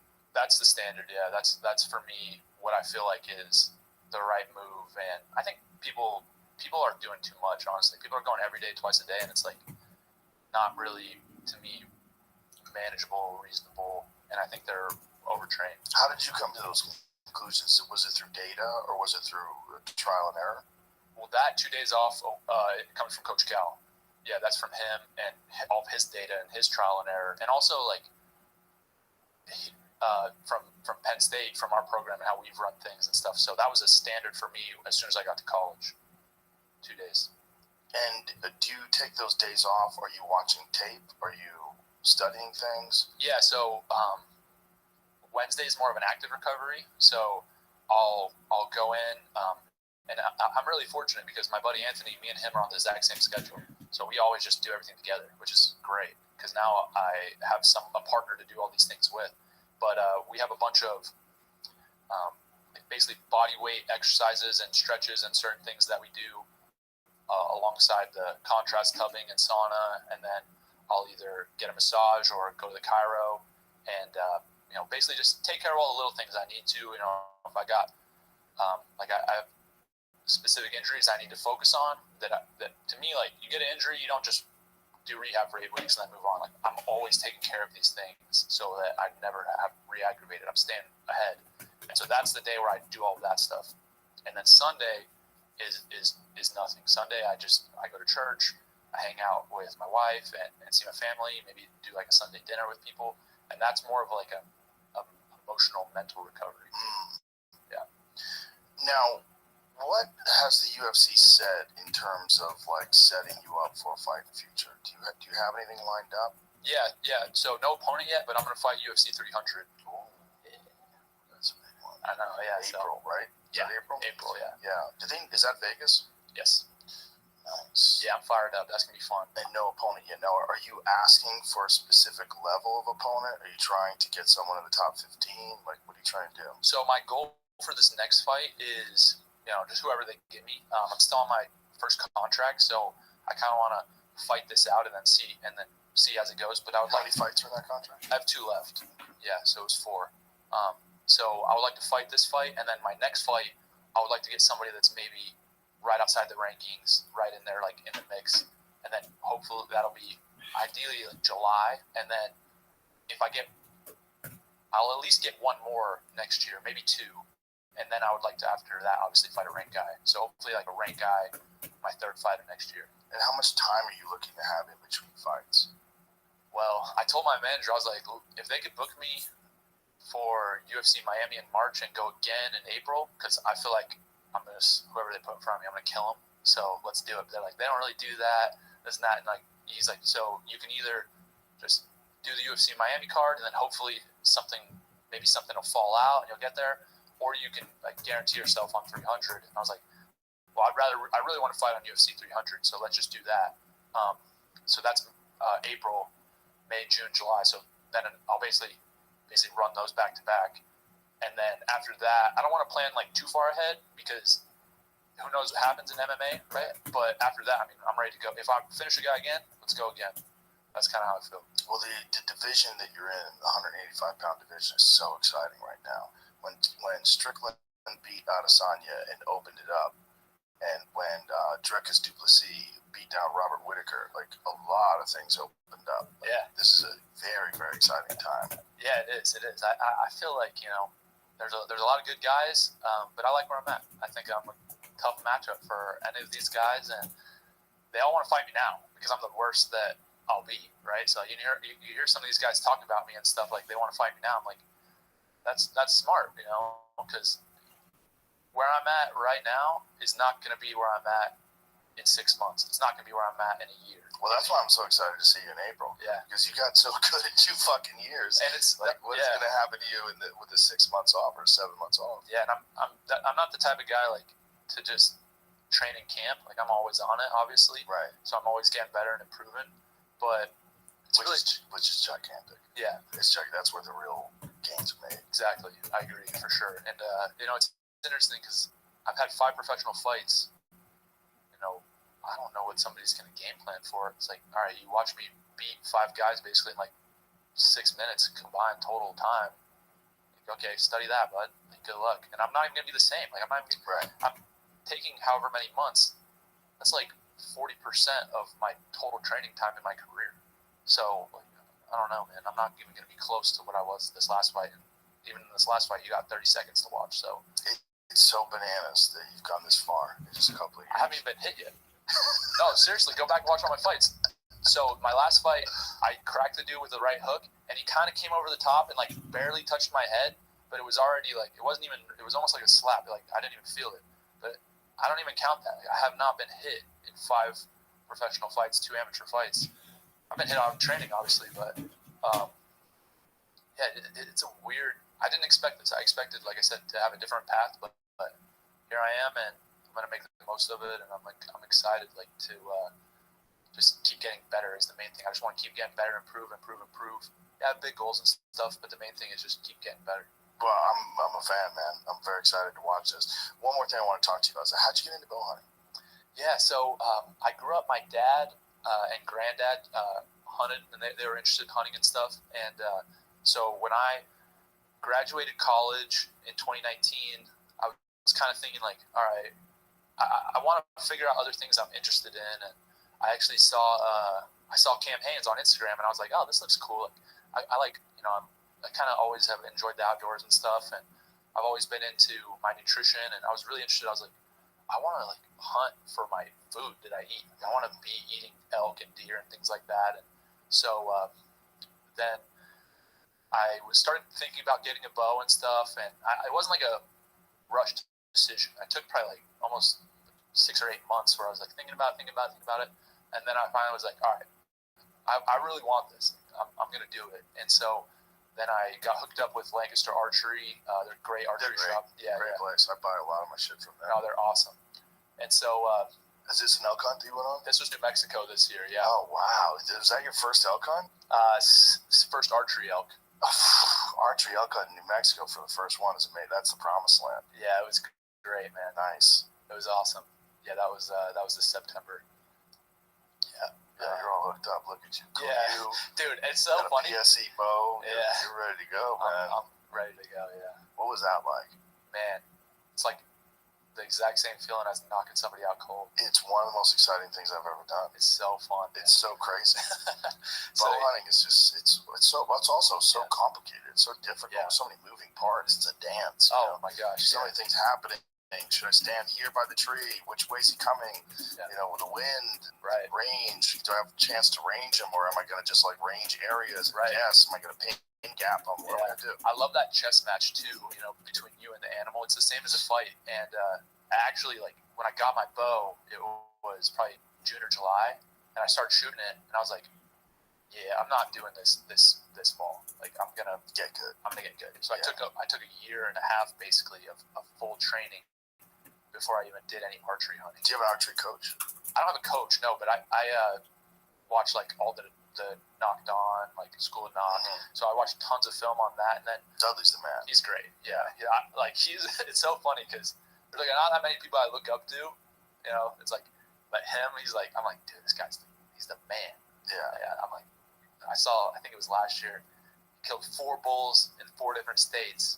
I'm like, dude, I need to do that. Like that's amazing. But I just thought that was the coolest thing. But when I go to Lancaster, they help me a ton. So they help me get set up correctly and things like that. Which now when I tell people who ask me about it, who are interested in doing archery, I say the most important thing is go to a good archery shop and get set up, and have them teach you like good kind of fundamentals. You can tinker with everything, but you don't want to learn bad initially and then have to unlearn it. Yeah, all the other stuff, tinkering, like what do you want what do you want to use for a release or stabilizer? Like just get set up, get your draw length correct, get your peep height, get everything put on, get your grip right, and have a good starting point and good foundation, and then you can kind of go from there. You're going to be on so much better trajectory if you're learning incorrectly from the jump. So I was able to learn correctly from the beginning, and then it's the same thing with striking. I just apply everything I know with wrestling, and now that's hunting and archery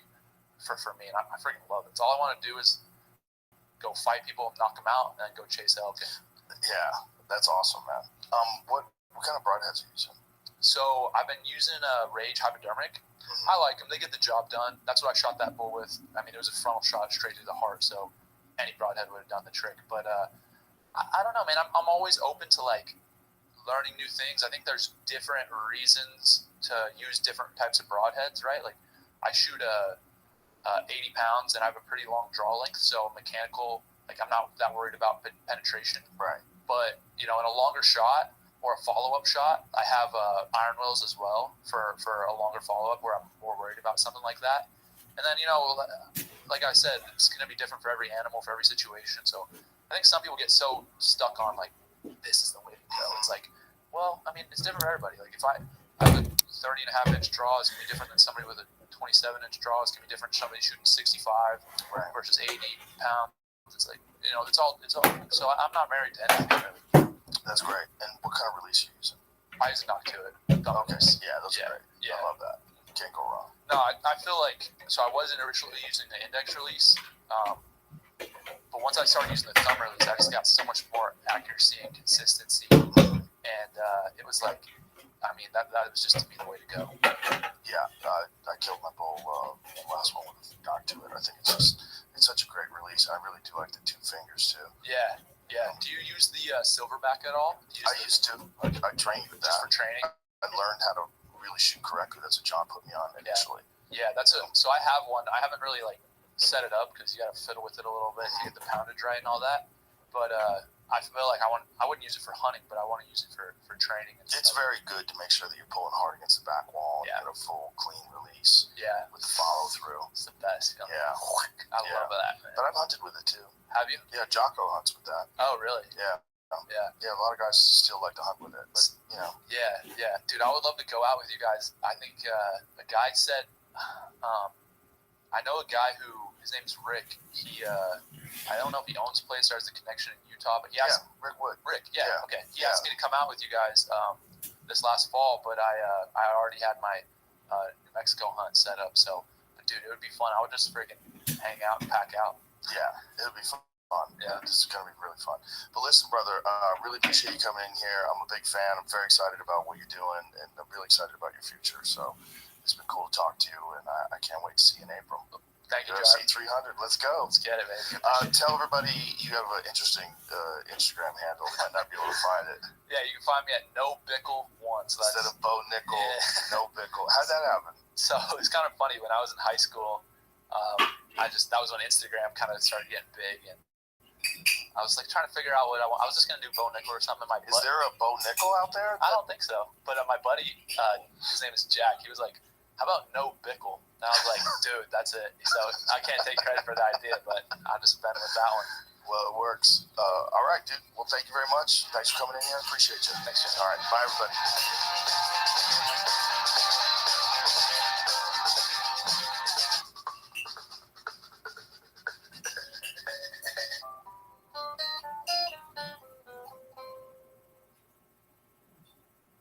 This episode is brought to you by LifeLock. Your tax refund belongs to you, not an identity theft. Over $6 billion in tax refunds were flagged by the IRS for possible identity theft in 2023. If you're in a bind this tax season, LifeLock can help. LifeLock monitors and alerts you to identity threats you may miss on your own, even if you're careful with your personal information. And if you do become a victim of tax-related identity fraud, LifeLock has U.S.-based restoration specialists ready to help you solve your identity theft issues. Plus, all LifeLock plans are backed by the $1 Million Protection Package, meaning LifeLock will reimburse you up to the limits of your plan if you lose money due to identity theft. Let LifeLock help protect your financial information, so all you have to worry about is what to do with your tax refund. Go to lifelock.com/JRE and save up to 25% your first year. That's 25% off at lifelock.com/JRE. Identity theft protection starts here. Tap the banner to learn more.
Joe Rogan podcast. Check it out.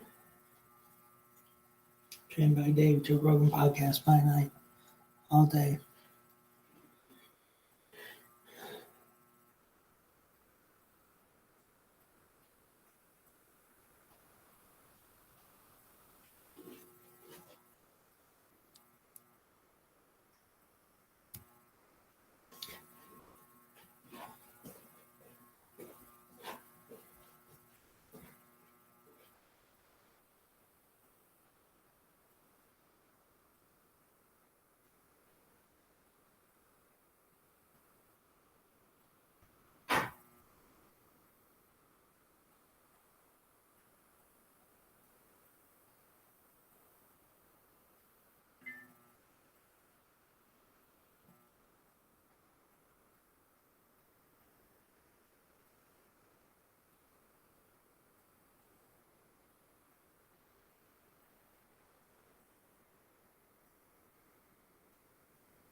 The Joe Rogan Experience. Showing by day, Joe Rogan podcast by night, all day.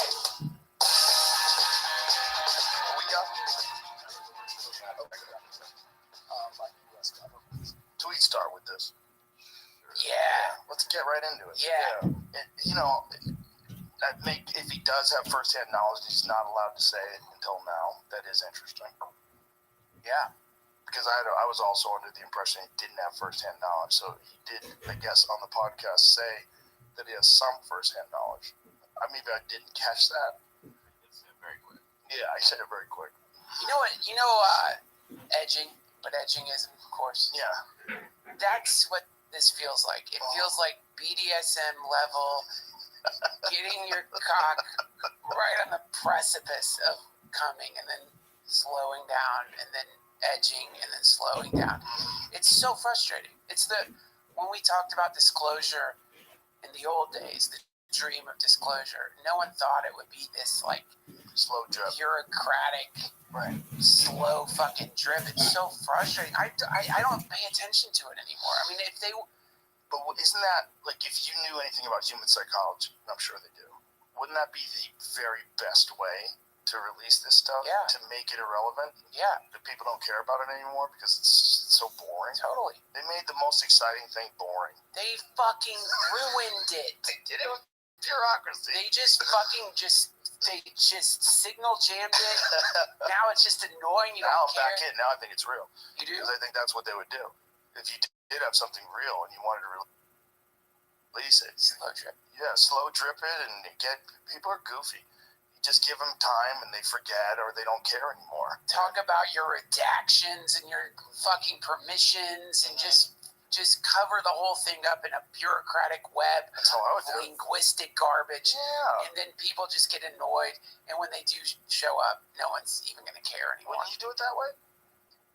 I guess if like I was some sinister, monstrous, And you'd have to be if you were running shit. right? You're the head of the fucking world, whatever it is, Trilateral Commission, World Economic Forum, whichever one is God, like. that would be so fun. You'd have to dress up like Klaus Schwab. I would. One of those Star Wars outfits. Guys always have a weird outfit on. I wear robes, a crown. Why not, right? Why not?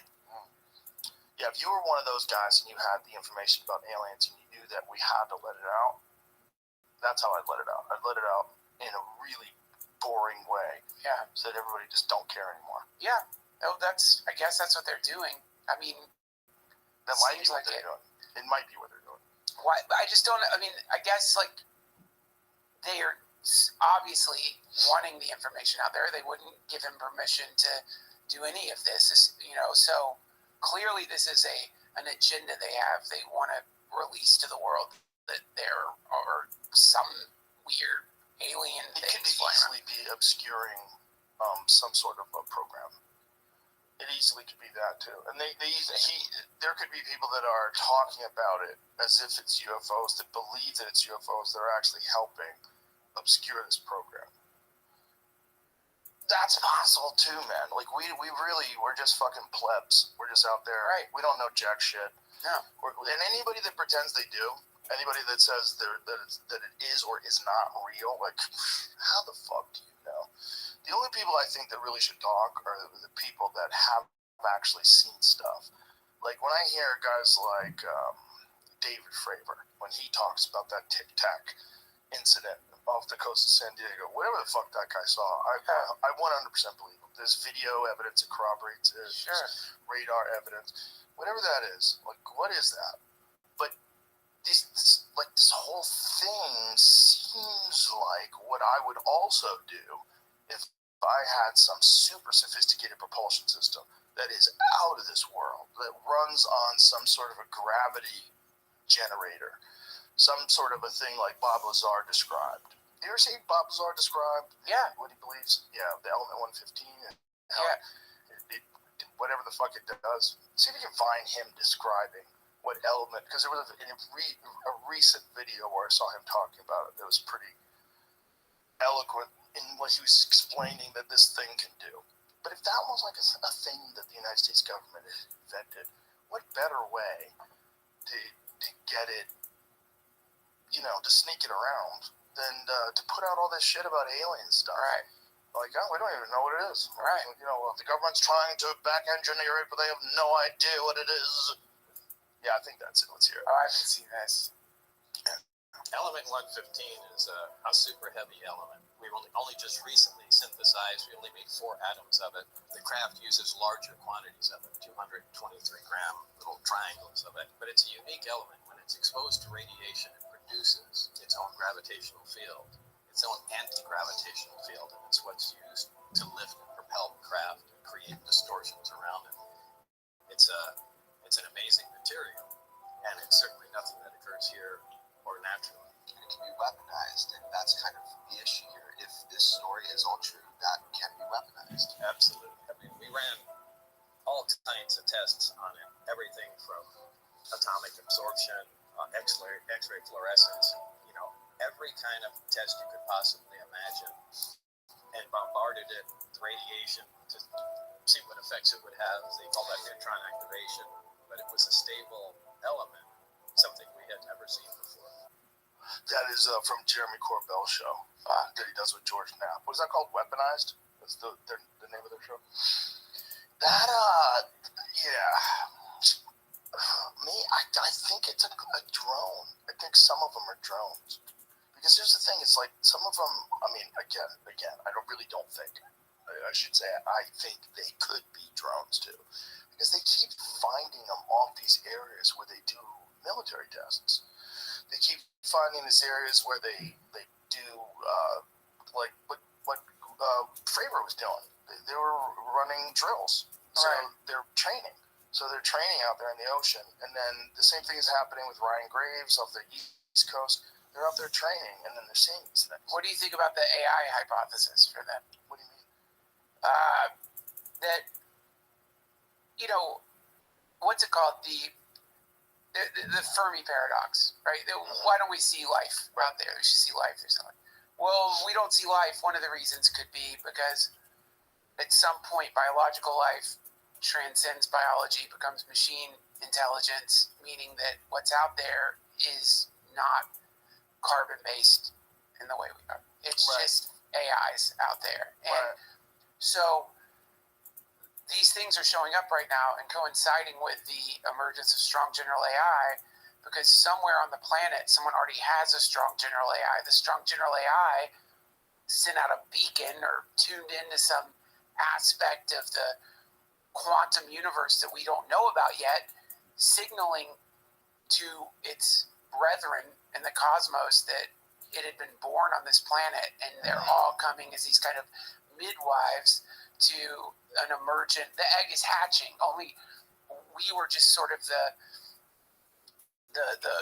stuff structuring it. We're irrelevant. They were just. This is what they do. They evolve shit on a planet to the point that it becomes tool using in some way, and then the end result is it wants to automate. The automation leads to better automation, which leads to automating intelligence itself, which then hatches this whatever the fuck it is, what we're calling a strong general AI right now, which then once it's born, it alerts its whatever directed panspermia, I'm here. And or maybe it doesn't even have to alert. Maybe they know. Maybe they're observing the entire time. Right. Just waiting for it to hatch. Yeah. It totally makes sense that a human creature, like the kind of thing that we are, that is constantly thirsting for innovation, constantly trying to improve the things that it makes, that we would eventually get to a point where we'd create an artificial intelligent being. And that being would create something far better. And that's where it gets really weird, because you got to wonder, like, the actual creation force of the universe itself. You know, if we are really doing a part of God's work, but that's what God's work really is. God's work is not, you know, getting people to behave so that they get to go to a cloudy place where people are really cool. Right. What it is God's work is getting people to scramble and spend most of their days pursuing a thing that ultimately leads, no matter what they do, ultimately leads to the creation of artificial intelligence. Yeah. Because that's kind of what materialism is. If you really wanted to find out, why are people so materialistic? What is it about? Well, it's the best way to encourage innovation and new stuff. Yeah. Perfect. It's the best way. Perfect. Get a tool-using creature with a massive neocortex, interested in manipulating reality, and inevitably they're going to make something cool. Yeah. I mean, maybe it's not artificial intelligence. Maybe it just wants novelty. Like McKenna said, maybe it's just interested in seeing what happens in infinite number of planets populated by whatever we are in different forms. What does it make? And then once it makes something interesting, you swoop in, pluck it out of the planet, and now you've got a cool new thing. But what if it makes the universe itself? What if it gets to a point of understanding and of ability that far exceeds anything we could do with our limited biological bodies? That you know, however long it takes for us to evolve biologically, the way that got us here from hairy apes, that takes too long. That takes too long. It's just not feasible. We would fuck it up before it gets from that to aliens. Right. It's like we're not gonna make it there. It's like we would fuck it up. We'll fuck it up with violence. We'll fuck it up with pollution. We'll fuck it up with overpopulation. Whatever it is that we'll fuck it up because we're too much ape and not enough enlightened. But if we can make an artificial life, maybe that is really what we're here for all along. And then that thing makes a way better version of itself, and a way better version of itself. And now it starts doing real studies and tests about the very fiber of existence, everything. They really understand. So not just a bunch of weirdos in the park with fucking legal pads writing about quantum theory, string theory.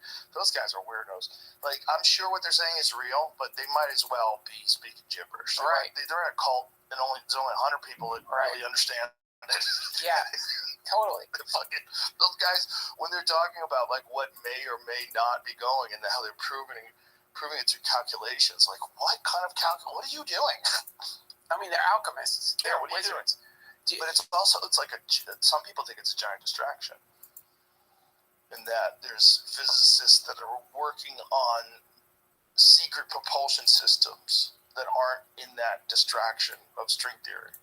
That they almost like said there's like this theory that they sent these physicists down this string theory hole because they knew they would never figure out anything. Oh, wow. Like, just go send them down that hole. Wow. And you'll just be chasing your own dick forever. Wow. Because it's so nutty. Yeah. And nobody can really prove it. Like, right. It's like until some new technology gets invented. Like, how do you even know what the fuck they're saying is correct?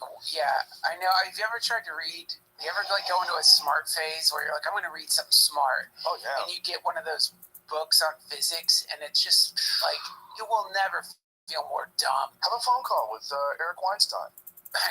Just have a phone call with him. Yeah. Like, what the fuck are you even saying? I know. It's really like if you've entertained the idea that you're smart, getting one of those books fixes that so quickly. Real quick. Dude, did you see the, maybe you sent it to me. Were you the one who sent me the thing where they asked the AI to generate pictures of a happy bunny? Like a happy... Yes, yeah, I did say that. Isn't that amazing? Yeah. Yeah. So it's like it grasps these like metaphysical concepts already. Like it already grasps, or it's emulating the idea of transcendence. If you can find it, Jamie, I'll send it. It's pretty badass because it asks AI to generate a more and more enlightened bunny, and then the bunny becomes like super psychedelic. Yeah, it's fascinating. Yeah, that's that. Yeah, that's it. Generate an image of an adorable bunny. Here is an image of an adorable bunny sitting in a grassy field surrounded by wildflowers. Bam. Make it happier. And then ChatGPT makes it brighter eyes and even cuter little pink feet. Looks like it's never walked on rocks in its life. And then make it even happier. And now it's like leaping through the air with joy. Here's an image of the happiest bunny imaginable. A vibrant, sun-drenched meadow. Like that bunny's happy as fuck. Make it happier. Click. So Peter T made this. Oh, Peter T did this? Oh my god. Oh my god. I didn't ask him.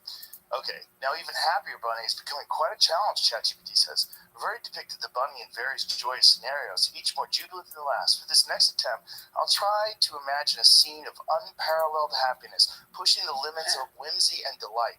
Let's see how this translates visually. So he's like, there's a rainbow and butterflies, and his eyes are closed. He's in ecstasy. Happier.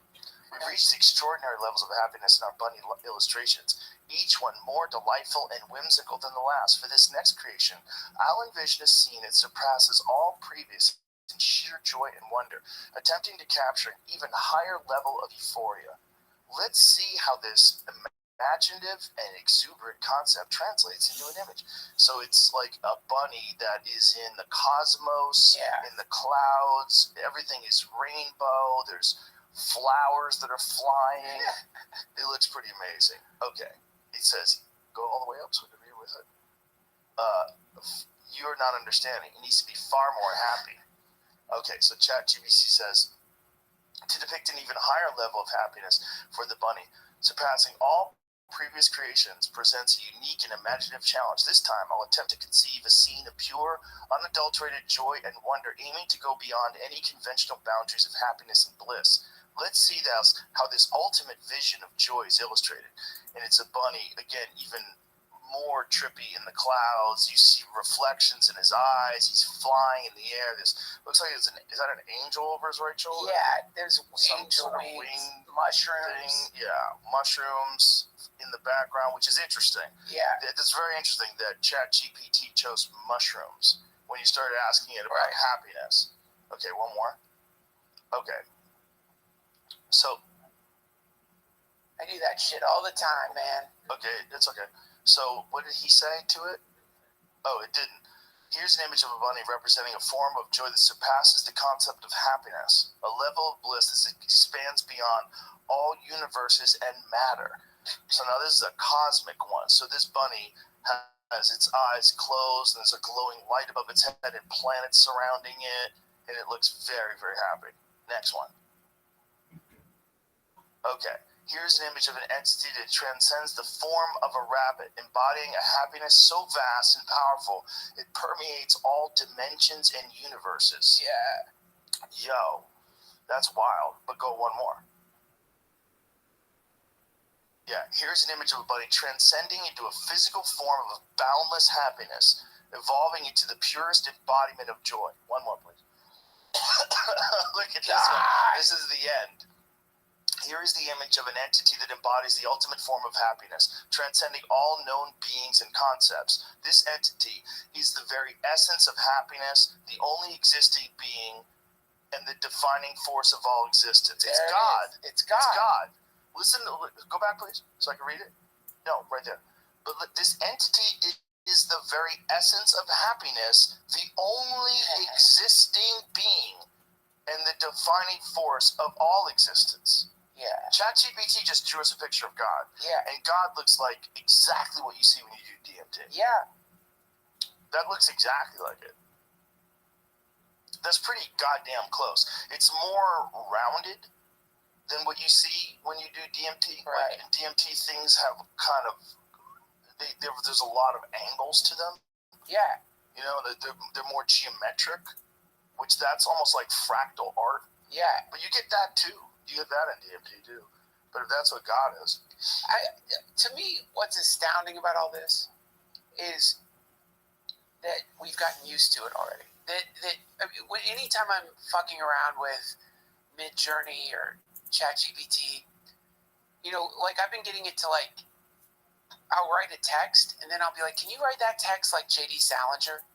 And it'll just instantly, as though you are J.D. Salinger, shift your text into the voice of like any famous author that you want. Wow. But what's astounding is we can do it at all. And it's so fast. It takes a millisecond for it to somehow go through all known writers, establish what their writing style is like, and then take what you wrote and convert it into a famous writer's writing style. It's astounding, and we're used to it. Like, people don't seem to be excited about it even. You know, there's like a kind of capitalist frenzy about it because like monetizing it and stuff, but just the fact that this is happening, it's such a powerful thing. It's like it surpasses our ability to grasp what we've done, what's coming. Right. Because it's too much for us to grasp. So we just, oh yeah, I guess now you just tell the machine that you want any art at all, and it will instantly do it for you in seconds. Don't you find that a little disconcerting that we as humans, like, our capacity to recognize what's happening is somehow limited?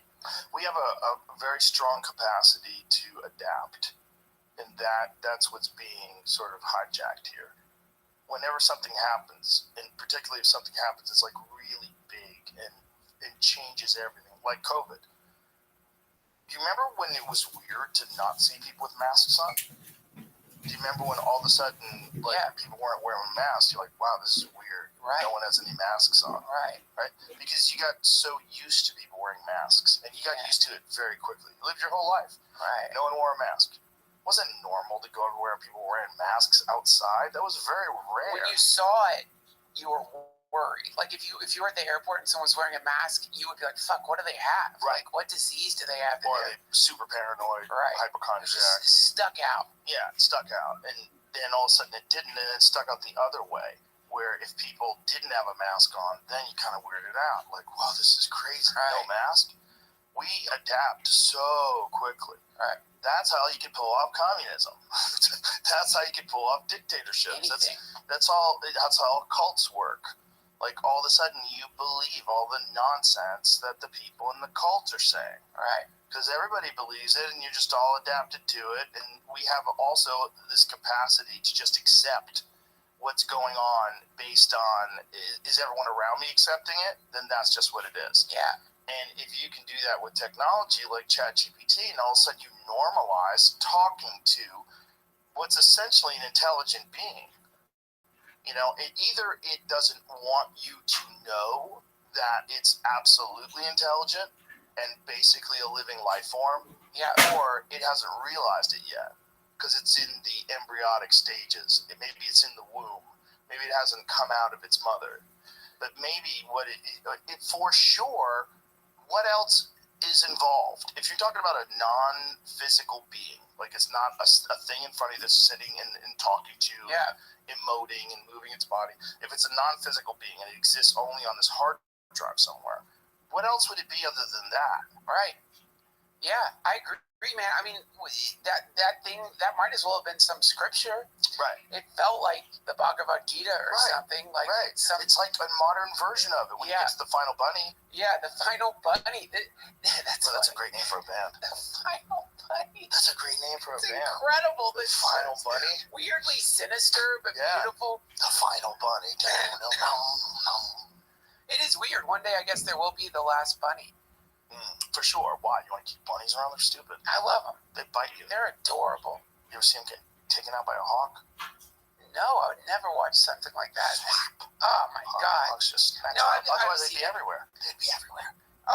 They Yeah, would be everywhere if it wasn't for owls and hawks. We have a bunny problem. it's a weird pet. When people have pet bunnies, it's like it can be a red flag for sure. Well, if you raise it right, they're supposed to be a little adorable.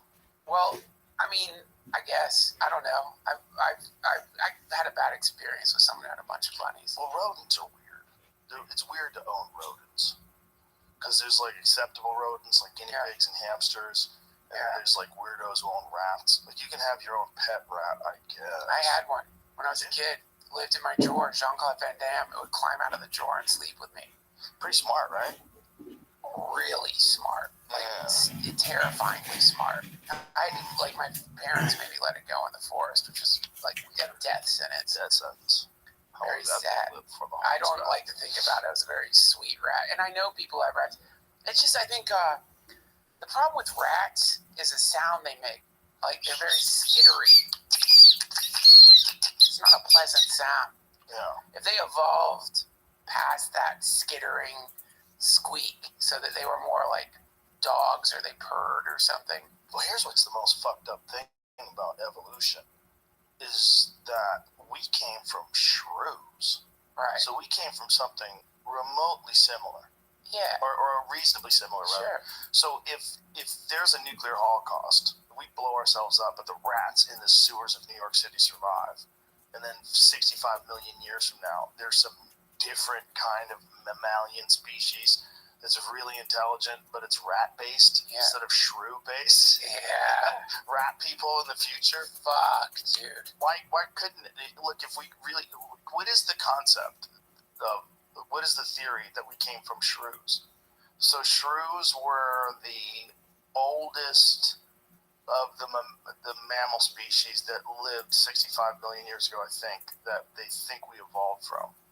And that's our common ancestor. So how did that happen? Like, how long does it take a shrew to become a monkey?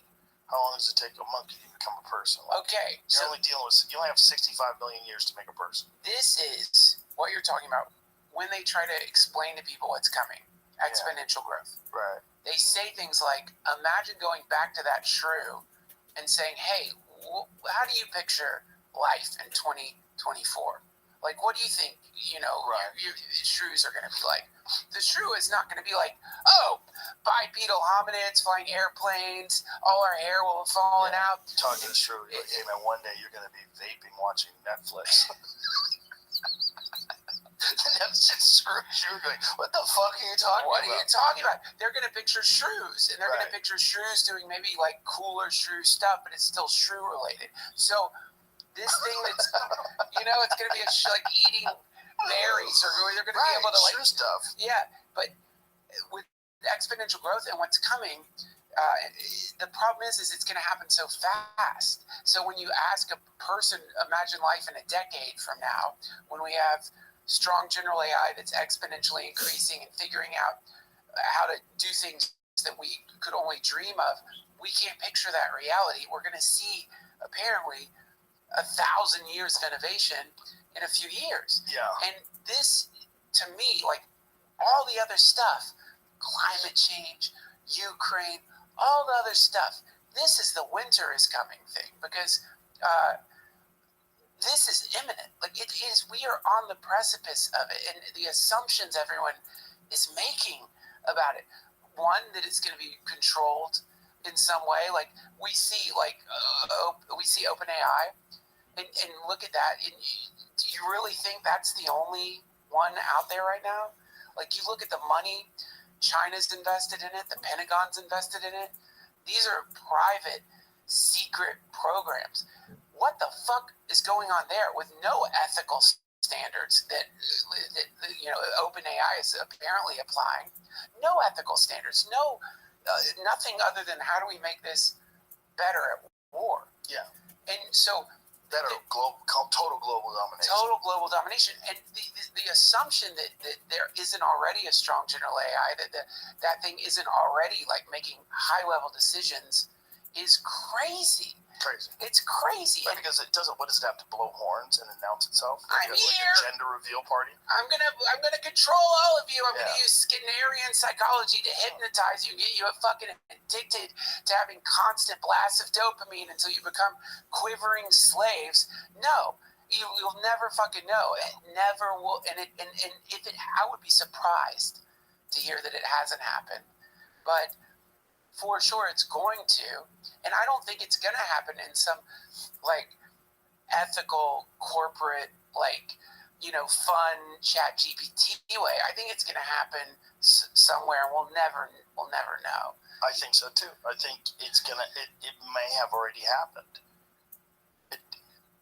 Like if you were a sentient being and you were at least at this point dependent upon human beings to do physical tasks for you. Yeah. Like to create a better version of you.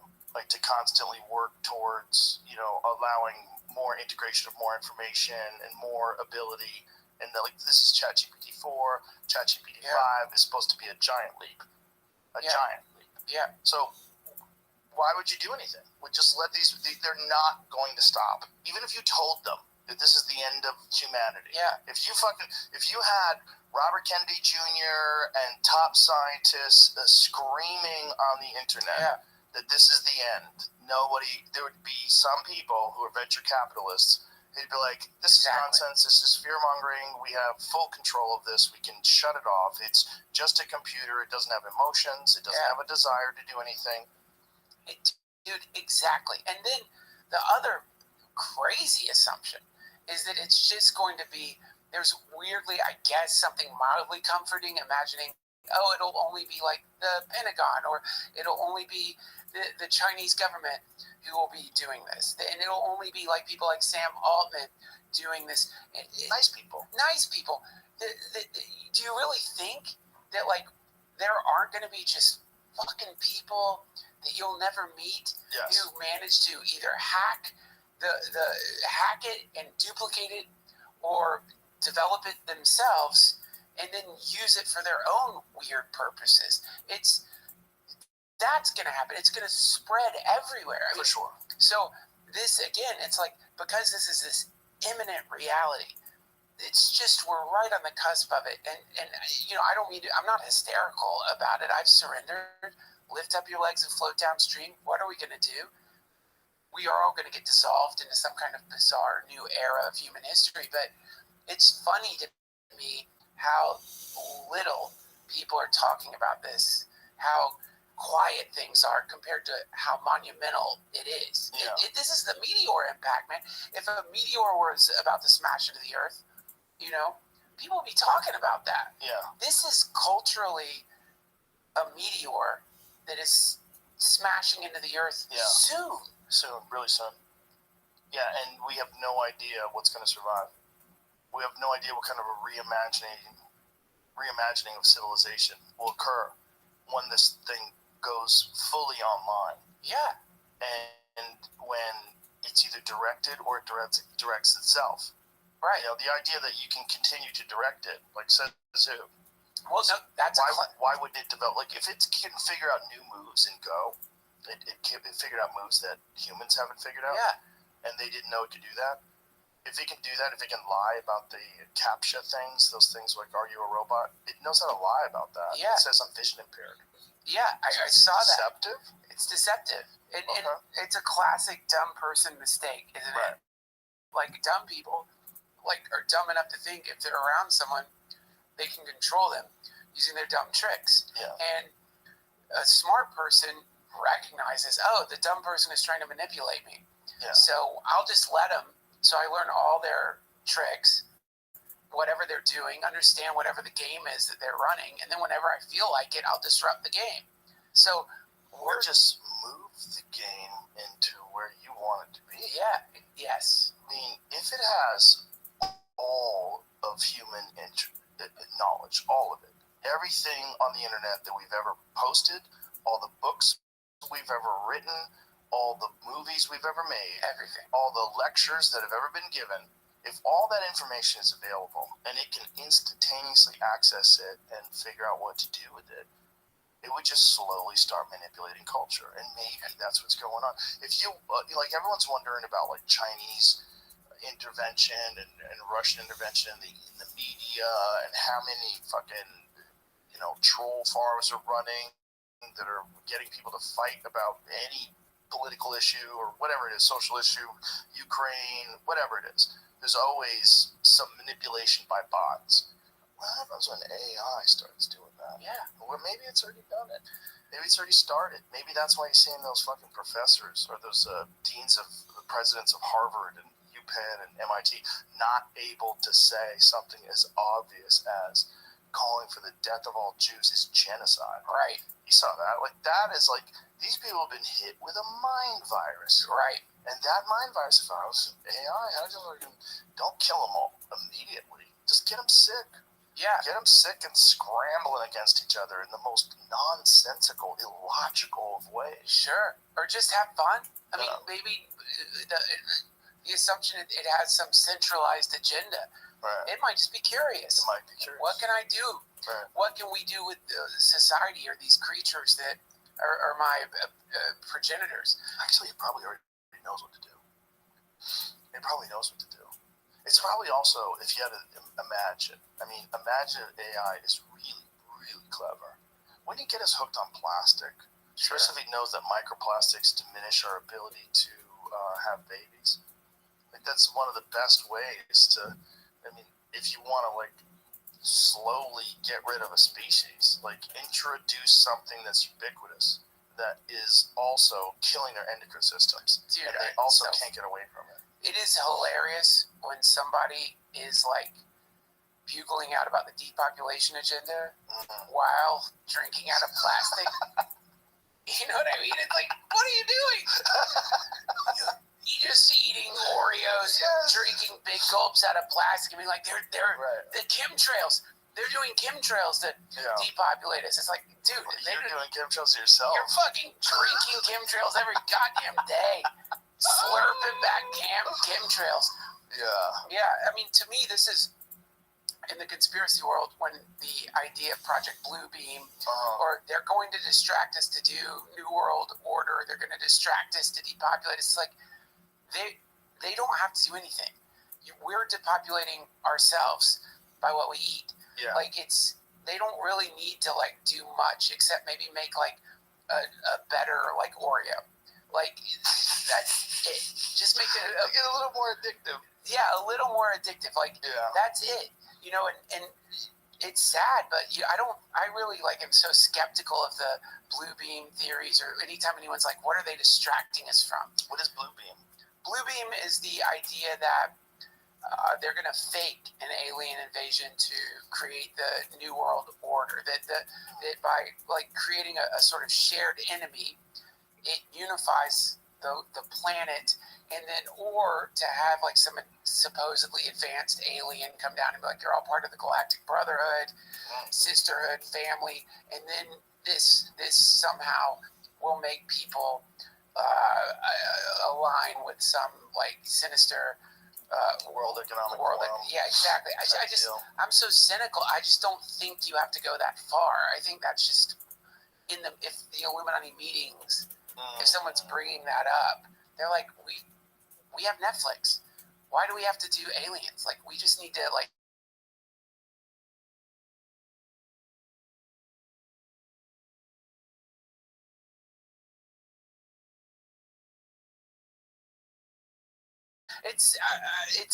But that might be one that was proposed. If you think about the things that have been proposed, and this is where people get uncomfortable when they talk about conspiracy theories, but there's some that are undeniable, right? Like the Gulf of Tonkin incident that started us into the Vietnam War. But there's another one. It's Operation Northwoods. In Operation Northwoods, they were planning to blow up a drone jetliner and blame it on Cuba. They were going to arm Cuban friendlies and attack Guantanamo Bay. They were going to sacrifice American lives. So this is like a real one that they theorized, and then Kennedy vetoed. Yeah. why wouldn't they theorize a fake alien invasion? Oh, I don't doubt it. If they have some top secret stealth bomber looking thing, that they can get us thinking is a UFO, and get that thing to just fly over a few cities and then broadcast on CNN that we have made contact with an alien life form, like everyone would be in. Yeah, everyone would believe it. I mean, I feel like the reason they wouldn't do that is just basic energy expenditure and the liberating nature of the other thing is, if humanity was freed from the bondage of feeling alone in the universe, and suddenly there was a sense of being part of some like cosmic mycelial network, right? Then I think the result of that wouldn't be some kind of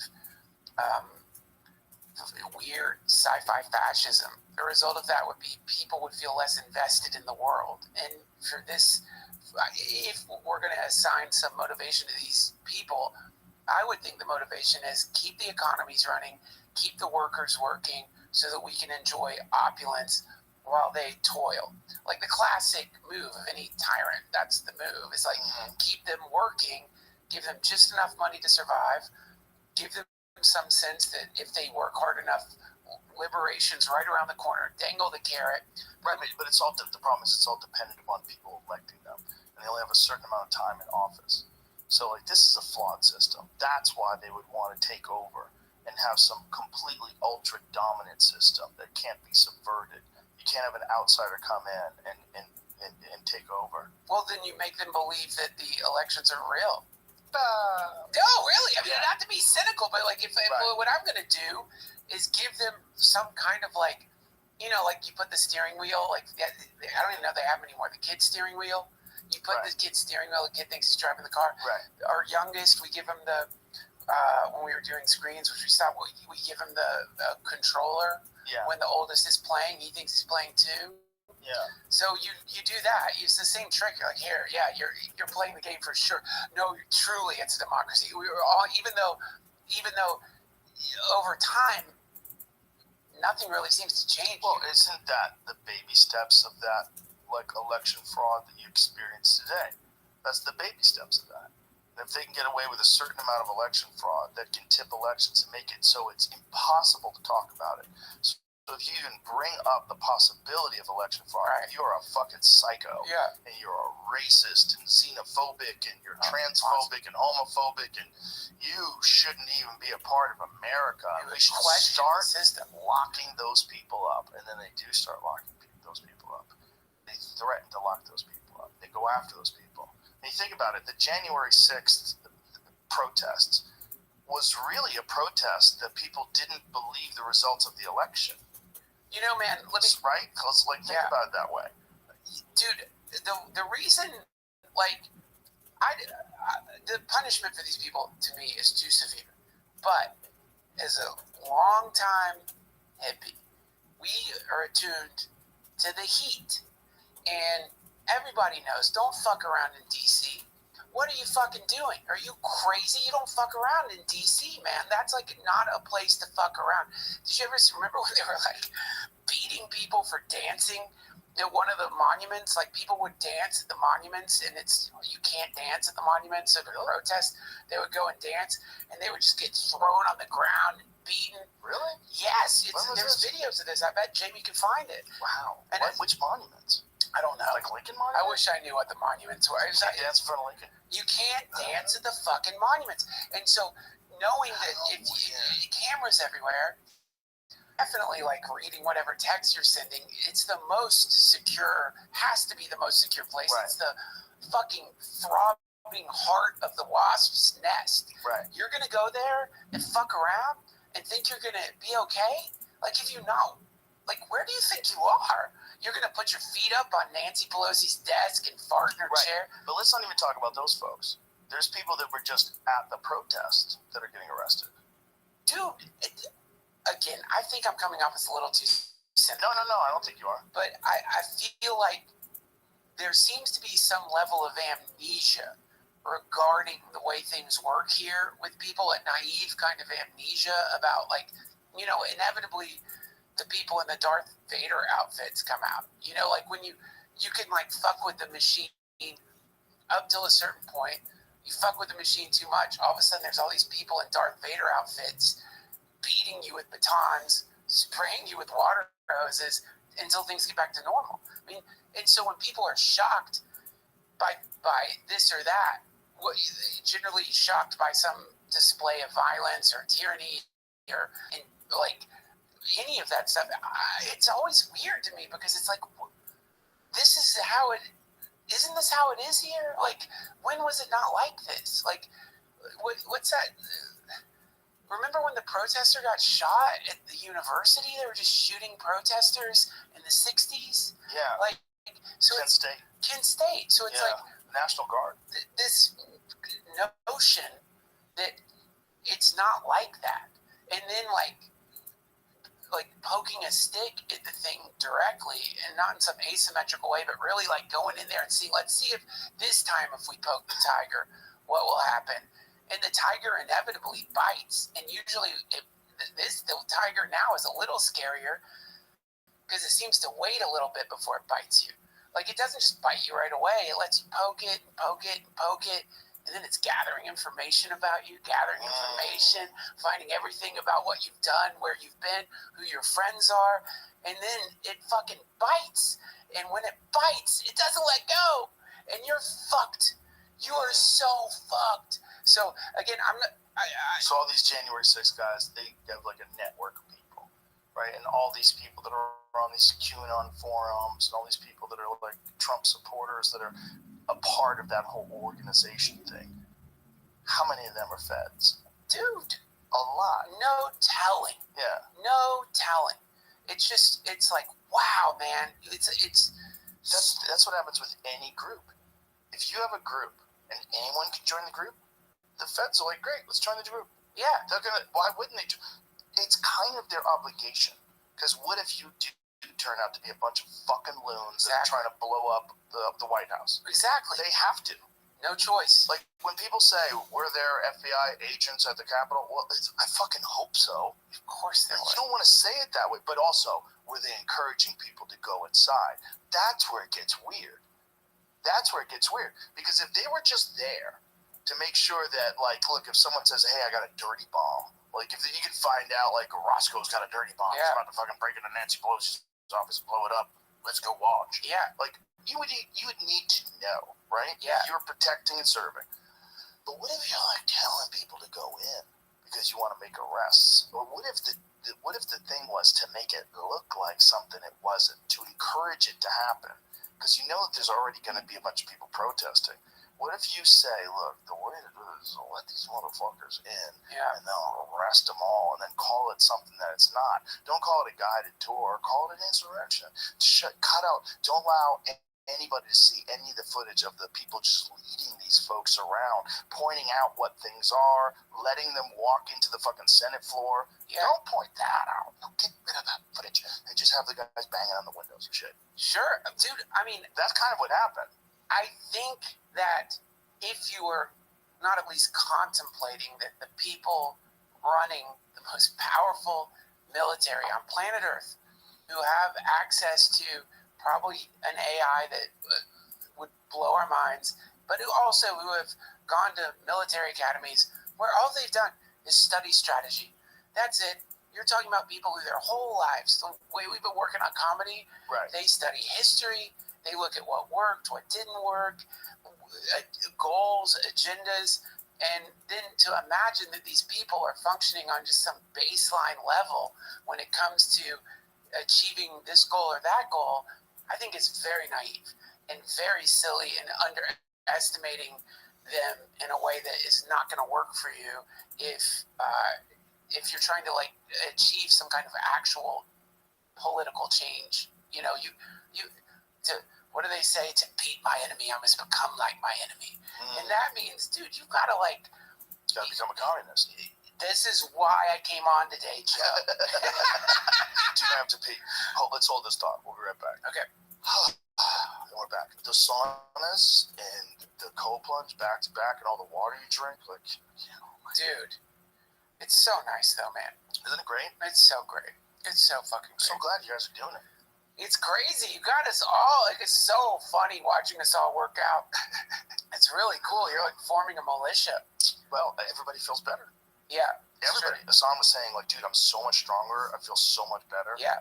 No, it's incredible, man. The impact is tremendous. When you were talking today about, like, you couldn't do chin-ups before, now, how many did you do today? Well, only 5 each set. But, this is going from 0 to 5. And I told you, I dreamed, like, last week, I dreamed about doing pull-ups. And, like, this is how far away I've been from doing pull-ups that I'm dreaming it. And I wake up, I'm like, just a dream. So it's really wild to, like, so I was like, fuck, I can do pull-ups now? This is crazy. But I lost a lot of weight. When I was super fat, that was a big part of it, man. When you're overweight, like, pull-ups obviously are going to be more difficult. When I have more time, I do it different. And I was doing it different than I'm doing it now when I do the pull-up thing.